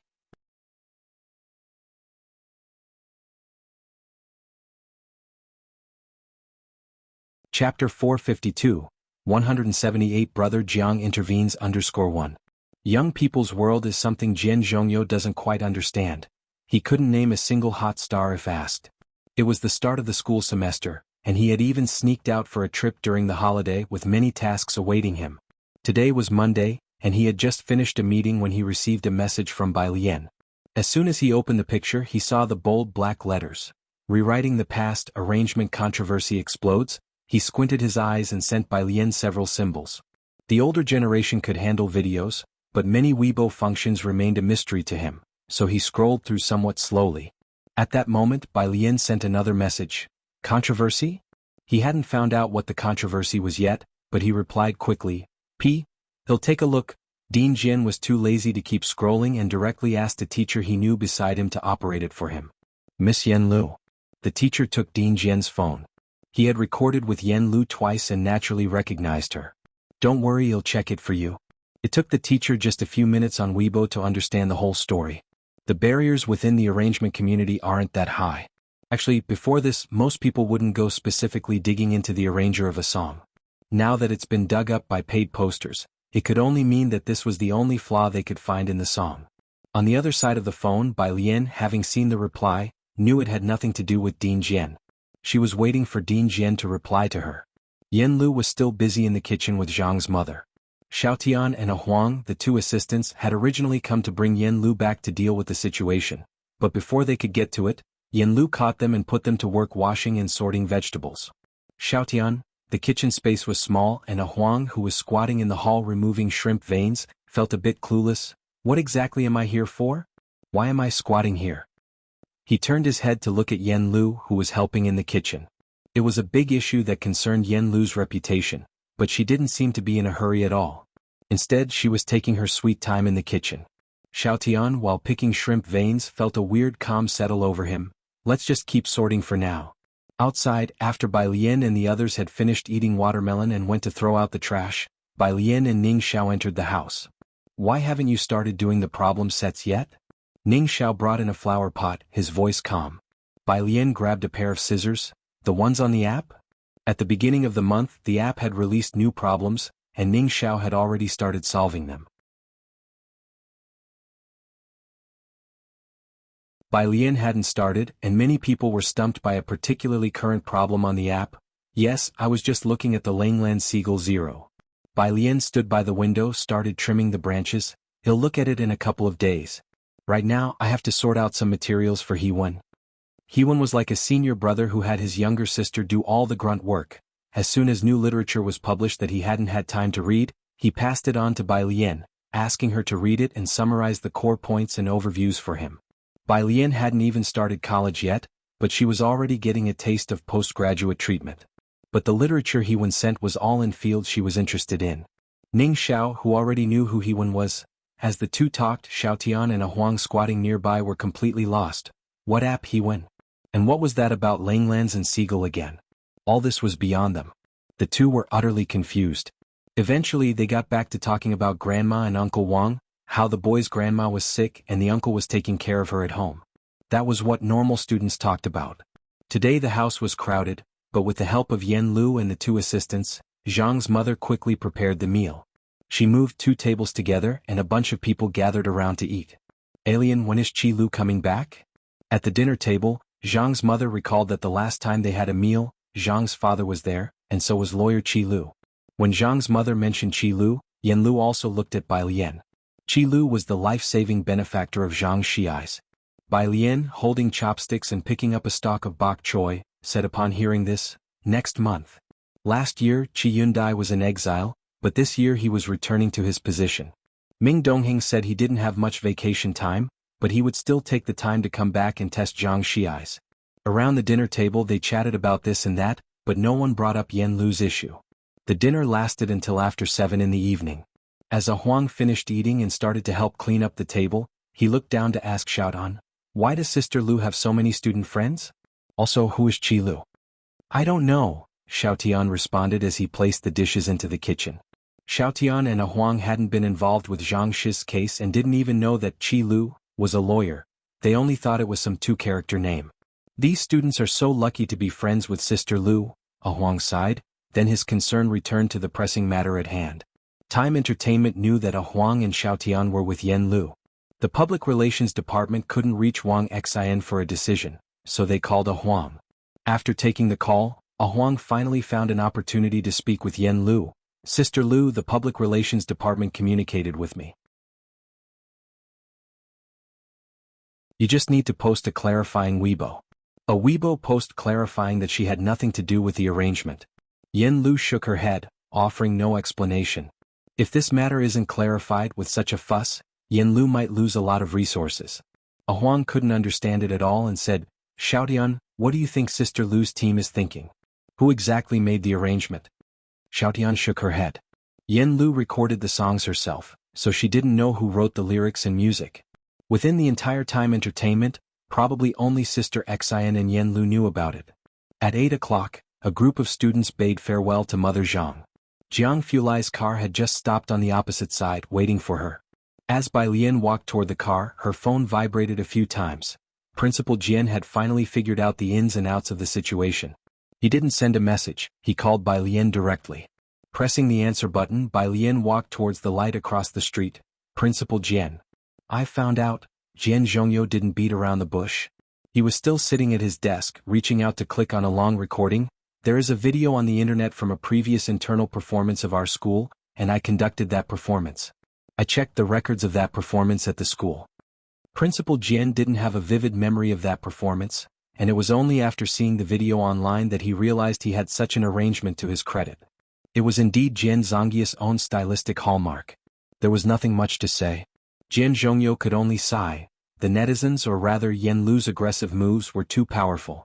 With so many years of performances at Jianghu Music Academy, each nearly 3 hours long, they could still find these arrangements amidst them all. What do you plan to do? Bai Lian reached out to pluck a leaf from the side, toying with it in her hand, her voice calm and unhurried. Jianghu saw her walking so slowly, so he got out of the car to wait for her. Bai Lian was not yet done talking with Principal Jian. We need to handle this. Principal Jian also calmed down, having lived long enough to know that with such intensity behind it, there must be someone stoking the flames. Otherwise, even if it's clarified, a lot of people won't be notified. Everything needs attention. Spreading rumors takes just a mouth, debunking them runs you ragged. After hanging up the phone, Jianghu opened the car door and asked a few questions, to which Bai Lian recounted the whole situation with Yenlu. Your new song. Jianghu knew she wrote lyrics and composed music, and his eyes turned colder too. Yeah. Bai Lian was not too concerned. She got into the car and began to check the academic paper Hewen had sent her on her phone. Jianghu, seated beside her, raised his hand to signal Ming Dongheng to drive, his eyes narrowing slightly. Don't let Principal Jian act rashly on this matter, give me Yenlu's agent's contact information. Rewriting the past had already been labeled impure, and clarifying it completely wasn't something Principal Jian, an outsider to the circle, could accomplish. Bai Lian opened Sister Xin's WeChat and sent it to Jianghu. Jianghu reached out to open it and added her as a friend. Why are you looking at this? Jianghu waited for Wang Xan to accept, his gaze glancing over at the new academic paper Bai Lian was viewing. It looked familiar. Hewen gave it to me. Upon hearing this, Jianghu knew what Hewen was up to. The light was turned on in the back of the car, and he sat under it, dressed in a black shirt and black trousers, his refined facial features especially cold, and he just tugged at his lips at the comment. Hewen, who was at a research base dressed in a sterile suit, suddenly sneezed. A male student in the laboratory glanced at him. Hewen, do you have a cold? Don't pass it on to the junior sister. He picked up a mask and had Hewen put it on. Hewen, Beijing. Time Entertainment's public relations department had not yet gotten off work. Everyone was busy dealing with Yenlu's situation. In the office, the CEO earnestly said to Sister Xn, "You've been in the entertainment industry for so long, you still don't know what it takes to maximize profits? If there's an author for the lyrics and composition, it's easy to find another arranger, just push the blame on him, give him some compensation to shut him up. Is this arranger Yenlu's father? Won't you make any concessions at all?" Hearing this, Sister Xn sitting opposite only raised her eyebrows. Principal Jian might not be Yenlu's father, but Bai Lian could be considered as such. With Principal Jian's status, the fact that he was willing to arrange music for Yenlu was all for the sake of Bai Lian. In the whole entertainment industry, no senior had a stature like Principal Jian's. If the PR department clarifies it, just push the responsibility onto Yenlu. Sister Xn put down her teacup. Yenlu had been through a lot, and Sister Xn had become indifferent. As for the rest, well, try to debunk it as much as possible. This isn't plagiarism to begin with.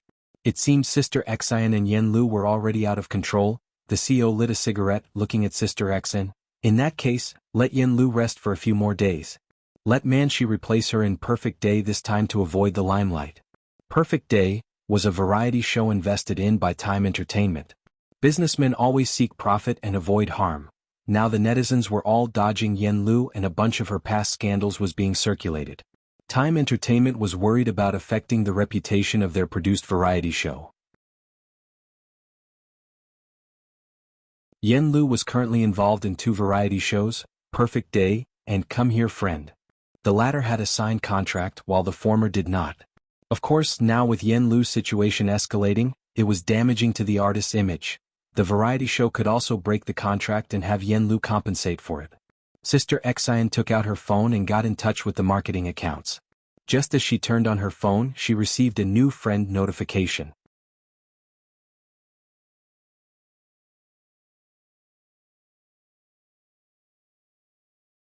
Chapter 453. 179 might be because I composed the music myself. Second update, _1. Xianxia added Bai Lian to her private account, which was known to few people.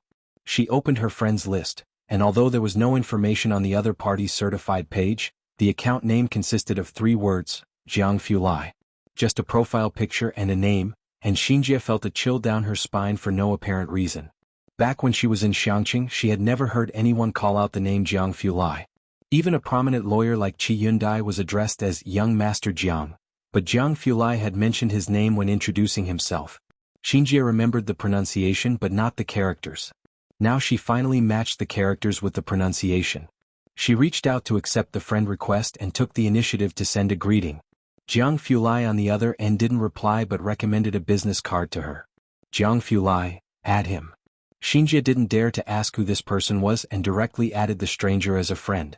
She was just wondering who Jiang Xiaojun wanted her to add when the next second, the message from that person came through. Hello, I am Chu Rong, a planner from Shijiang. Shijiang, one of the top 3 marketing firms in the country, mostly deals with national brand projects. This was the first time Xianxia had connected with such a high-level executive. On the other side of the phone, Jianghu had sent Bai Lian back home. Today wasn't late yet. Jianghu was still embroidering in the courtyard, the large light illuminating and casting a long shadow behind him. His mobile phone was also next to the embroidery frame.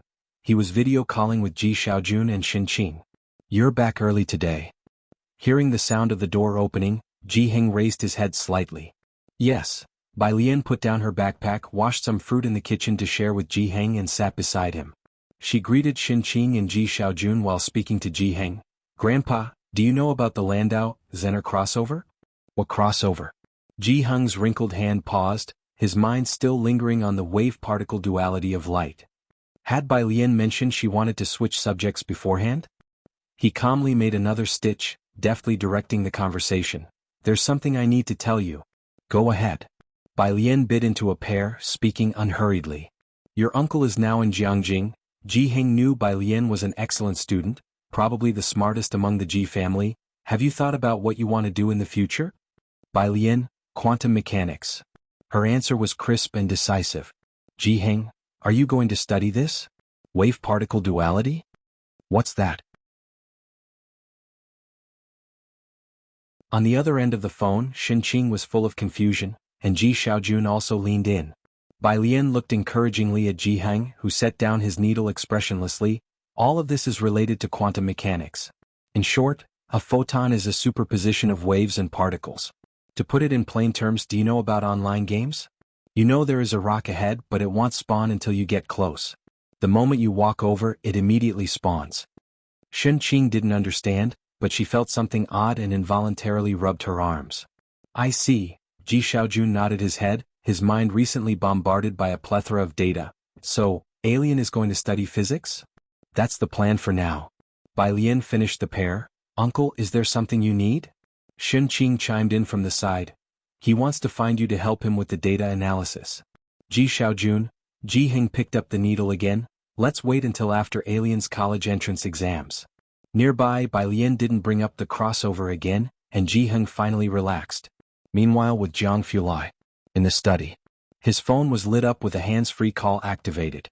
On the other end, Jiang Ziju's voice sounded puzzled. Marketing? Yes. Jianghu reached out, picking up the cushion on the carpet with 2 fingers and casually tossed it onto the sofa. His voice was indifferent. The person is all I need. Okay. Jiang Shijue arranged it, curious about what it was but didn't dare to ask. Are you coming back next month? Jianghu paused for a moment. Coming back. He ended the call, returned to his seat and turned on the computer. The glow from the screen cast his face in a stark white light. He logged directly into WeChat. The request from Director Jian had been accepted, and the person had sent Jianghu a video and a document. The video was an internal performance from Jiangjing Music Academy, and the document listed the names and times of the performers involved. He edited a segment from the video and took a screenshot of the list with Director Jian's name and the school's seal. Jianghu, do you mind if it's revealed that you are Jian?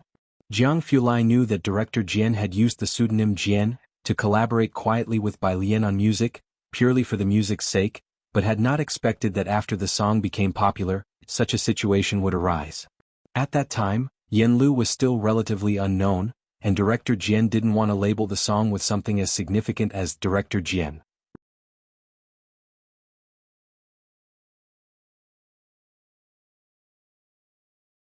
Chapter 454.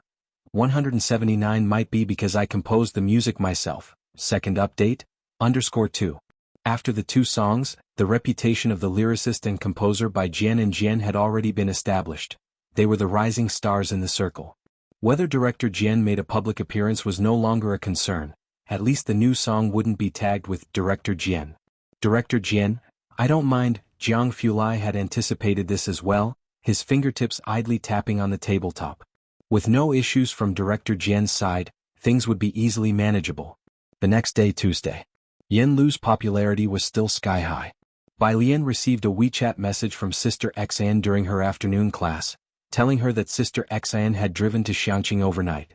After the afternoon classes ended, at the Zhang family's place, Mother Zhang knew Yan Lu and the others had business to discuss, so she went to sell flowers in the front, leaving the backyard and the living room for Yan Lu and the others. Sister Xian had driven to Xianxia overnight and arrived in the morning. After getting some sleep at a motel, she didn't reach the Zhang family's place until now. Sister Xian, Sister Lu doesn't agree to post a clarification on Weibo, A Huang said, having stayed up all night following public opinion, and poured a glass of water for Sister Xian. You haven't seen what people online are saying about Sister Lu. Yan Lu treated her assistant well, was approachable and not pretentious, and A Huang liked this boss a lot. I know, Sister Xian said, holding a teacup and looking at Yan Lu. Did Lu Yang reject you? Yeah. Yan Lu wasn't surprised by this. They'll check with some old friends. Sister Xian took out her phone to call a friend within the circle, looking for someone to step in temporarily. As soon as the person on the other end heard it was about Yan Lu who had been at the peak of controversy these past few days, they politely declined. Are you guys sure about recording in Xianxia? Isn't that a bit too far? We're shooting in Xiqing recently. After hanging up the phone, Sister Xian also felt somewhat helpless. It was then that the back door was pushed open, and upon hearing the sound, Sister Xian quickly stood up. The person who entered was Bai Lian, one hand carrying a black backpack, the other holding a removed school uniform, and using her elbow to close the door as she walked in. Miss Bai, Sister Xian gave up her seat to Bai Lian, her tone full of apology. It's my fault, I've dragged both you and Director Jian into this.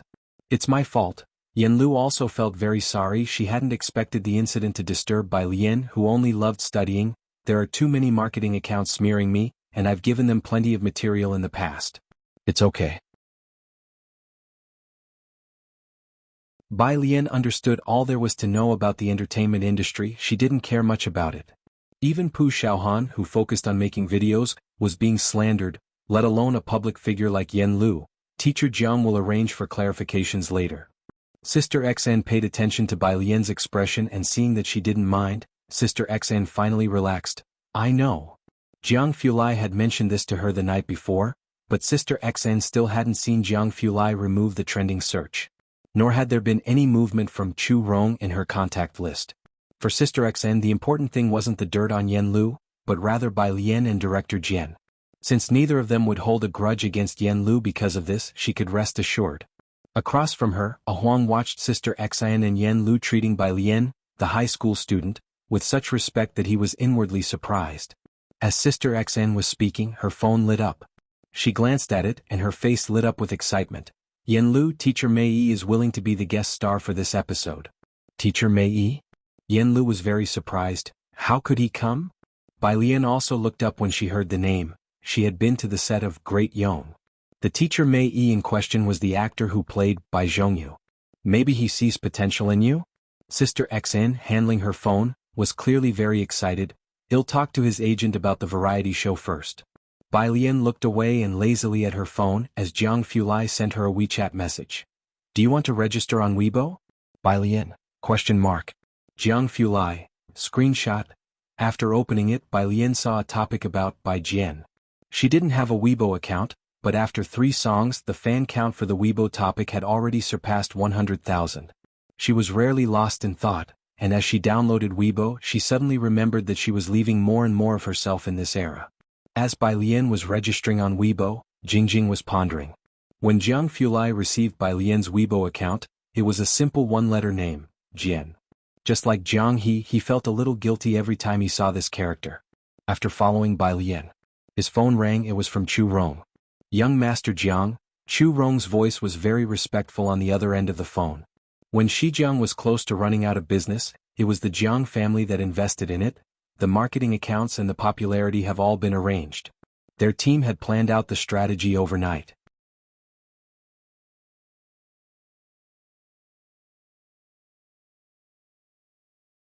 Chapter 455. 179 might be because I composed the music myself. Second update, _3. Ensure Yen Lu won't be stained by this incident and use the opportunity to push the song to another level of popularity. Although Chu Rong didn't quite understand why such a minor incident in the entertainment industry would warrant the attention of Jianghu Lai, who was said to have been hands-off for quite some time. Jianghu Lai walked to the isolation room, his voice faint. Okay, he'll have Dean Jian post on Weibo. Jian Zhongyo did have a Weibo account. When Jian Zhongyo received the message from Jianghu Lai, he was still at school. He stopped in the middle of the path, logged into his Weibo account, which he had just registered the previous night at Jianghu Lai's request, with only a few bot followers, but it was already verified. A big V verified so quickly? A teacher beside him looked at Jian Zhongyo's V verified account and didn't understand. Jian Zhongyo hadn't even posted a single Weibo. I don't know. Jian Zhongyo opened Weibo and posted as per Jianghu Lai's request. Beijing. Time Entertainment, Man Shi and Enchi's teams met up. Man Shi, Enchi's agent smiled. Perfect day will still be yours, right? Man Shi pressed her lips together, nodding with a cool smile. I guessed as much. Enchi's agent then turned her head with a smile. I thought they would clarify that Yen Lu had nothing to do with the arrangement. I didn't expect Wang Xian to be so stubborn, actually refusing to agree. Enchi removed his sunglasses. Are you sure she doesn't have someone backing her? With the situation turned out like this, we haven't heard of any PR firm stepping up for her. His agent, who was antsy just yesterday, finally relaxed. Don't worry. Rumors had been circulating on the internet that Yen Lu had the support of a high-level executive from Zhongguang Group. Compared to Zhongguang Group, Time Entertainment was like an ant to an elephant. Although paparazzi had been stalking Yen Lu for months, they hadn't caught a glimpse of the rumored sugar daddy. Yen Lu's issue was still trending on Weibo without any forceful measures to remove it from the hot search. It seemed the rumors were just that, rumors. The group was quite relaxed together. Enchi's agent laughed and said, Enchi, why don't you and Man Shi go out for a meal in a couple of days? He'll arrange for someone to take pictures. To ride this wave of public opinion, Enchi's studio had spent a lot of money. As they were talking outside, an assistant hurried in with a phone in hand. Mr. Enchi, something's wrong, look at the hot search. Making a big deal out of nothing, Enchi's agent frowned. What happened? Everyone in the room took out their phones and opened Weibo. Weibo was a bit slow. Netizens thought the Yen Lu incident had come to an end, but little did they know that at 6 o'clock today, another bombshell dropped. The top hot search was time to eat melons, followed by the word, explode. Click in and you see that several major marketing accounts had reposted a Weibo post from someone named Jian with the emoji of eating melons, Jian, maybe because I composed the music myself, image, / at Black Friday, screenshot, so similar, do you think I'm blind not to see it? Was this the mysterious composer? Everyone was taken aback, then they went to check Jian's Weibo verification. Jian Zhongyo, Dean of Jiangjing Music Academy, National Team's Chief Guzheng Player, Royal Music Academy. Looking back at Jian's two screenshots, the first was the comparison made by netizens of that music performance, the second was a list of that performance with 3 words in the column for the guidance teacher, Jian Zhongyo. And there was an official stamp behind it. The top trending comment was very direct. What the hell? The legendary self-plagiarism? Isn't the biggest bombshell that Jian is actually Dean Jian? The arranger is Dean Jian, damn, who wrote the lyrics and composed the music. Oh. Who could have made Dean Jian willingly arrange the music? Why not take a look at his following list?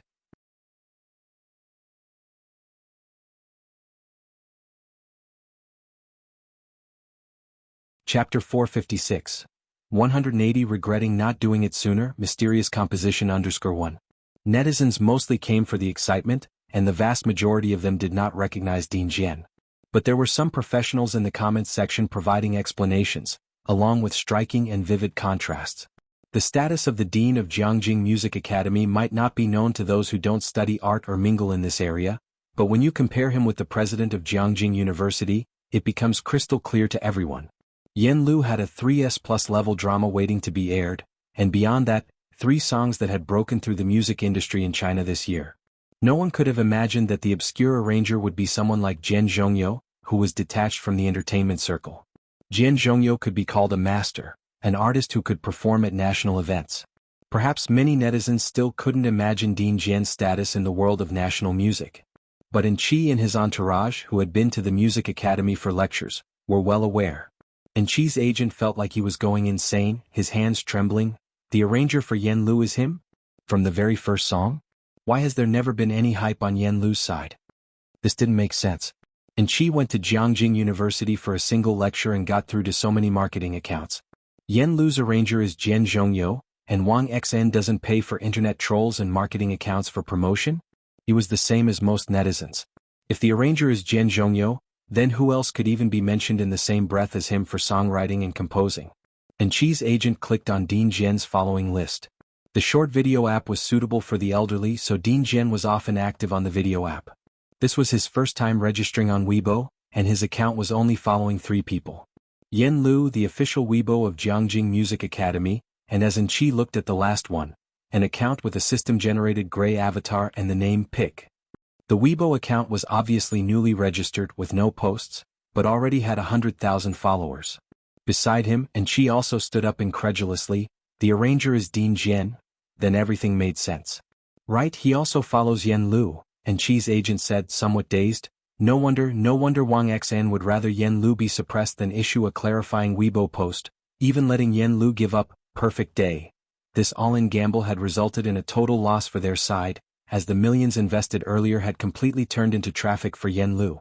That was the top artist in national music, a height in art they in the entertainment industry could never reach in their entire lifetimes. Thinking about the earlier marketing Enchi had done because of his visit to Jianghu Music Academy, the agent couldn't help but glance at Manshi beside him. Manshi was a first-tier actress created by Time Entertainment, and at the beginning he had chosen her for Enchi over Yan Lu because of her popularity. Now, however, the agent was beginning to regret it. If they hadn't backstabbed Yan Lu, would this popularity also include a part for Enchi? Would they perhaps also have had the chance to have Dean Jian arrange music for Enchi? Once some thoughts appeared, they couldn't be contained, and even Manshi standing to the side could sense this. Xianxia. After Sister Xn finished a phone call with teacher Mei Yi and confirmed the filming location and celebrity guests with the directors of Come Here Friend. With teacher Mei Yi coming, you won't have much pressure, Sister Xn said, coming back from the yard with her phone in her hand. Will you be filming here? The show crew might give you a script. A script? Bai Lian heard for the first time that even variety shows required scripts, and she looked up, surprised. Sister Xn was also helpless. There's only teacher Mei Yi among the celebrity guests. The other groups probably have several friends from within the circle. Yan Lu's everyday life is dull, while other artists watch shows, have numerous friends talk about life. She spends every day reading books and studying acting with her teacher. I'm afraid she'll invite teacher Mei Yi over, and they'll spend a couple of days reading books. Can you imagine the audience watching them read for 2 hours? As she spoke, Sister Xan looked toward Bai Lian. Since she met Bai Lian, Yan Lu had been reading books more diligently than the average high school senior. In the Great Yong drama's promotional clips, most of the snippets of Yan Lu were of her reading books or scripts and observing her seniors. Take them to visit Wallow Street, Bai Lian suggested. However, as a phenomenally popular tourism street, it was always crowded and might not be suitable for long-term shooting. Bai Lian tilted her head, looking at Yan Lu as her fingertips tapped on the table, slowly starting to think. Perhaps because she felt guilty about not keeping a closer eye on Zhang Xi's, Bai Lian had been feeling remorseful about his year in prison and became even more caring towards Yan Lu and Zhang's mother. Sister Xin's phone rang again. It was the CEO of Time Entertainment. As soon as she picked up the call, the delightful voice on the other end rang out. Sister X, and look at you not letting us know sooner that the arranger is Dean Jian.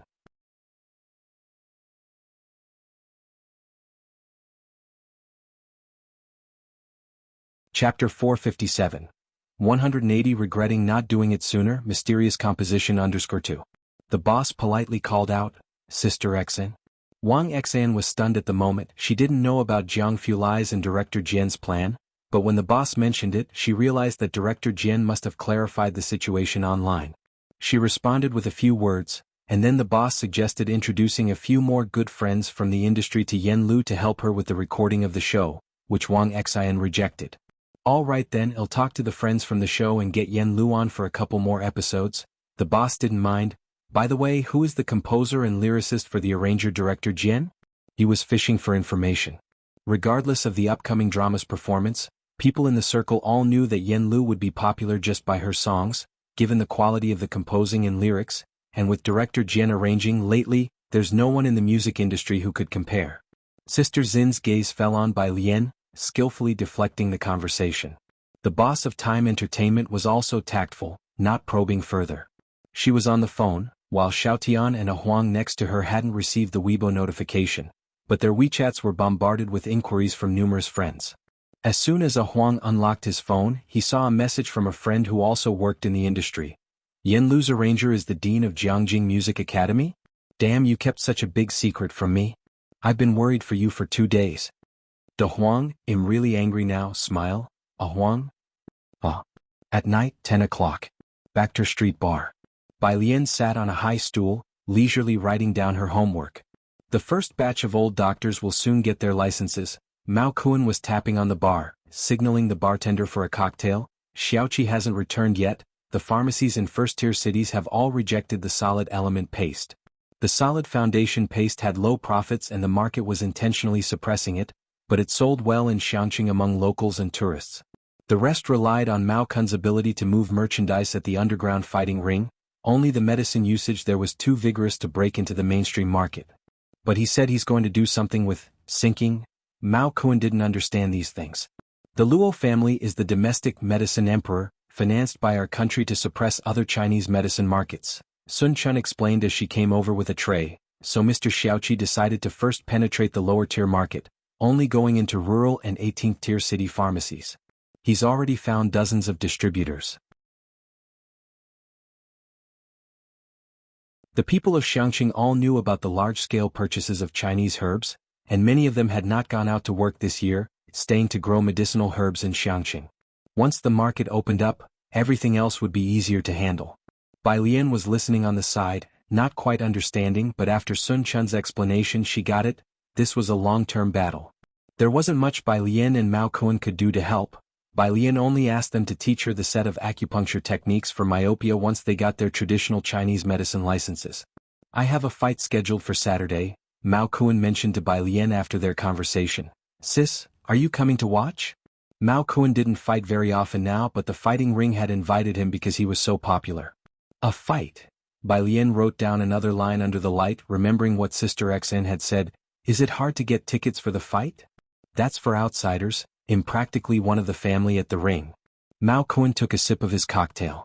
He had never been to high school, but he was curious, are high school assignments really that numerous these days? Every time Bai Lian was at her busiest she had to write homework, always homework. Having finished her work, Bai Lian did not check her answers, but leisurely turned the page. Can you bring people in to film? She explained that Yen Lu needed to record a TV program. Wallow Street was too crowded and Yen Lu couldn't visit often. But Bacter Street was full of international folks, and no one would recognize a domestic, minor celebrity. There were also many interesting things. Sister XN thought Yen Lu was too dull and worried the show wouldn't have a good effect. Mao Kuan didn't know, he muttered into his phone for a while, then said to Bai Lian, but they can only have 5 tickets. However, the footage needs to be screened by the fighting ring after post-production, since many things in Bacter Street shouldn't be revealed to the public. They'll have Xiaowu follow them so they won't cause any trouble. Xiaowu was now a well-known small-time player in Bacter Street. 5 tickets meant that most of the variety show crew couldn't come. Got it? Bai Lian nodded in agreement. Behind them, Sun Chun returned to the bar, picked up a lemon and thought to herself, bringing people here to shoot a variety show, aren't they going to be scared to death? Are you about to leave? Bai Lian suddenly remembered this and turned her head to look at Sun Chun.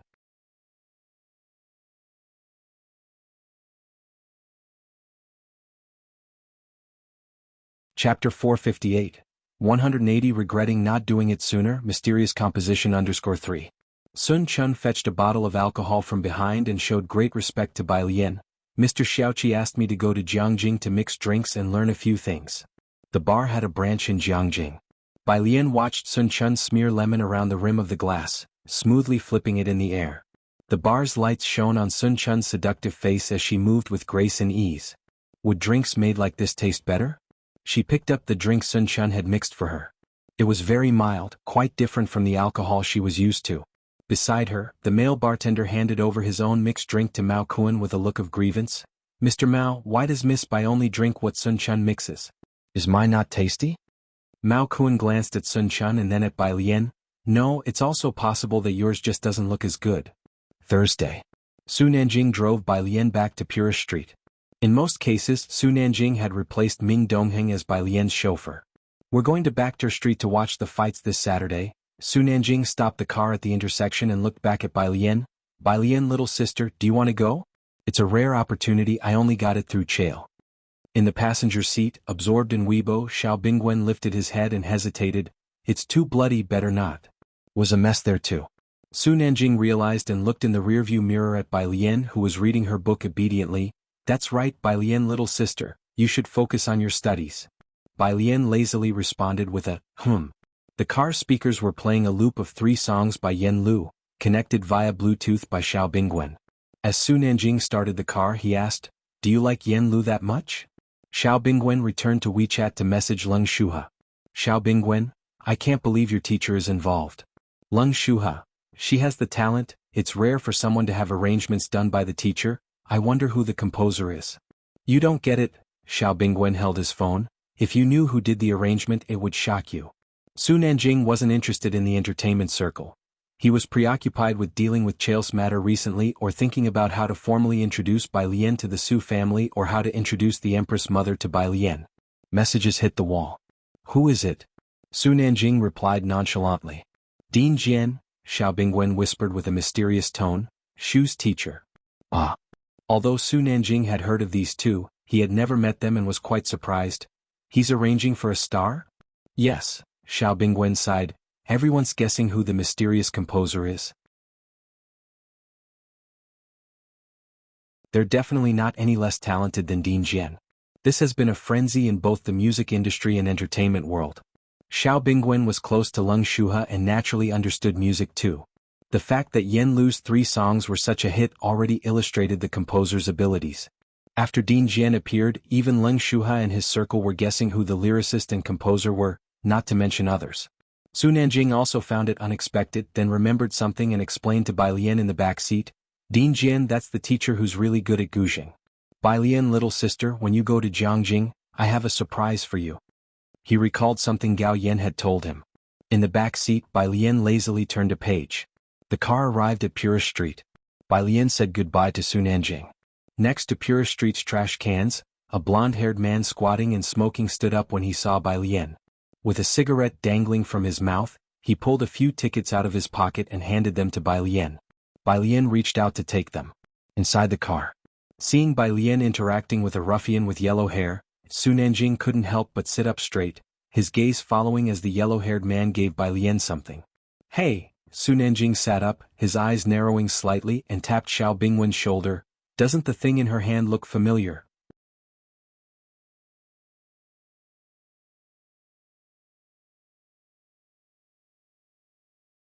Chapter 459. 181st Annual Feel-Good Article. Alien offers tickets. Second update. _1 Xiao Bingwen was messaging Leng Shuha while casually browsing Weibo. Leng Shuha. Link. Leng Shuha. This big shot's Weibo. He clicked on the link and saw a Weibo post with the word found, with only 1 following, which was the Douyin platform, but already had 2.01 million fans, all active once. Is this the Weibo of the lyricist and composer? Xiao Bingwen followed the account and heard Su Nanjing's voice, and when he looked up, he saw Bai Lian slipping the blue ticket back into his school uniform pocket. "It does look a bit like your ticket." Xiao Bingwen paused. "It looked very much like a Fight Club ticket, but she seems to have many?" Those tickets could only be obtained by Su Nanjing through Chail. The Chen family might also be able to get them since it said they have a senior brother in the Fight Club, but Su Nanjing and Xiao Bingwen were not familiar with them. Even so, Su Nanjing had only gotten 3 tickets. At a glance, Bai Lian seemed to have many. It couldn't be, right? And, considering Bai Lian's demeanor, she did not seem like someone who would go to a gory place like a Fight Club. It seemed he sensed their gaze. The blonde guy smoking looked up and smiled at Xiao Bingwen and Su Nanjing. He wore a black t-shirt with a skull pattern and a silver necklace around his neck, exuding a vibrant vibe. Xiao Bingwen, it shouldn't be. The next day, Friday. Bai Lian sent the organized data to He-Wen. He-Wen sent her a message of thanks. through a long corridor at the Research Institute office. Wearing a blue radiation suit, Hewen stood in front of all the team members, listening to Jianghu speak. The underground laboratory was naturally cold, with cold white lighting, and surrounded by high-tech machinery. Jianghu was sitting in his seat with the computer screen displaying academic papers in front of him. One hand rested on the armrest while the other pointed at the computer screen, his prominent nose adorned with glasses and lips tightly pursed. His cold, white fingertips paused on an example, and he slightly turned his head. Adhesive forces and repulsive forces have opposite curvatures. One causes space to contract and the other causes it to expand. Are you using this example to discuss positive and negative energy? What should I say to you? Should I encourage you to bravely challenge Dirac? He chuckled disdainfully, and others in the know understood that it was directed at Hewen, who lowered his head even further. Hewen, after Jianghu finished looking over everything, he stood up with his phone. Is this the review you organized? He glanced again at the printed documents in Hewen's hands. Hewen, yes, new literature. Jianghu gave him a cold look. You don't need to write acknowledgements. Hewen, once Jianghu left, other team members approached, imitating Jianghu words and then patting Hewen on the shoulder. Brave enough to challenge Dirac, that's Hewen. You're our lab's next Dirac. Today, only Hewen was rebuked, while the rest reveled in his misfortune. Hewen, holding several papers and smiling, said, say that one more time, and next time Xianxia invites us to eat, you all can order for yourselves. The others? Hewen turned back to his station, picked up his phone and vented to Bai Lian. Got scolded today, running with tears? Running with tears? Running with tears? Xianxia No. 1 Middle School. When Bai Lian saw Hewen's message, she had already finished school. She glanced down at his reply. Hewen often got scolded and she was used to it by now. In class 15, a bunch of people gathered, with Pu Xiaohan speaking loudly. We don't have to go to Aunt Zhang's place for the next few days. Yanlu is going to record a show there. Bai Lian slowly followed behind the group. She was looking through the questions on the Jiangjing app. Upon opening the app, she saw cries of anguish all over the public screen, but Bai Lian wasn't paying attention and just kept brushing through the questions, most of which were fill in the blank. Wang Qi, Pu Xiaohan, and the others had been in the midst of a heated discussion. That was until they saw the person standing at the doorway of the bubble tea shop, and their voices subconsciously quieted down quite a bit. When Bai Lian looked up, she saw Jianghu standing in the corner outside the bubble tea shop. School had been out for a while, but there were still plenty of people at the bubble tea shop. Jianghu stood in the corner about 2 to 3 meters away from the doorway, where the warm light of the setting sun slanted down through the roof. He was clad in a black jacket, the zipper left undone to reveal the snow-white t-shirt underneath, with his fringe longer than his eyebrows, casually swiping his phone screen, looking both disengaged and aloof. As Ning Xiao and Tang Ming passed by, they respectfully greeted Jianghu. Jianghu looked up indifferently. I'm going to see Yan Lu. Bai Lian didn't go into the bubble tea shop. Instead, she shielded her eyes from the still somewhat glaring sunset with her phone and slightly raised her head.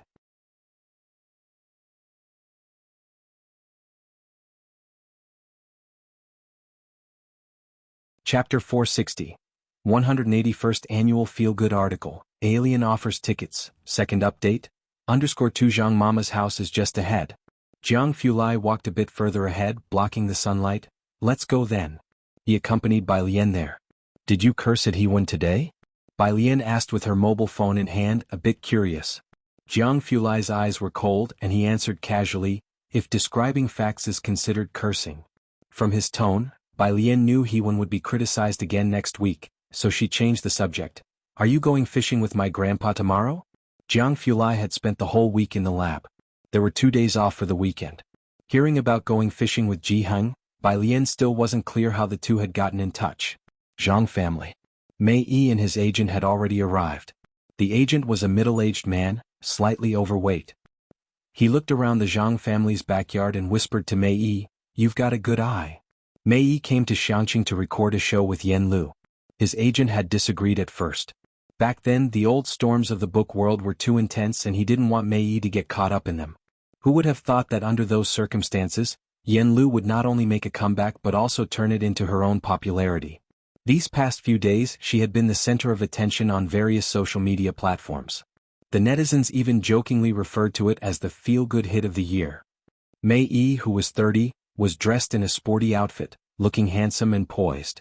Upon hearing that, he simply smiled and did not speak. However, this show's main goal is to create opportunities with Yen Lu.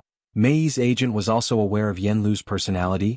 Wang Xan said she's dull and the show's effect would probably be quite ordinary. Besides that one street, there's nothing particularly interesting in Xianxia. Just take it as a vacation. Mei and Yen Lu weren't familiar with each other to begin with, and describing it as ordinary was already putting it mildly. Cameras were being installed in the hall and Yen Lu's room. They were starting to record the show tomorrow. The director of Come Here Friend was talking to Sister Xn. Don't worry, we'll try to edit it to make it more interesting. But apart from Mei, doesn't Yen Lu have any other friends inside or outside the industry who can appear on camera? Next to them, Huang and Xiaotian were helping clean the living room, and upon hearing this, thought of that group of students from Xianxia No. 1 High School. They did have friends, just not famous ones. I'll ask, but they probably don't want to be on camera, Wang Xian said with a smile, somewhat wistfully. She also has a few friends outside the industry.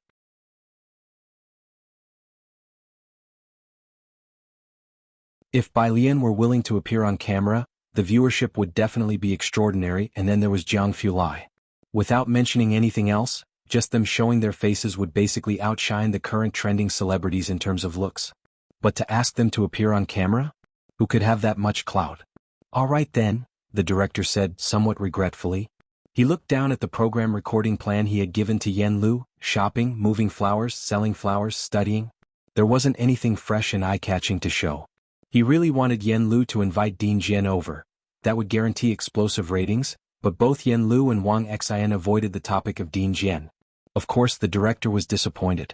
Zhang Mama had returned to her hometown the past 2 days, leaving the place to Yen Lu, who came out with a flower pot. Speaking to Mei, "Well, go shopping first tomorrow morning, then buy groceries in the afternoon to cook?" Mei's agent listened to Yen Lu's lackluster plan without surprise. "Why don't you invite a couple more friends over? Otherwise it'll be awkward having just you and Mei eating alone." Mainly because Mei was a guy. Yen Lu was about to reply. Someone knocked at the door from outside. She set down the flower pot and went to open the door. Mei and his agent both glanced toward the door. Outside stood 2 people, a man and a woman.